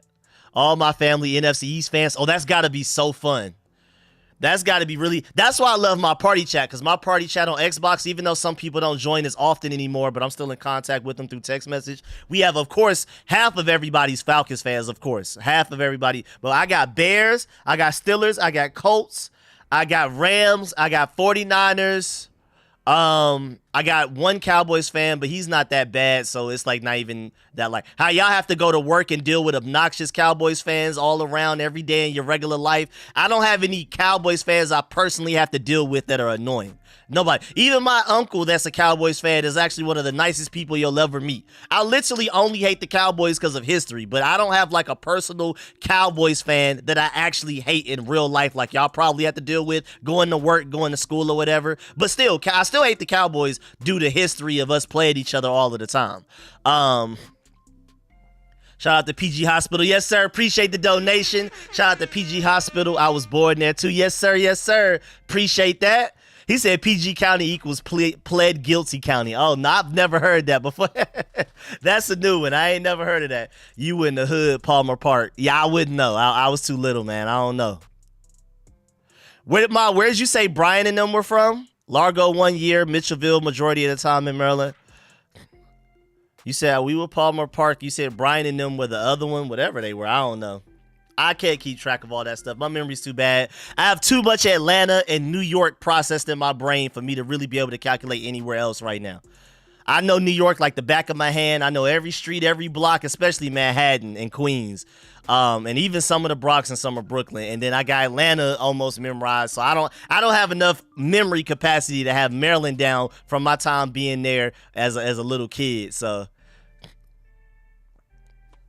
Chase Young, a fifth round quarterback batting. Ain't he? We in DC 70%. Went to Wilmore Elementary and Burwell Heights Elementary, a magnet music program. PG Hospital moved to Largo and changed the name. Who's your favorite Redskins? Mine is London Fletcher. If I had to pick all time, I mean, Sean Taylor feels like an easy one, but outside of him, I mean, you can ask my mom, because my mom said I used to talk about B. Mitch a lot. Steven Davis. Now, of course, Darryl Green. Let's go ahead and get Darryl Green out the way. Darryl Green is easily one of my top 3. I can't believe I just waited that long. But I used to use Steven Davis a lot. Remember when 2K used to make NFL games, NFL 2K? Well, I remember back in elementary school when I was real little, I used to turn up the sliders, and then I used to put it like on the easiest mode possible, and I used to run for 500 yards a game and 8 touchdowns with Steven Davis. So I used to love Steven Davis because of that, but I used to like B. Mitch a lot when I was little as well. I remember when I was a little, it used to be like the Lavernius Cole and Santana Moss days. I used to love Clinton Portis because of like all the different personalities, like how he was Southeast Jerome. Of course, as a kid, I used to love that. Like when I was a kid, Clinton Portis was like the greatest thing ever for a minute because of the Southeast Jerome. He had the little clown hat thing, clown hair and everything. Who am I forgetting? London Fletcher was huge, especially 2012. That was big time. That was like the only season I could talk trash living in Atlanta as a Redskins fan. 2012 is the only season I got. And I happened to be in New York at the time too, but I was kind of back and forth. So my Atlanta Falcons friends, I was able to talk trash to them. I was in New York, so I could talk trash to my New York friends as well. So that was like a shouts out to London Fletcher and RG3 for that season. Alfred Morris, all of those guys. I used to love Pierre Garçon and Deshaun Jackson a lot because I'm a big trash talker. I love the trash talkers. That's why I like Chad Johnson, Cam Newton, Adam Pac-Man Jones, Marcus Peters, Marshawn Lynch are some of my favorite players of all time because I love the trash talkers. So like Pierre Garçon and Deshaun Jackson, what they brought to the team, absolutely loved it. I had somebody at the tip of my brain though. I said Santana Moss was one of my. Chris Cooley, of course, was great. Champ Bailey. I'm a Georgia Bulldog fan. Champ Bailey, yeah. Champ Bailey, obviously, I was sick when we traded Champ Bailey away. Now, granted, I wasn't the diehard Georgia Bulldog fan that I am now yet, but looking back, I'm like, man. But again, I love Clinton Portis, so I'm not too mad. But again, yeah, I used to cheat like crazy. I'm telling you, NFL 2K, when 2K used to still make NFL games, not just basketball games, I used to run up those sliders on NFL 2K. I was running for 500 yards and 10 touchdowns a game with Steven Davis. Literally winning like 90-0 in my games as like a little 7-year-old kid on PS2. Or PS1, whatever it was. Whatever I was playing NFL 2K on, I was going crazy. Steven Davis was my favorite player in video game history. I don't know why. I just attached to him and went crazy. Oh, yeah, I used to love LeVar Arrington as well. Yes, sir. Yep. Champ Bailey, yep. If I had to pick one, though, like if you like, you gotta pick one guy. You can't pick them all. I'm leaning towards Darryl Green. I feel like Sean Taylor's kind of like an automatic because of the situation and everything. Outside of Sean Taylor, I'd probably lean towards Darryl Green. Probably. My boy Two Lit Keys with another donation. Appreciate that. You sleeping on my man D Hall. I mean, hey, didn't he have a game with like 4 interceptions? That was crazy. That was crazy. He had that 4 interception game. I remember that. But he just never was the same after that D-Hop incident in the joint training camp. But D'Angelo Hall is a great player, though. You right. Appreciate the donation. Also, my boy Tony P with the donation as well, per usual. Appreciate that. Fun fact, B. Mitch is number 2 all-time in all-purpose yards. Let's go, man. Surefire, should be Hall of Famer, but it is what it is, man. We have a lot of guys that should be in the Hall of Fame, but it's cool, though. London Fletcher should have been in the Hall of Fame. If you look at his stats next to Ray Lewis, it's ridiculous that he's not in the Hall of Fame yet. But that's a whole nother discussion for a whole nother video. We'll get there, man. Yes, sir. Yes, sir. Appreciate the donation again, man. I do appreciate Ryan Kerrigan a lot as well. I do. I'm not gonna lie. Somebody said Albert Hainsworth. Yes, sir, man. Yes, sir. LaRon Landry was cold too for a minute. I hate the fact that Georgia doesn't really take. I mean, my Redskins have never taken Georgia Bulldogs. It was Champ Bailey, then it was Bakari Rambo who ended up being a bust, and then it was Thomas Davis when he was already really old. We really don't bring in Georgia Bulldogs. I would love to get a Georgia Bulldog on my Commanders, but it just seems to never happen. Maybe better luck next year with all of these first rounders we're about to put out. Oh yeah, Sean Springs was the GOAT in NFL Street, dog. Sean Springs could be your quarterback, your wide receiver, quarterback, safety, anything. Run it. Sean Springs is one of the best players in NFL Street for no reason. For absolutely no reason at all. He could play every position and he was elite. I love Fred Smoot. I love a trash talker. I love some Fred Smoot too. Nah, Sean Springs was weird, bro. I don't know why he was that good in NFL Street, dog. I'm still trying to figure out what happened with that one. I don't know if he was a glitch. Still have a lot of the Redskins ornaments. My favorite is the one with Taylor Portis and I think Erickson. Yeah, that's hard. That's hard. Yeah, Philly gets all the Bulldogs. I hate it. Yeah, now Sean Springs was crazy, bro. Jake Fromm does not count. Jake Fromm does not. Georgia legend. Do not count him. Nah, Sean Springs was weird, bro. Carlos Rogers, I used to love him at corner too. Sean Springs was weird, dog. I don't know what it was in NFL Street. He was a glitch. He was a matter of fact, can I look him up? Do they just have a Sean Springs in NFL Street picture or something? He was a cheat code. He was a cheat code. Do they have him in NFL Street? Here we go, right? Is that him? Is that him right there? Bro, he was a cheat code in NFL Street.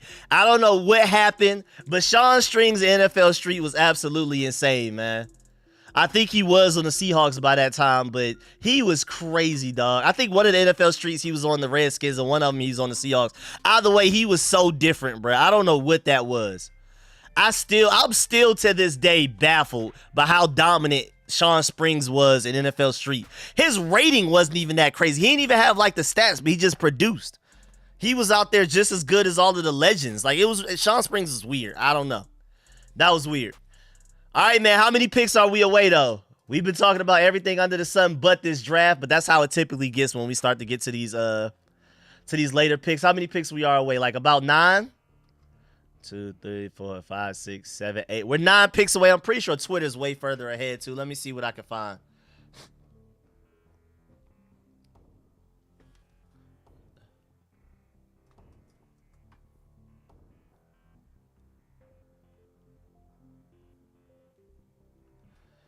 Let me see.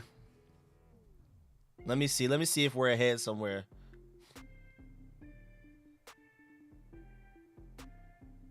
Let me see. Somebody said something funny on Twitter. Hold on. All right, I'm trying to see if I can find the picks ahead of time. Let me see, because I'm pretty sure we're past the Rams. I'm pretty sure we're already on the Panthers or the Dolphins right now. I'm pretty sure we're already that far ahead. Let me see. Let me keep looking.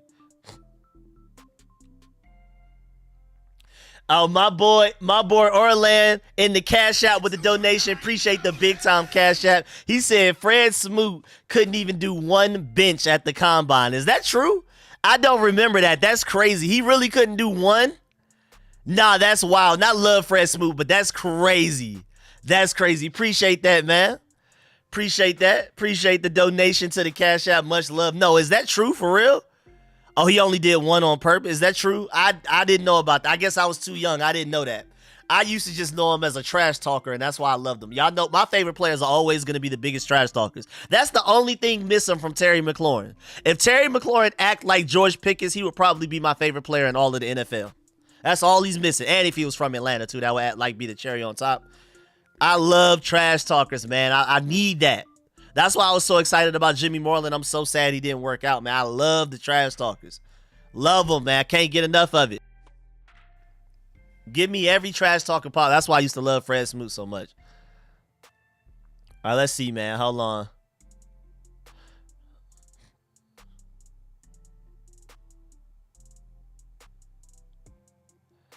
Let me see. Hold on. I'm pretty sure we're ahead. Let me see. The Eagles already took Aniyah Smith. Oh, that's a pretty decent pick for them. Wide receiver Aniyah Smith is interesting right there. Aniyah Smith for the Eagles. Okay, so we're ahead there. I'm pretty sure we're further ahead than that. Wait, does Jordan McGee have a grill? He might be my favorite draft pick. Does Jordan McGee have a grill?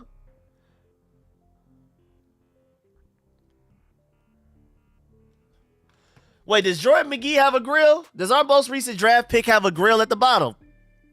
Because if he does, he might be my favorite draft pick.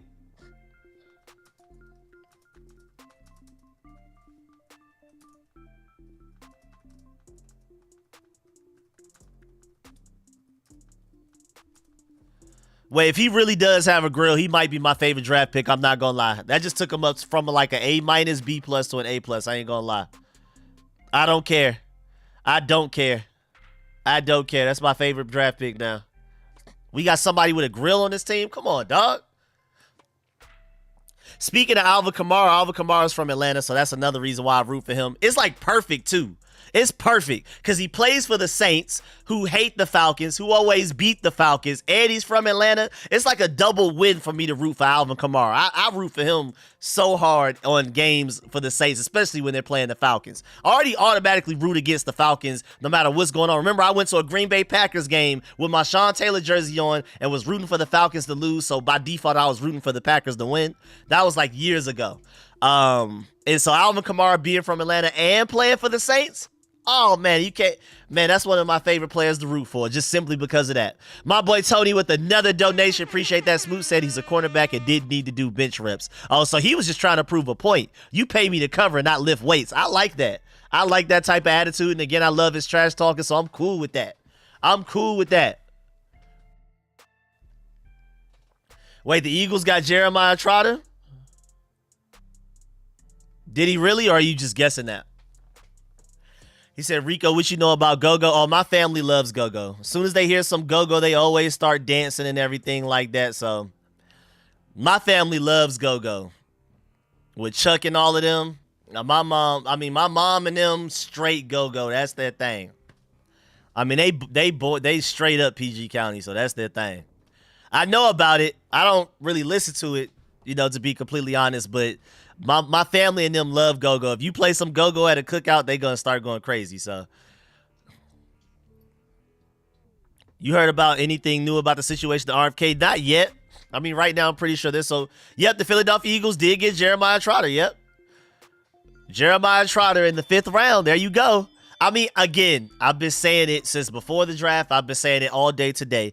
I'm not as high on Jeremiah Trotter as most people are. So I know a lot of people. I don't want people to think I'm downplaying Jeremiah Trotter just simply because he went to a division rival. But it's still a solid pick. I think it's still a solid pick this late in the draft, but I'm not afraid of Jeremiah Trotter. Doesn't put fear in my heart. I'm not like, oh no, the Eagles got Jeremiah Trotter. I don't know. I was never as high on him as I was a lot of other linebackers. Like I said, I'm Peyton Wilson 1, Junior Colson 2, linebacker 2 in this out of this whole draft for me. Then it was Gap, Edgerrin Cooper, Gap, everybody else. So shouts out to him though. I know he's happy to go there. Bruce Smith, I was too young. I pretty much was born into like the Dan Snyder era. I was not alive to see any of our Super Bowls or nothing like that. So I know of Bruce Young. I mean Bruce Smith. I know Art Monk. I know the posse, everything like that. But I wasn't there to watch that. I wasn't alive, so I didn't get to see any of our Super Bowls alive. I was born years after the last Super Bowl we won, so I'm completely missed out on all of that. So I'm sorry, I didn't get to see none of that. I know about Joe Jacoby and everything. I've gone back to watch the Super Bowls. Doug Williams, first black quarterback to start in the Super Bowl and first black quarterback to win a Super Bowl. I know about Joe Theismann, Joe Rittman. I just had to go back and watch them, but I wasn't alive for any of those. I've never been to a game at RFK. RFK was already shut down before I was here, so I missed all of that. I'm sorry. I wish I was there, though. All I know, for me in my lifetime, my hot points as a Commanders fan are RG3's 2012 season. You can say Kirk Cousins with Deshaun Jackson and Pierre Garçon, Mark Brunell and Santana Moss. That time we were down 13-0 with like 3 minutes left. I remember that vividly as a kid, but that's about it. That's all I got. That's all I got. I was not alive to see any of the Super Bowls. I completely missed all of it. I was born years after our last Super Bowl victory. So that's all I got. Mark Brunell down 13-0. Just 2 deep bombs to Santana Moss to win 14-13 with 3 minutes left with time expiring. 2012 RG3 season. And then like the Kirk Cousins days with Pierre Garçon, Deshaun Jackson. That's about it. That's about all my highlights. I mean, I saw LeVar Arrington. I mean, I've seen the Ryan Kerrigans. Saw a little bit I saw some Clint Portis and stuff like that, but we weren't necessarily that great overall during those years. We had great players, but we didn't do a lot of with it.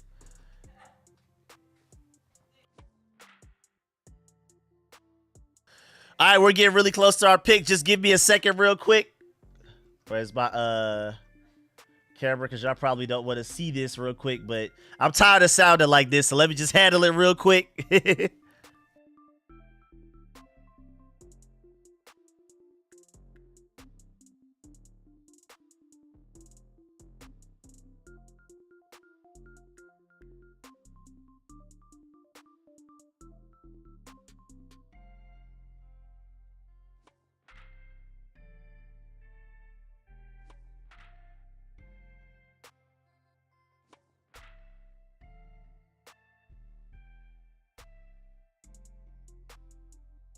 All right, I'm back. I'm good to go. I'm good to go. I should sound normal again. Let's get it. Let's go. We are very close, y'all. We about like 4 or 5 picks away. My mom always had a crush on Charles, man. I do remember the Patrick Ramsey days a little bit. I remember Jason Campbell. We were all hype about Jason Campbell when I was really young. I think that was elementary school for me, the Jason Campbell days, I think, right? I don't even think I was in middle school yet. Would you grab Jordan Travis at 222? Nah, I personally wouldn't because I believe in Jaden Daniels that much. But I do think a team will end up potentially getting still there because he was looking great for Florida State before he got hurt. I think he has some potential. So I would just go ahead and wait. Let's see. Where was I at? Oh, yeah, I was trying to check Twitter to see. Wait. Twitter. I see the Browns. Oh, people are mad that the Browns got Jamari Thrash. A lot of people are really upset about that. I know Rich likes his Louisville guy.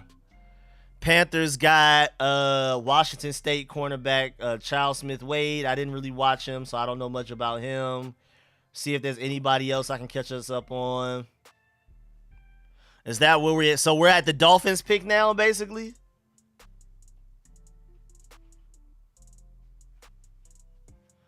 Wait, did Spencer Rattler get taken? Oh, thank you, mommy. Hold on, I gotta move all of this. Appreciate it. Thank you. Oops, dropped my phone. Thank you, mommy. I got food. All right, let me get back to the.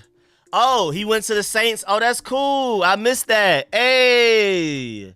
I'm happy for him, man. I'm happy for him. He has so much talent. I mean, just imagine.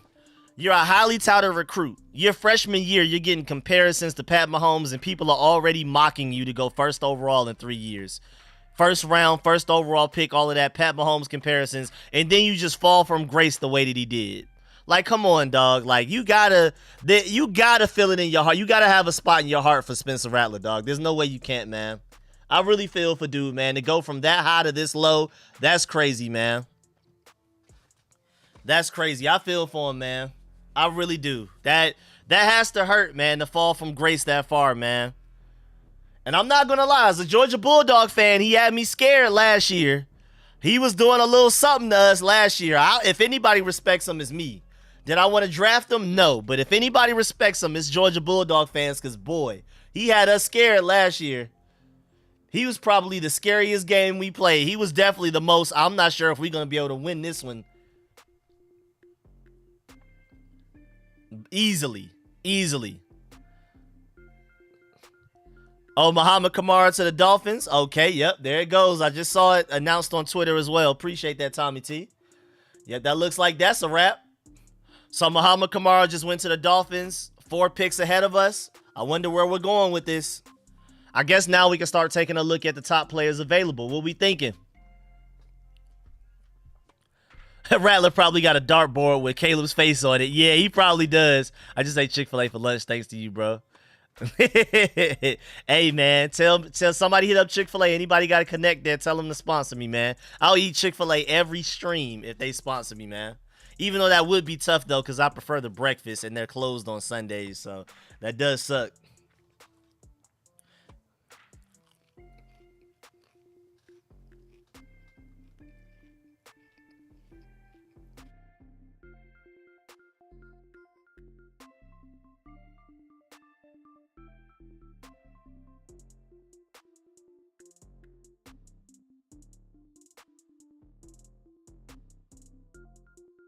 Yeah, just off top scrolling through, I noticed Gabriel Murphy from UCLA, DJ Dames from Auburn. I think that's a guy that we're interested in too. Did we bring him in for a top 30 visit? I'm not sure, but I know there was some interest there from the Commanders. But I don't think we necessarily need to go corner anymore. I'm actually really curious where we're gonna go with this. Are we gonna take a running back just cause, or you have Gabe Hall from Baylor still out there? Jaheim Bell, the tight end from Florida State, is interesting, but I'm good on that. Again, Muhammad Kamara is already gone. Johnny Wilson, the wide receiver from Florida State's interesting. 6'6". We do need a really big receiver right now. Luke McCaffrey is our tallest receiver at 6'2". So that, and Brendan Rice is still sliding. A lot of people liked him coming out. Makai Wingo, interesting player, but you know we don't need defensive tackle anymore, so that's dead. Let's go to the next page and see what we got going on. We working with right now. Let's see. Any notable names that I super recognize, I know a lot about. Yeah, we starting to get to that point. Where's my boy Anam Dankwa at, man? My boy Anam Dankwa at. That's a 7th round pick, undrafted free agent type of guy. Javonte John Baptiste. That's a guy that the Commanders, I think we brought him in for a top 30 visit. My boy Rosemary Jack Saint still out there. Stop playing with my boy. He showed out at the Senior Bowl. Y'all stop disrespecting my boy, man. Stop disrespecting my boy Marcus, man. Let me see where we at. My boy Zion Logue still out there too. I'm not surprised by him though. Dejon Everett, somebody better pick my boy up, man. He doesn't have much of a ceiling, but he comes in with a floor. Frank Crum, there you go, right there. There go Frank Crum right there, man. My boy Ramon earlier put us on to Frank Crum, man. We could be looking at him as a 7th round pick. Tyler Owens is still out there. I believe we brought him in for a top 30 visit as well. I'm just trying to look for the names that are most likely that we're the pick because of the Commanders' reported interest with them, bringing them for top 30 visits, had dinner with them, whatever. Those are the guys I'm looking for right now. But we'll see what happens. We're getting closer and closer. Let me go look at Twitter and see what the update is right now. UJ players falling out of favor in Philly. Apparently, Eagles haven't taken any this draft. Yeah, it is what it is, man. It is what it is, man. They hating on my boys this time.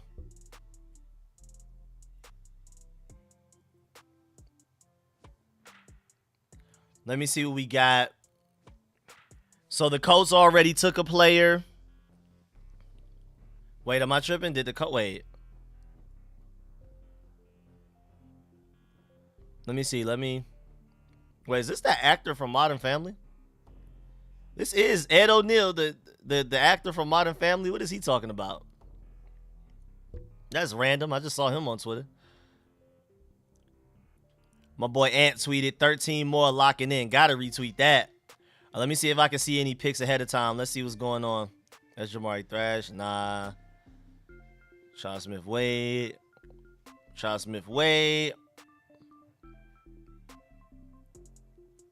You see Jeremiah Trotter there. Jeremiah Trotter did not test well, though. I'm actually really surprised by that. I thought he was more athletic on tape, but that's probably why he slid so far. Let me see. Any more picks that I can find? I'm trying to go further ahead right now. We better not get another Cheeseman. Please, no. Please, no. I beggeth thee.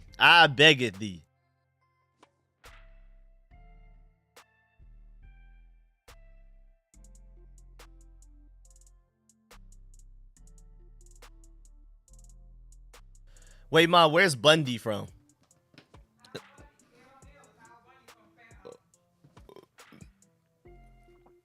You say what? What is Al Bundy?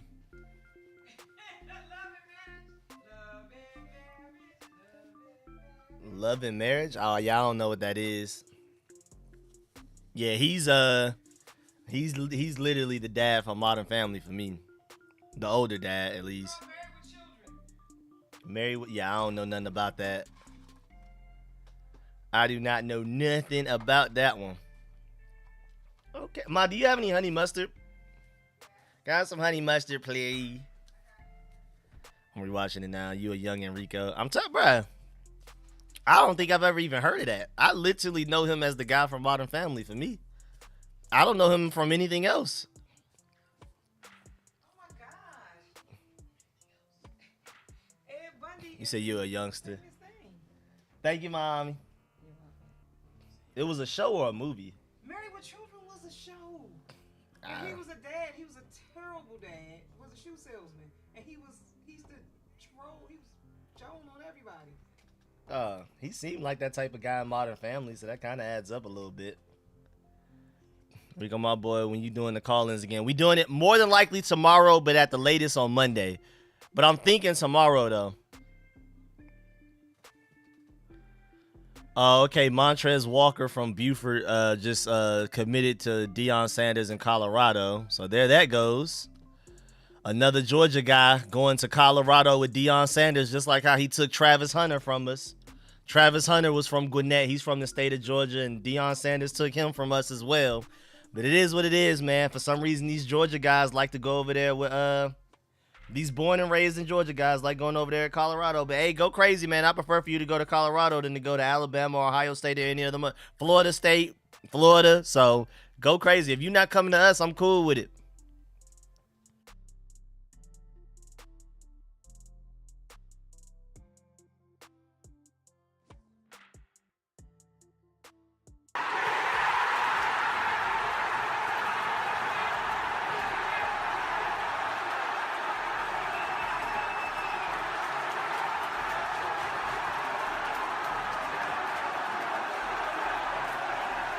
Here we go. Here we go. Pick is in. What we doing? Here we go. Pick is in. Let's do it. Let's do it. Let's get it. We about to go crazy, y'all. Here we go. Let's do it. Let's do it. Let's do it. Scored 4 touchdowns for Polk High in 1996. Golly. All right, let's do it, man. Let's do it. We already know the Bills pick. Where's our pick, man? Let's do it. Let's go. Let's go. We about to go ahead and wrap this up, too. After this pick, I'm going to give you my thoughts on the pick real quick, like a really quick one. Really quick, like just ... Then I'm going to pull up his RAS score more than likely because he's probably going to be a freak athlete. Then I'm going to go ahead and get up out of here, wrap this up. I'm going to start doing my video breakdowns for everybody we drafted so far because so far I've technically only done a video on Jaden Daniels. I have all of my videos ready onto the side and things like that, but you know, I gotta record them, so let's do it. All right, y'all ready? I'm seeing some people saying the pick, but I don't know if y'all want me to start discussing it yet.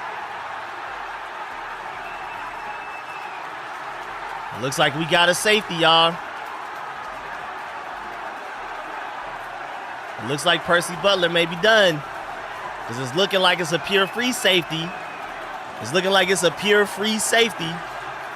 Just let y'all know, we can go ahead and talk about it now. We just went and got Dominique Hampton from Washington. Let me go ahead and show y'all his RAS score. Let me get Carlton and Jaden Daniels about the way. This is a pure free safety. This is an interesting pick right here. Let me go ahead and pull up his draft buzz as well while we're at it. I want to pull up all of his measurables. Let's see what's going on right here.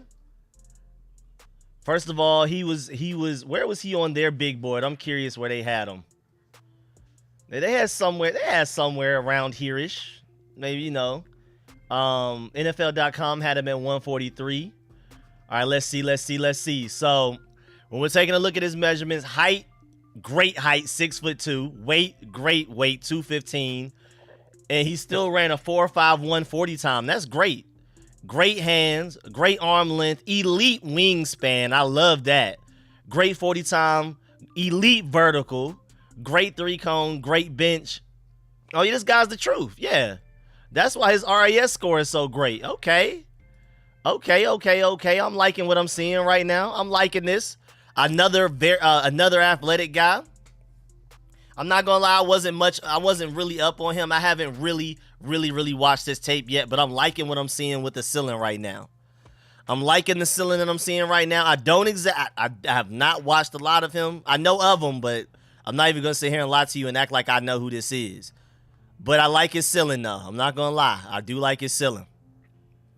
We're just going pure freak athletes. You can tell Adam Peters is basically saying, I pay you coaches millions of dollars. Why would I bring in a bunch of high floor guys if I'm going to pay you millions of dollars? I'm giving you guys that already come out of college good. I pay you to take these elite traits, these freak athletes, and make them great players rather than just handing you decent to good players. I like it, man. I like the philosophy. I'm not necessarily saying that I love the pick specifically, but I love the philosophy. I like the mentality behind what Adam Peters is doing right now. I like it a lot. But we were already talking about how our secondary was very crowded. So now it's interesting that we added another player to the secondary. Now, of course, he's going to contribute on special teams immediately. But, I mean, this secondary is very crowded.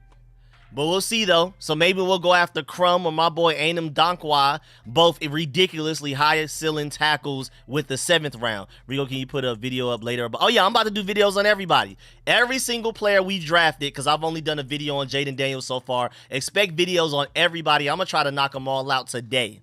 I'm going to try to knock out everybody today. So we got to talk about my boy Jordan McGee that we got earlier in the 5th round. And now we got to talk about Dominique Hampton as well. I still got to get Luke McCaffrey to y'all. I got to get Brandon Coleman. I got to get Ben Sinnott. I got to get Mike Rannistill. I still got to get Johnny Lewis. Newton, my fault, Johnny Newton. A.K.a. Javon Hargrave, in my opinion. That's my exact comp of him. And so, yeah, Bryce, immediately when I see us get a safety, I'm like, does this mean we're not going after Justin Simmons? I hope it does not. I hope Justin Simmons is still on the table, please. Please let Justin Simmons still be on the table.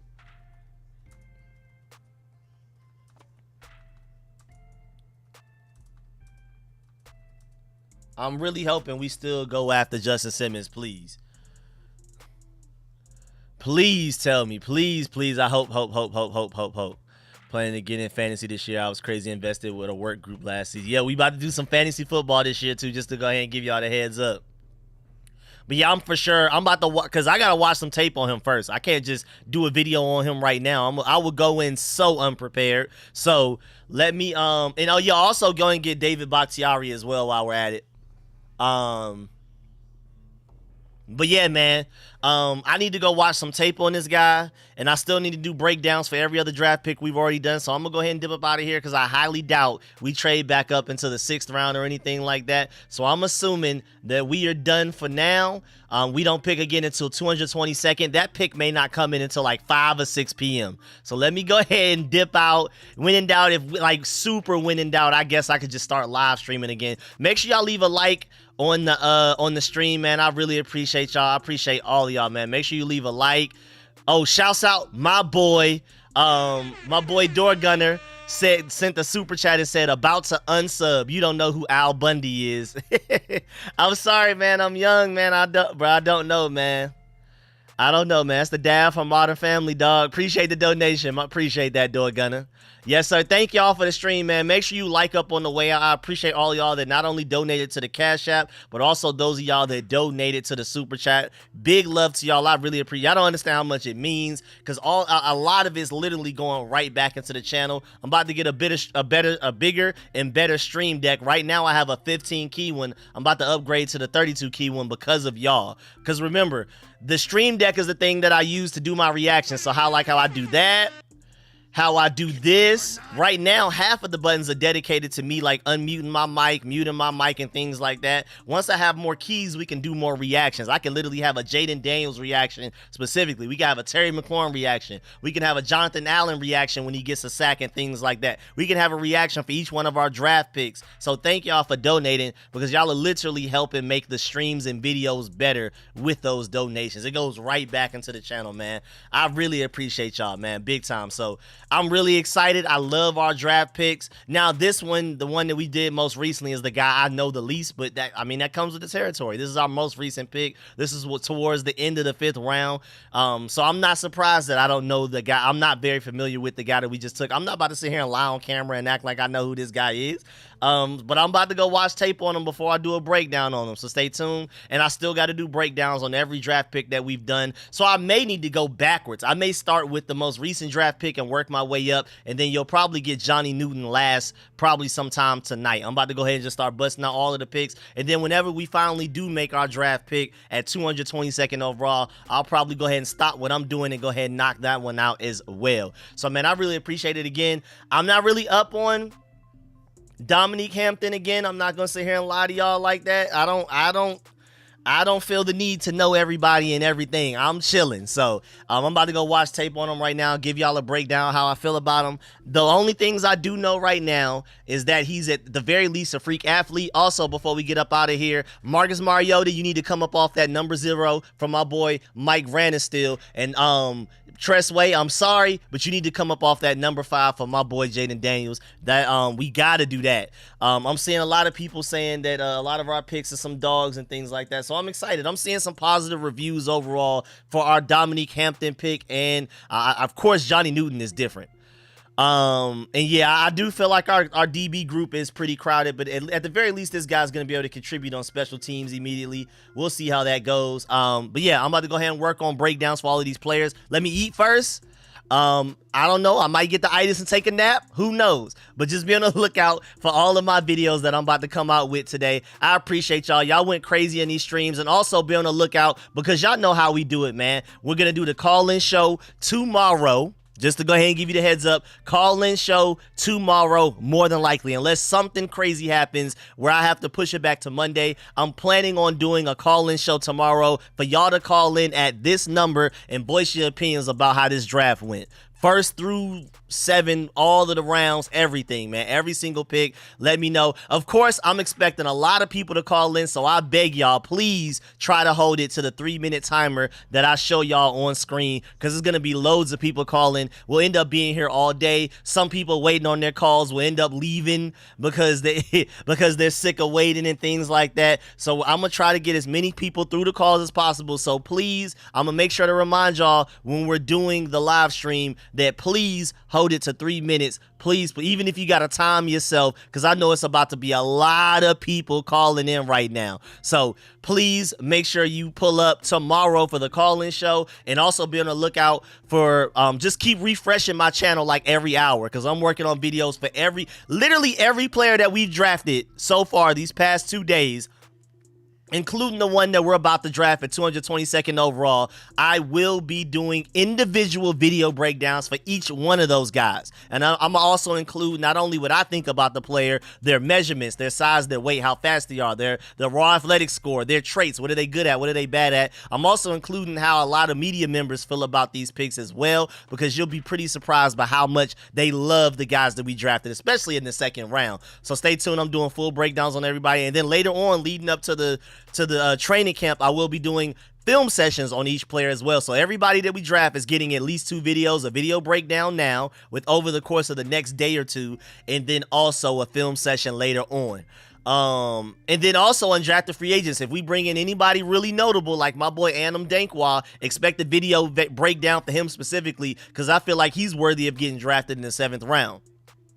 Now my interest is peaked in this Frank Crum guy too, so maybe I'll do a video breakdown on him if we end up getting him. So stay tuned. Infinite content on the way. Be prepared to get spammed. Make sure you leave a like on this video on the way out. I really appreciate it. Make sure you subscribe if you haven't. And then yeah, be on the lookout, especially if you have that bell clicked in next to the subscription button. I'm about to be spamming y'all with videos. Again, every draft pick that we drafted since yesterday, I got to do individual videos for each single one over the course of today and tomorrow. So stay tuned. I really appreciate y'all. Y'all went crazy in the stream, man. So much love. Y'all really supported me through the stream. All of the likes, all of the comments, all of the compliments, the debates. Y'all make watching the draft so fun. All of the donations, CashApp, Super Chat, PayPal. Much love. I really hope y'all enjoyed the draft. I really hope y'all enjoyed the stream as well. And let's get it. Let's go Commanders. Let's go win the play. Let's go to the playoffs.